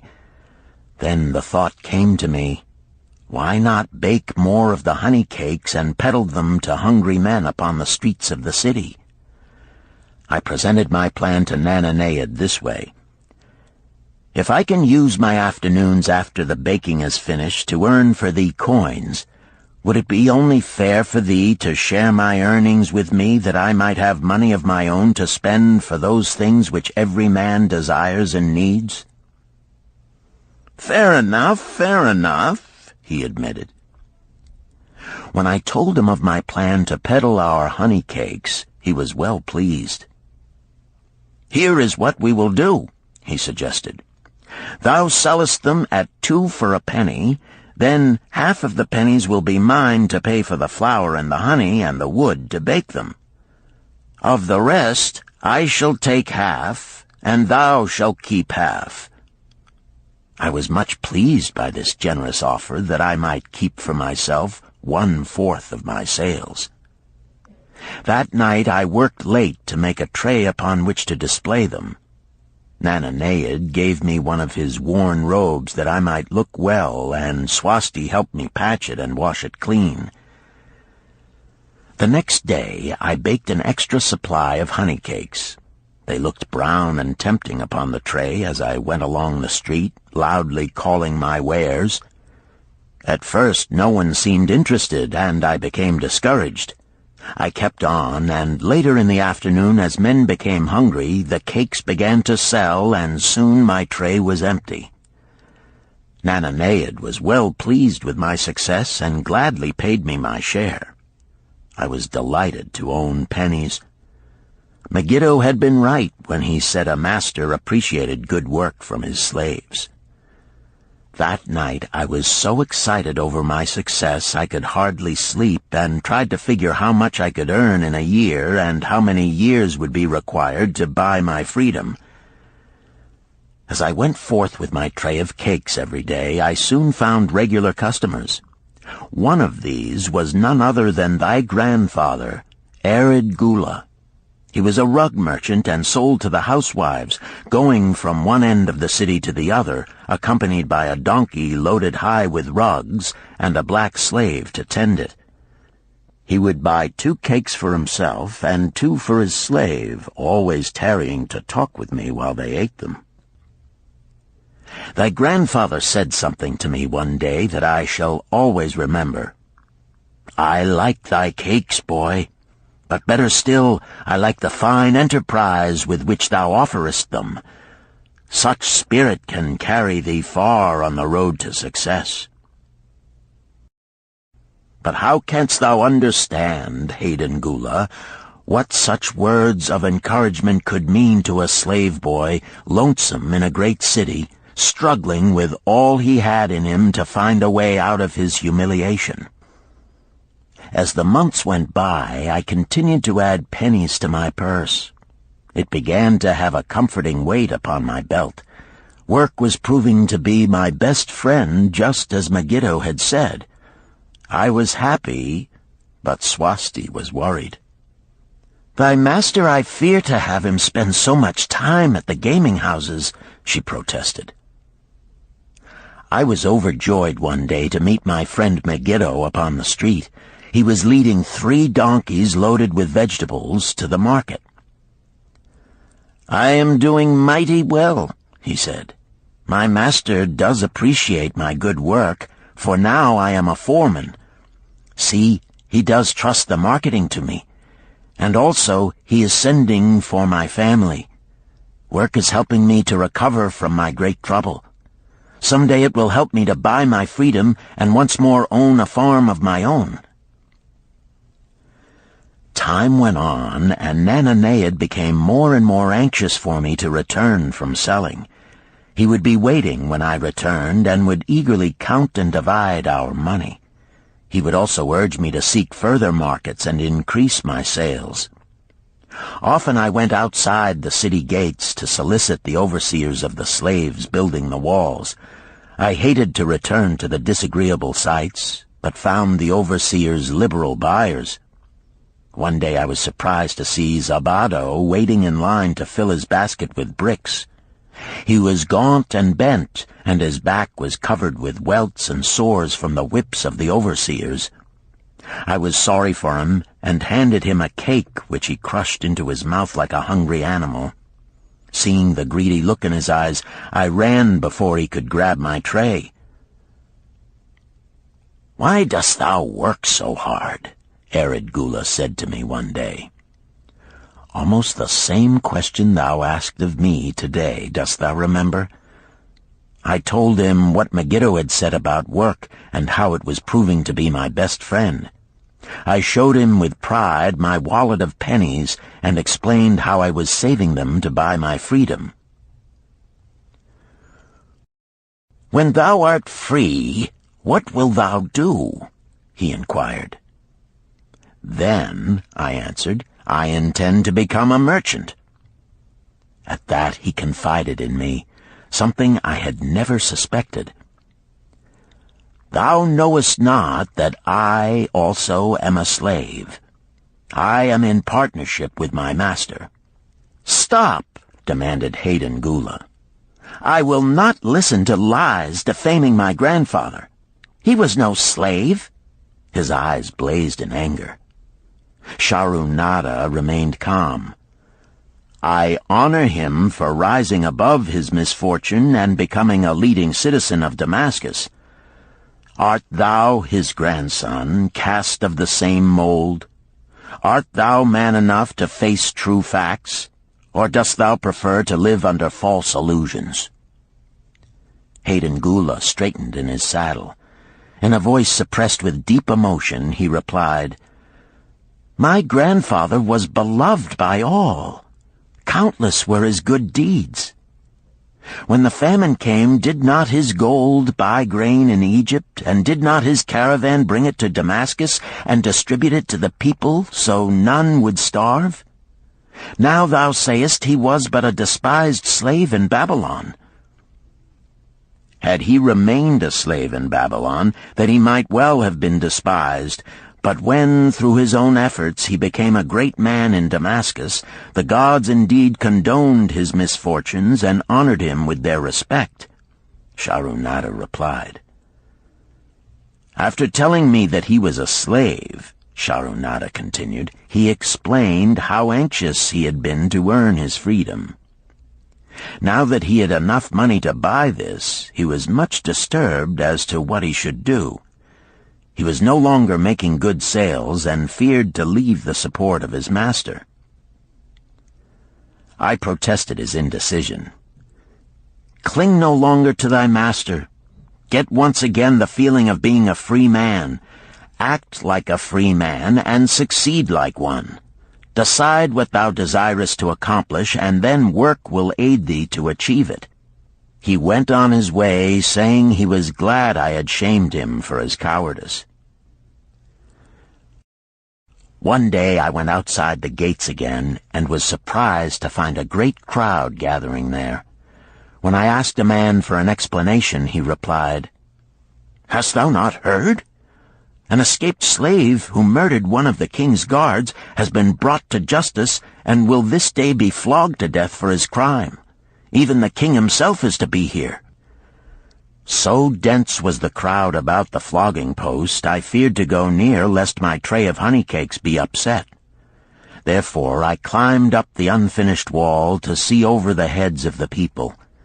I was fortunate in having a view of Nebuchadnezzar himself as he rode by in his golden chariot. Never had I beheld such grandeur, such robes and hangings of gold cloth and velvet. I could not see the flogging, though I could hear the shrieks of the poor slave. I wondered how one so noble as our handsome king could endure to see such suffering, yet when I saw he was laughing and joking with his nobles, I knew he was cruel and understood why such inhuman tasks were demanded of the slaves building the walls. After the slave was dead, his body was hung upon a pole by a rope attached to his leg so all might see. As the crowd began to thin, I went close. On the hairy chest, I saw tattooed 2 entwined serpents. It was Pirate.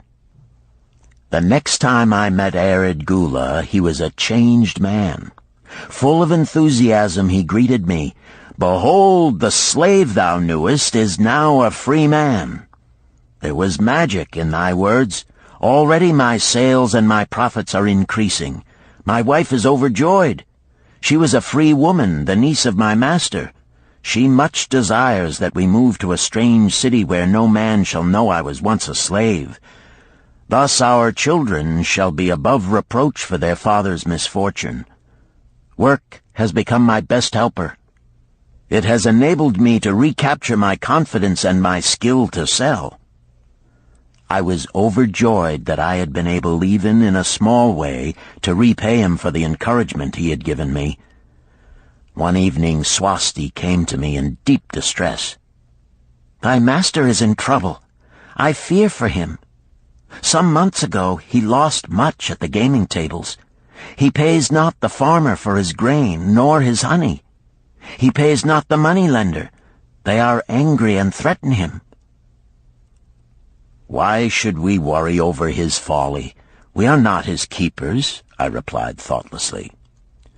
"Foolish youth, thou understandest not. To the moneylender didst he give thy title to secure a loan? Under the law he can claim thee and sell thee. I know not what to do. He is a good master. Why, oh, why should such trouble come upon him? Not were Swasti's fears groundless. While I was doing the baking next morning, the moneylender returned with a man he called Sasi. This man looked me over and said I would do. The moneylender waited not for my master to return, but told Swasti to tell him he had taken me. With only the robe on my back and the purse of pennies hanging safely from my belt, I was hurried away from the unfinished baking. I was whirled away from my dearest hopes as the hurricane snatches the tree from the forest and casts it into the surging sea. Again a gaming house and barley beer had caused me disaster. Sasi was a blunt, gruff man. As he led me across the city, I told him of the good work I had been doing for Nananeid, and said I hoped to do good work for him. His reply offered no encouragement. I like not this work. My master likes it not. The king has told him to send me to build a section of the Grand Canal. Master tells Sasi to buy more slaves, work hard, and finish quick. Bah!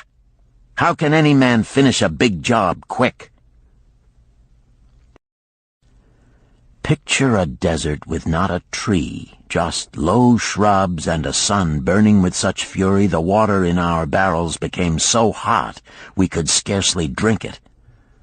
Then picture rows of men going down into the deep excavation and lugging heavy baskets of dirt up soft, dusty trails from daylight until dark.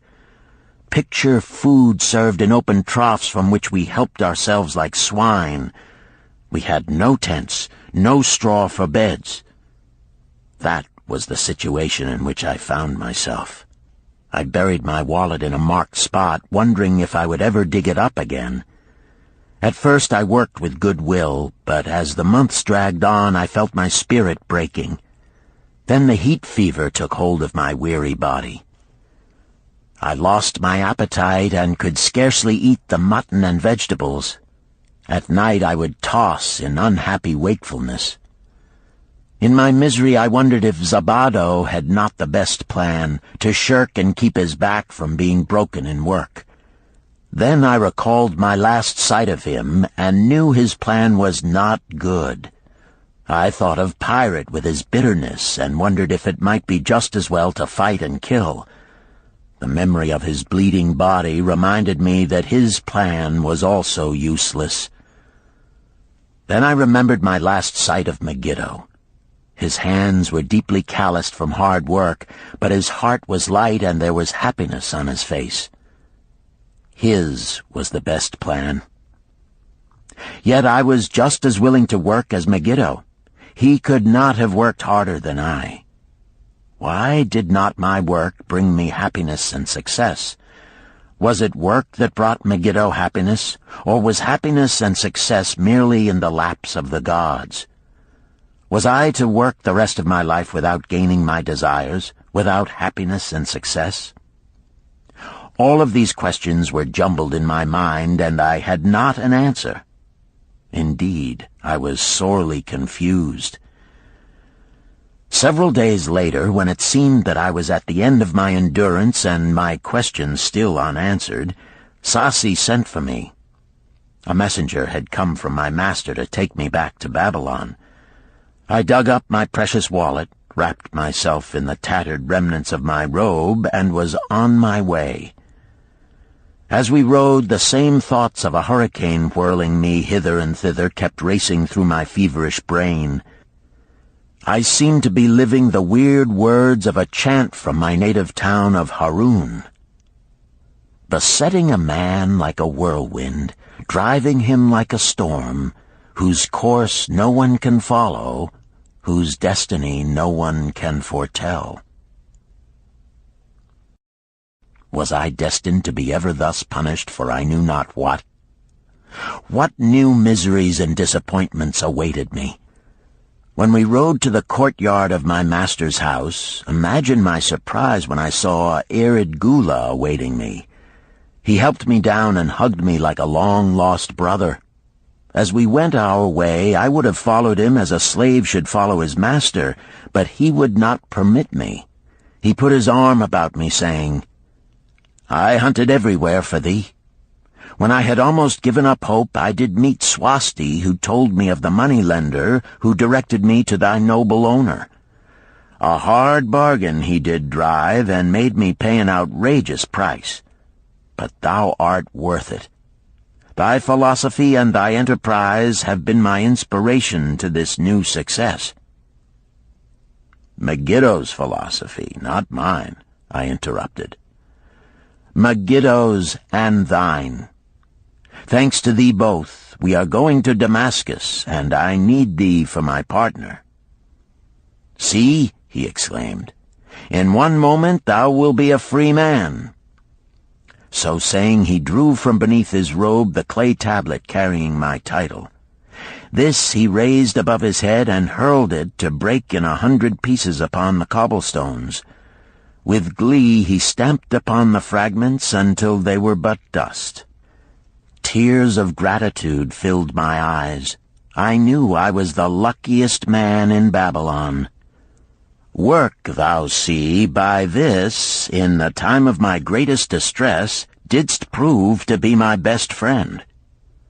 My willingness to work enabled me to escape from being sold to join the slave gangs upon the walls.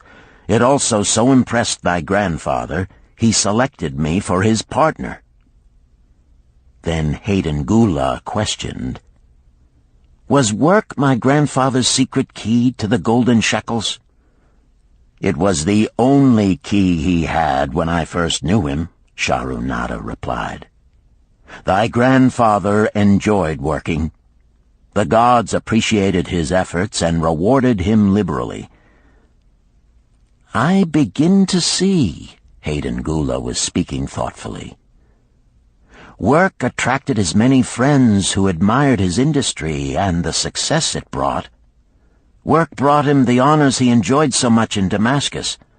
Work brought him all those things I have approved. And I thought work was fit only for slaves." "Life is rich with many pleasures for men to enjoy," Sharunada commented. "Each has its place. I am glad that work is not reserved for slaves. Were that the case, I would be deprived of my greatest pleasure. Many things do I enjoy, but nothing takes the place of work." Sharunada and Hayden Gula rode in the shadows of the towering walls up to the massive bronze gates of Babylon. At their approach, the gate guards jumped to attention and respectfully saluted an honored citizen. With head held high, Sharunada led the long caravan through the gates and up the streets of the city. "I have always hoped to be a man like my grandfather," Hayden Gula confided to him. "Never before did I realize just what kind of man he was. This thou hast shown me. Now that I understand, I do admire him all the more and feel more determined to be like him. I fear I can never repay thee for giving me the true key to his success. From this day forth I shall use his key. I shall start humbly as he started, which befits my true station far better than jewels and fine robes." So saying, Hayden Gula pulled the jeweled baubles from his ears and the rings from his fingers. Then, reining his horse, he dropped back and rode with deep respect behind the leader of the caravan.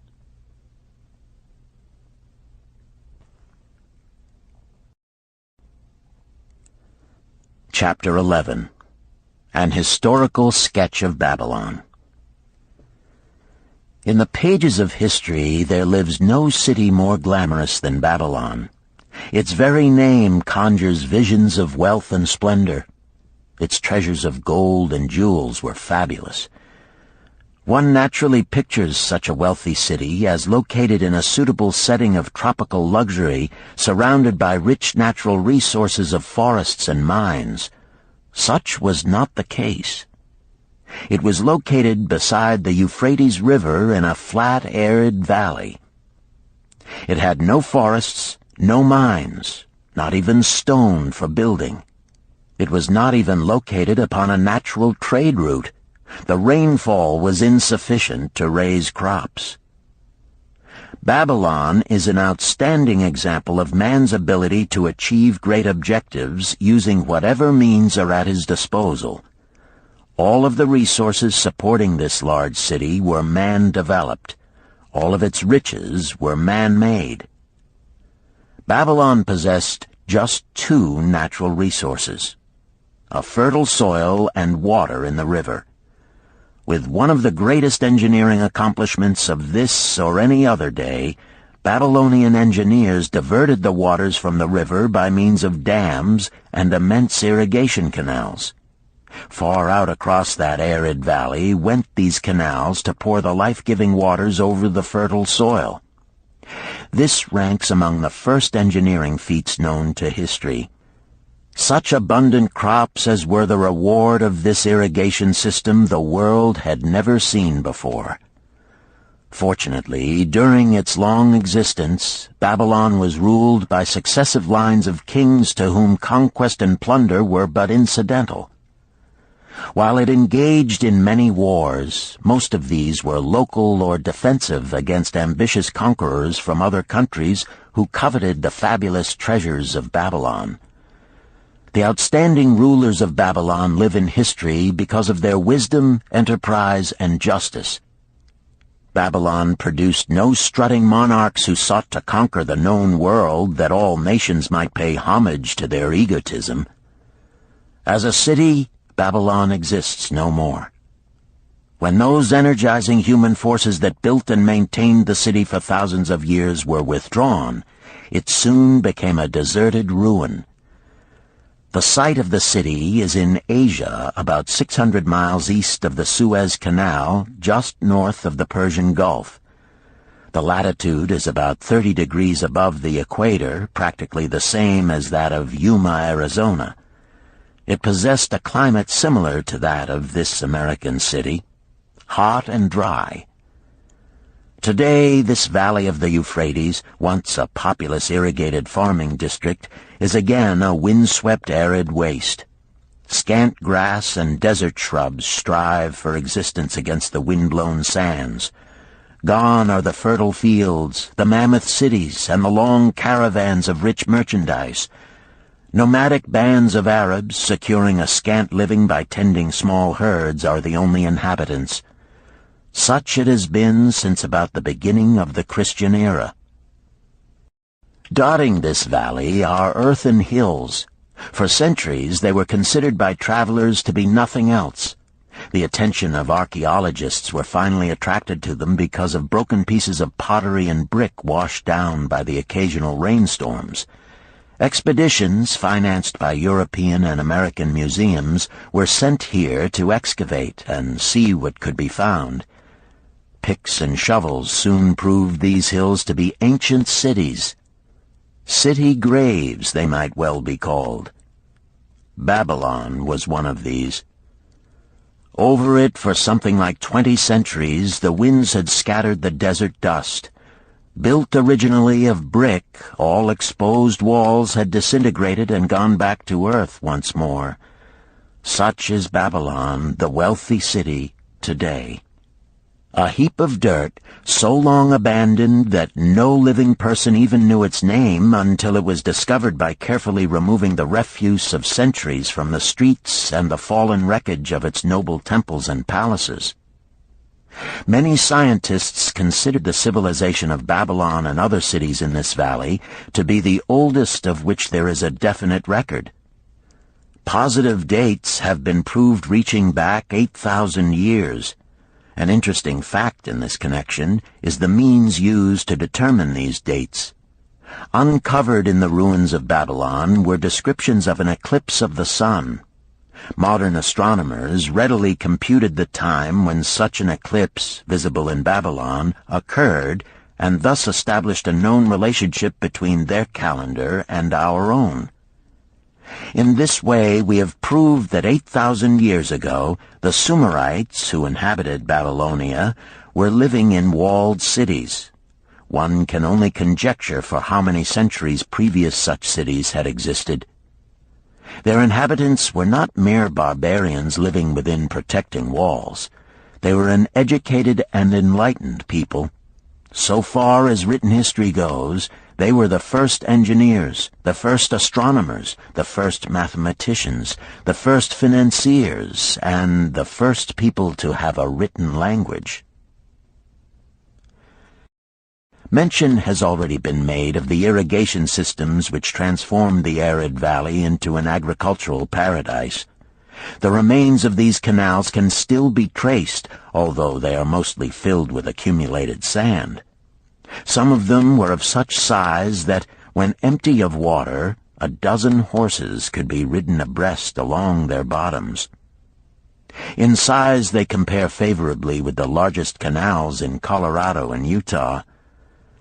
In addition to irrigating the valley lands, Babylonian engineers completed another project of similar magnitude. By means of an elaborate drainage system, they reclaimed an immense area of swampland at the mouths of the Euphrates and Tigris rivers and put this also under cultivation.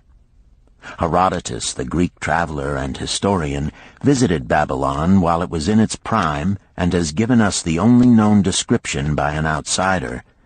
His writings give a graphic description of the city and some of the unusual customs of its people. He mentions the remarkable fertility of the soil and the bountiful harvest of wheat and barley which they produced. The glory of Babylon has faded, but its wisdom has been preserved for us. For this we are indebted to their form of records. In that distant day, the use of paper had not been invented. Instead, they laboriously engraved their writing upon tablets of moist clay. When completed, these were baked and became hard tile. In size, they were about 6 by 8 inches and an inch in thickness. These clay tablets, as they are commonly called, were used much as we use modern forms of writing. Upon them were engraved legends, poetry, history, transcriptions of royal decrees, the laws of the land, titles to property, promissory notes, and even letters which were dispatched by messengers to distant cities. From these clay tablets we are permitted an insight into the intimate personal affairs of the people. For example, one tablet, evidently from the records of a country storekeeper, relates that upon the given date, a certain named customer brought in a cow and exchanged it for 7 sacks of wheat, 3 being delivered at the time, and the other 4 to await the customer's pleasure. Safely buried in the wrecked cities, archaeologists have recovered entire libraries of these tablets, hundreds of thousands of them. One of the outstanding wonders of Babylon was the immense walls surrounding the city. The ancients ranked them with the Great Pyramid of Egypt as belonging to the 7 wonders of the world. Queen Semiramis is credited with having erected the first walls during the early history of the city. Modern excavators have been unable to find any trace of the original walls, nor is their exact height known. From mention made by early writers, it is estimated they were about 50 to 60 feet high, faced on the outer side with burnt brick, and further protected by a deep moat of water.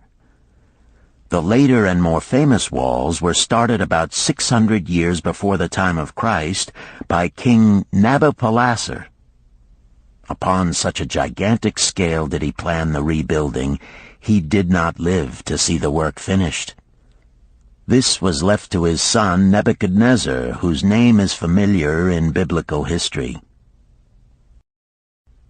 The height and length of these later walls staggers belief. They are reported upon reliable authority to have been about 160 feet high, the equivalent of the height of a modern 15-story office building. The total length is estimated as between 9 and 11 miles. So wide was the top that a 6-horse chariot could be driven around them. Of this tremendous structure, little now remains except portions of the foundations and the moat.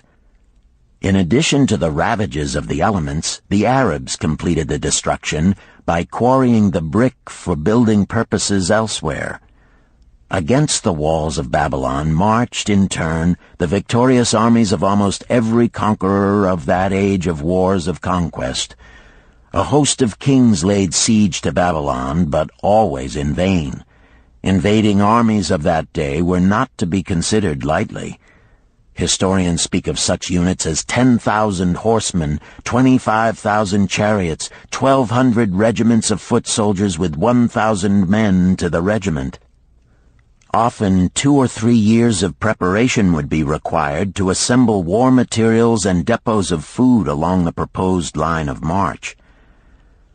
The city of Babylon was organized much like a modern city.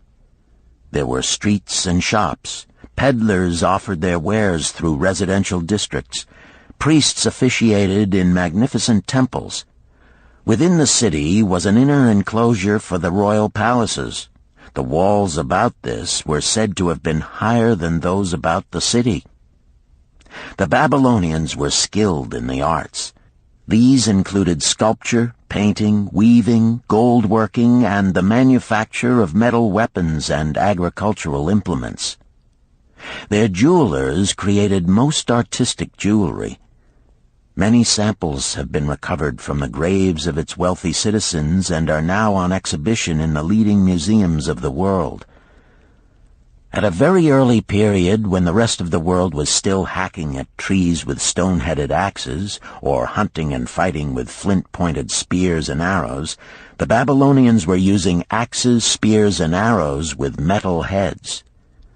The Babylonians were clever financiers and traders.